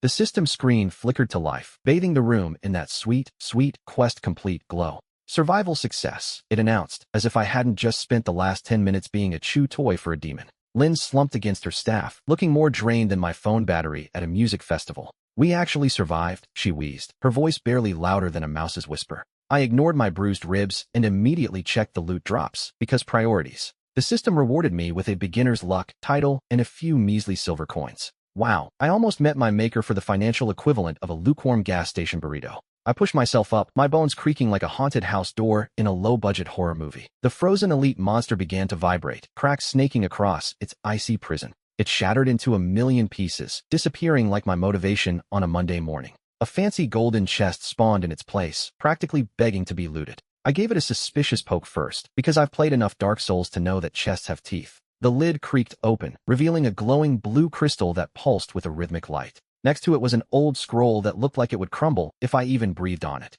The Frost Core, Lynn gasped, her eyes wide with disbelief at the artifact's power. I picked it up, feeling a surge of power that definitely wasn't just a caffeine rush. Before we could celebrate, a slow, condescending clap echoed through the cavern. A guy in a black cloak stepped out of the shadows, looking like he'd just finished an audition for generic edgelord number 4. Not bad for a couple of trash-tier players, he sneered, officially triggering my villain-slapping reflex. I squinted at the guy, trying to figure out if he was a hidden boss or just a lost cause player. Hand over the Frost Core, he demanded, his voice dripping with enough edge to cut glass. Lynn stepped forward, gripping her staff like she was ready to play whack-a-mole with his head. He unleashed a dark aura that felt heavier than the realization that I forgot to pay my rent this month. I quickly pulled up my system interface, praying for a miracle or at least a logout button. The screen flashed a giant red warning. Danger. Level gap is wider than a canyon. His nameplate finally appeared. Shadow Stalker Kalen, the harbinger of cringe. Kalen? That sounds like the name of a guy who tries to return half-eaten sandwiches to the deli. Without another word, he vanished into a cloud of black smoke and edgy intentions.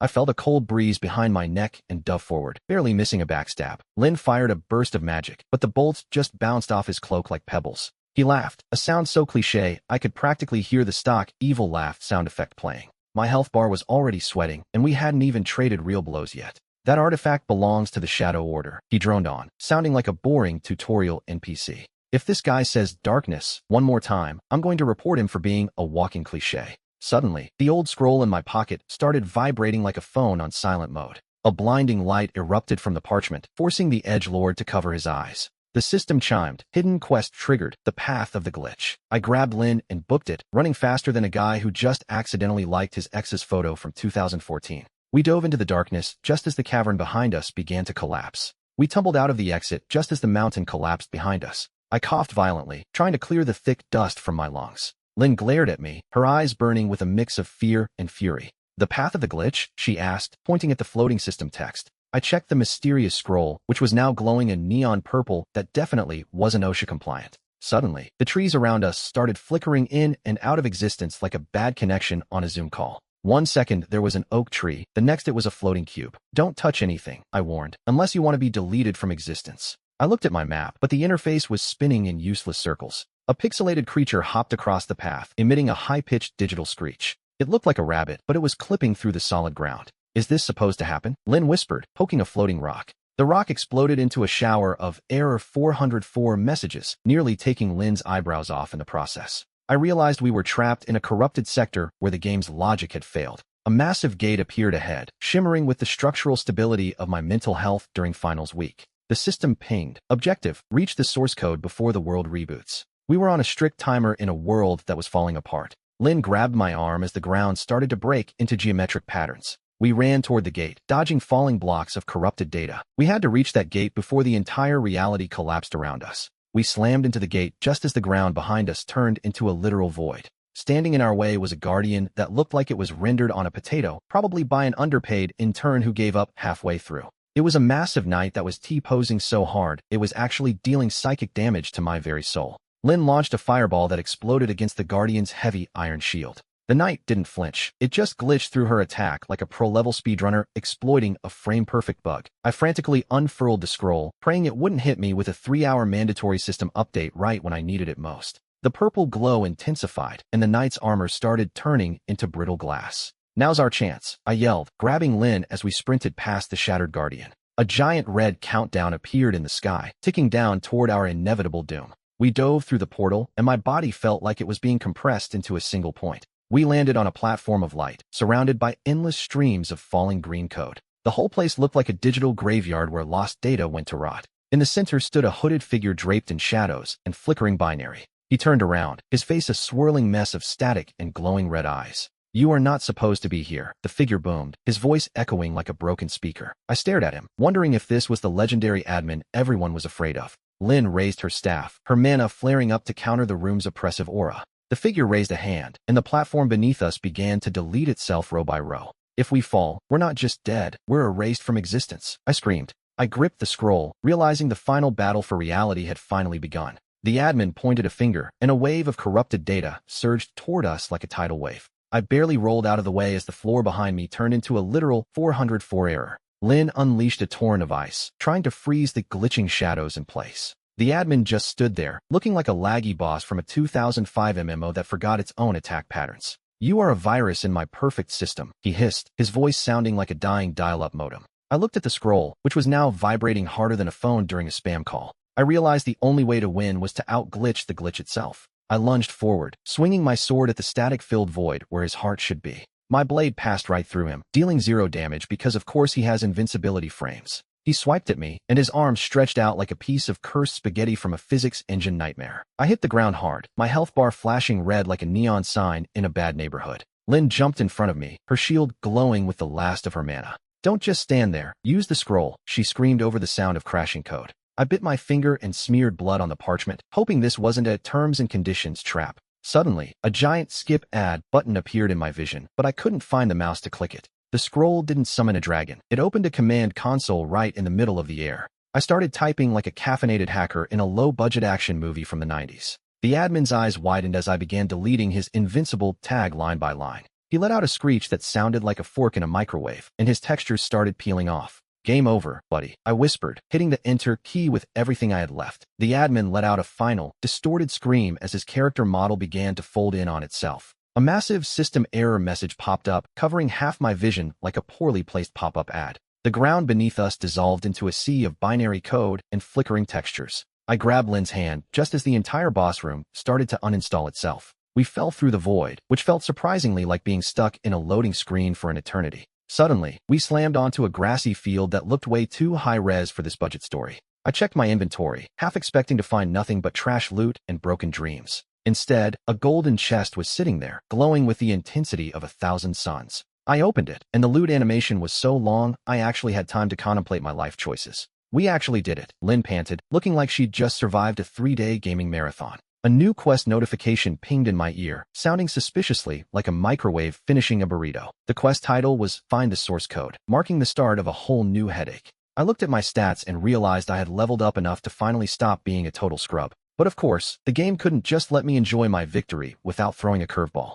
A mysterious figure in a hooded cloak appeared at the edge of the field, looking very mysterious mentor. He started walking toward us, his movements so smooth they were definitely motion captured. "You have disrupted the balance," he said, sounding like every generic fantasy villain ever made. I rolled my eyes so hard I'm pretty sure I saw the back of my own brain. "Look, Grandpa, I just deleted a god, so maybe keep the cryptic warnings for someone who cares." He didn't answer, but the sky above us started turning a very ominous shade of "update required." The hooded figure stood motionless, staring at us with an intensity that made my skin crawl. He raised a hand, and the air around us started to lag like a 2005 dial-up connection trying to load a high-res image. "The patch is coming," he whispered, his voice echoing with an unnatural, metallic resonance. I gripped my sword, wondering if my new stats were enough to survive a literal system wipe. Lin looked at me, her eyes wide with the realization that our world was falling apart. Suddenly, a giant progress bar appeared in the sky, stuck at 99% because the universe clearly hates me. The mysterious figure started to glitch, his cloak flickering between black and a neon pink texture error. "You weren't supposed to delete the admin," he droned, his tone cold and utterly devoid of emotion. I stepped forward, feeling the ground vibrate as the sky began to fracture above us. Look, he was a jerk, and I wasn't about to let him win. The figure lunged at me, his hand glowing with a blinding, destructive light. I parried the blow, the impact sending a shockwave through my arms that nearly disarmed me. We traded blows, each strike creating a shower of sparks that looked like my old GPU dying during a stress test. Lin didn't just stand there. She unleashed a barrage of fireballs toward the intruder. The hooded man dodged them with impossible speed, moving like a blur across the grass. I saw an opening and went for a heavy attack, praying my stamina bar wouldn't fail me now. My blade sliced through his hood, revealing absolutely nothing but a void where a face should be. He wasn't even a person. He was just a hollow shell of pure, malicious energy. The progress bar in the sky finally hit 100%, and a deafening chime rang out. Everything went white, and I realized I forgot to save my game before the literal end of the world. I woke up in a void, surrounded by floating lines of code that looked like a developer's nightmare. My body felt weirdly light, like I was just a collection of pixels waiting to be rendered. A giant prompt appeared in front of me. "Update successful. Version 2.0 now live." Great, a forced update, because everyone loves it when their OS restarts in the middle of a boss fight. I tried to move, but my controls were inverted, making me look like a total amateur. Lin was nowhere to be found, and the silence was louder than a fanboy defending a mid-tier anime. Suddenly, the void began to reshape itself into a familiar landscape, but everything was different. The trees were neon purple, and the mountains looked like they were made of low-poly cardboard. I checked my status window, praying my hard-earned levels hadn't been nerfed into the ground. My level was still there, but my skills were grayed out and labeled as legacy content. "You've got to be kidding me," I muttered, staring at my useless inventory. A notification pinged. "New quest. Find the source of the glitch." The reward was listed as survival, which is basically the developer's way of saying do it or die. I started walking, my boots making a squelching sound on the grass that definitely wasn't there before. A small, floating robot drifted toward me, its eye glowing with a judgmental red light. "Welcome, user 001. It chirped, sounding way too happy for a harbinger of doom. It told me the world was optimized, which usually means we broke everything but added microtransactions. I asked about Lin, but the robot just tilted its head and displayed a 404 error. My heart sank as I realized I was back at square one in a world that hated me. I drew my sword, ready to hunt down whoever was running this buggy simulation. I trekked across the cardboard mountains, feeling like a low-budget character in a rushed indie game. Suddenly, a wild boar clipped through a rock, vibrating with more bugs than a Bethesda game on launch day. I tried to swing my sword, but a trial version expired watermark blocked half my vision. The robot hovered closer, telling me I could unlock premium physics for just 99 soul stones. I swatted the annoying thing away, but my hand passed right through its metallic shell. The ground beneath me started flickering between solid stone and a bottomless blue abyss. I reached a glowing pillar that looked like a save point, but it was just a giant error message. A man in silk robes stood there, T-posing to assert his dominance like a glitched NPC from 2077. He looked at me and screamed, "How dare you enter the forbidden zone, mortal?" His voice was horribly bit-crushed, sounding more like a dial-up modem than a powerful cultivator. He drew a fan that was clearly missing its textures, leaving just a white void in his hand. He lunged at me, but his ragdoll physics kicked in, and he started spinning like a broken ceiling fan. I didn't even have to parry. I just watched him bounce off a tree and fly into the stratosphere. A loot box dropped from the sky, landing with a thud that shook the low-res grass. I opened it, hoping for a legendary artifact, but all I got was a common quality potato. The robot chirped, "Congratulations on your first victory in the optimized realm." In the distance, a massive tower reached into the clouds, pulsing with raw data streams. That had to be the source of this mess, the literal brain of this broken world. Suddenly, a giant pop-up for raid, shadow cultivators appeared, because apparently, even the apocalypse has sponsors. I shoved the ad aside, promising myself that the developer was going to pay for this. I started walking toward the tower, but my character model kept getting stuck on invisible geometry. Every 3 steps, my left leg would stretch out like a piece of chewed-up taffy. I've seen better pathfinding in a Roomba with a low battery, and that's being generous. A group of elite guards spawned in, but they were all wearing the same generic default skin. They stood in a perfect circle, staring at a wall, instead of actually guarding the entrance. I walked right past them, wondering if their AI was running on a literal potato. Suddenly, the sky turned a neon pink and a message flashed, "Server maintenance in 5 minutes."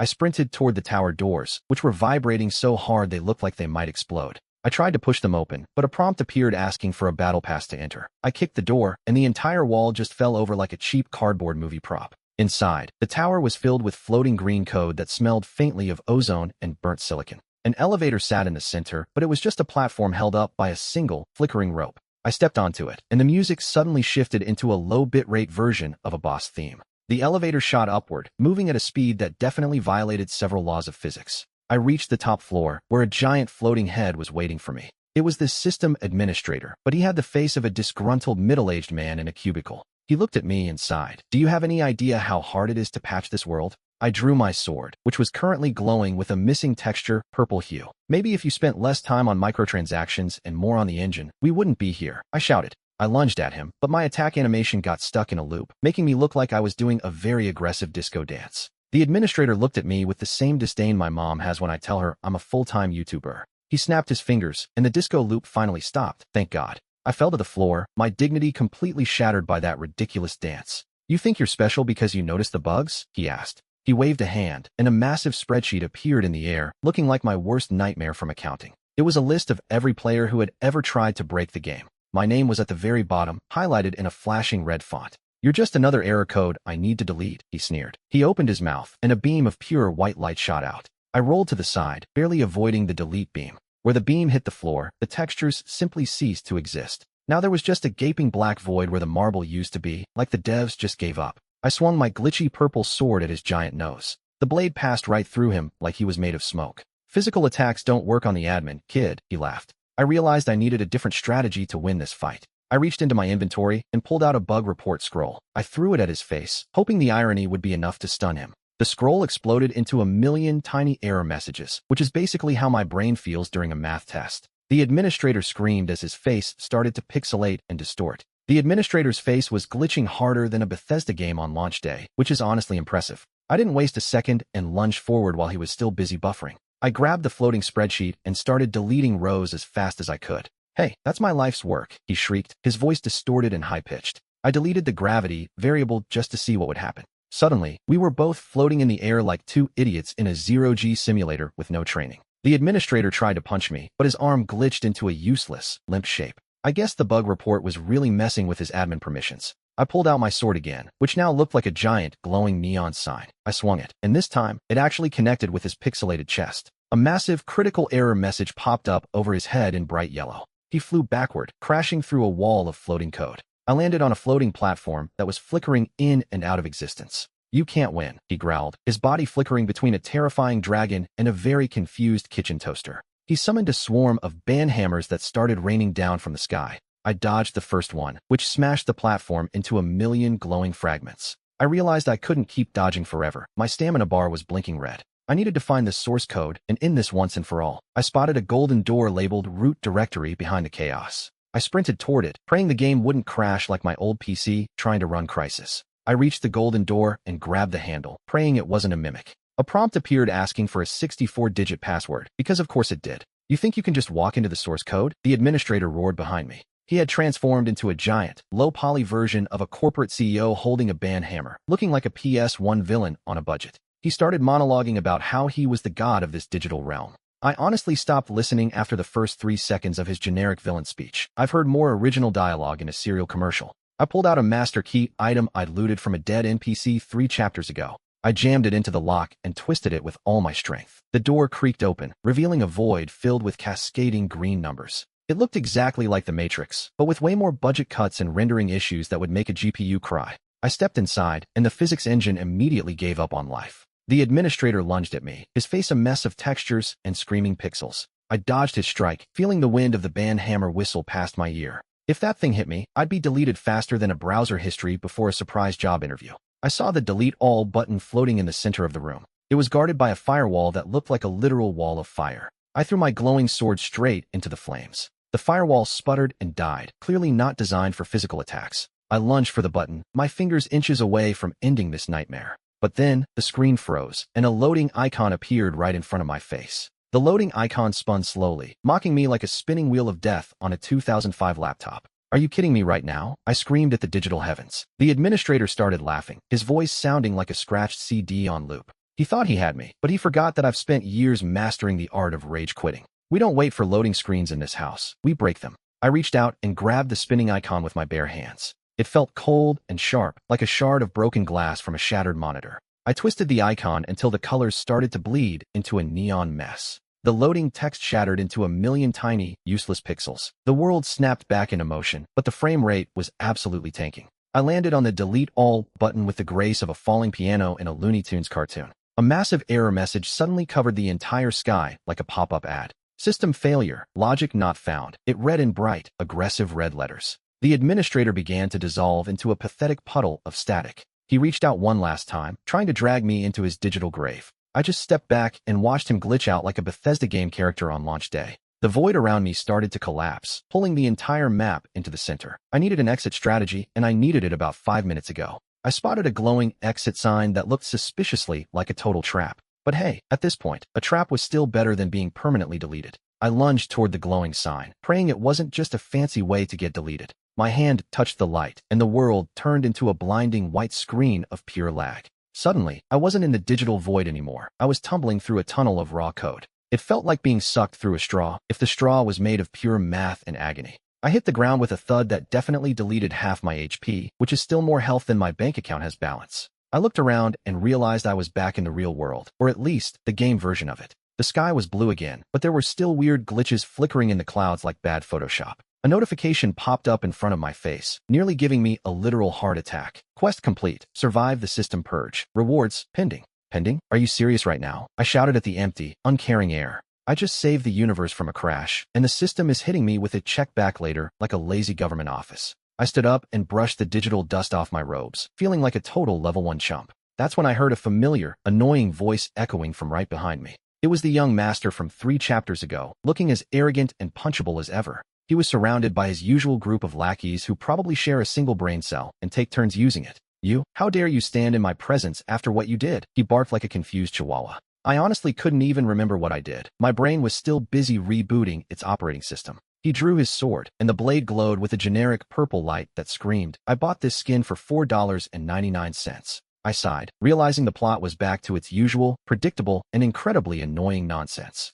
"Can we skip the monologue? I've got a headache and a very low tolerance for scripted NPCs." "How dare you?" he screamed, his face turning a shade of red that was definitely a medical emergency. His lackeys stepped forward, flexing muscles that were clearly just poorly rendered textures from a 2005 PS2 game. I tried to open my status window, but the UI just flickered like a broken neon sign in a horror movie. A red warning box appeared in my peripheral vision. Error 404. Combat skills not found. The young master lunged at me, swinging his sword like he was trying to kill a particularly fast mosquito. I stepped to the left, dodging his attack with the bored grace of a man waiting for a bus. Seriously, his attack speed was so slow I could have watched a 3-hour lore video before he landed. Heavenly Dragon Strike, he roared, because every move in this world needs a name that reeks of insecurity. A tiny spark of purple energy sputtered out of his blade and then immediately gave up on life. I just stared at the spot where the strike was supposed to be, feeling a wave of secondhand embarrassment. The lackeys gasped in unison, acting like they just saw a nuclear explosion instead of a wet firework.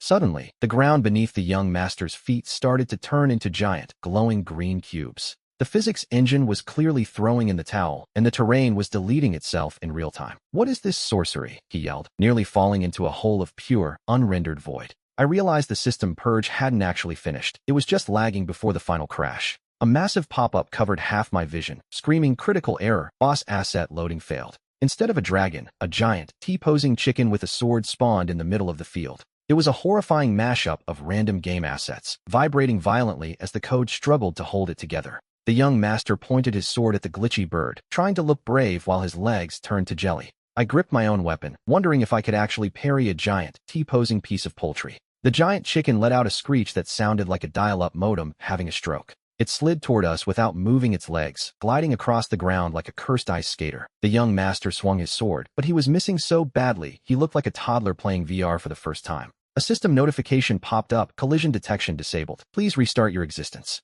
The chicken's head spun 360 degrees and fired a beam of pure, unoptimized code at the lackeys. They vanished instantly, leaving behind nothing but a file not found icon where their dignity used to be. If I touched that thing, my soul would probably get formatted into a 1990s floppy disk. I tried to summon my legendary spirit sword, but the system handed me a giant, pixelated spatula. I'm out here fighting for my life with kitchenware while this glitchy bird is playing a high-stakes game of Dark Souls. The young master was currently being pecked by a beak vibrating at 3,000 frames per second. I charged forward, praying this spatula had some hidden, overpowered stats buried in its messy source code. I swung the pixelated mess, and the entire sky flickered from blue to a blinding, neon pink.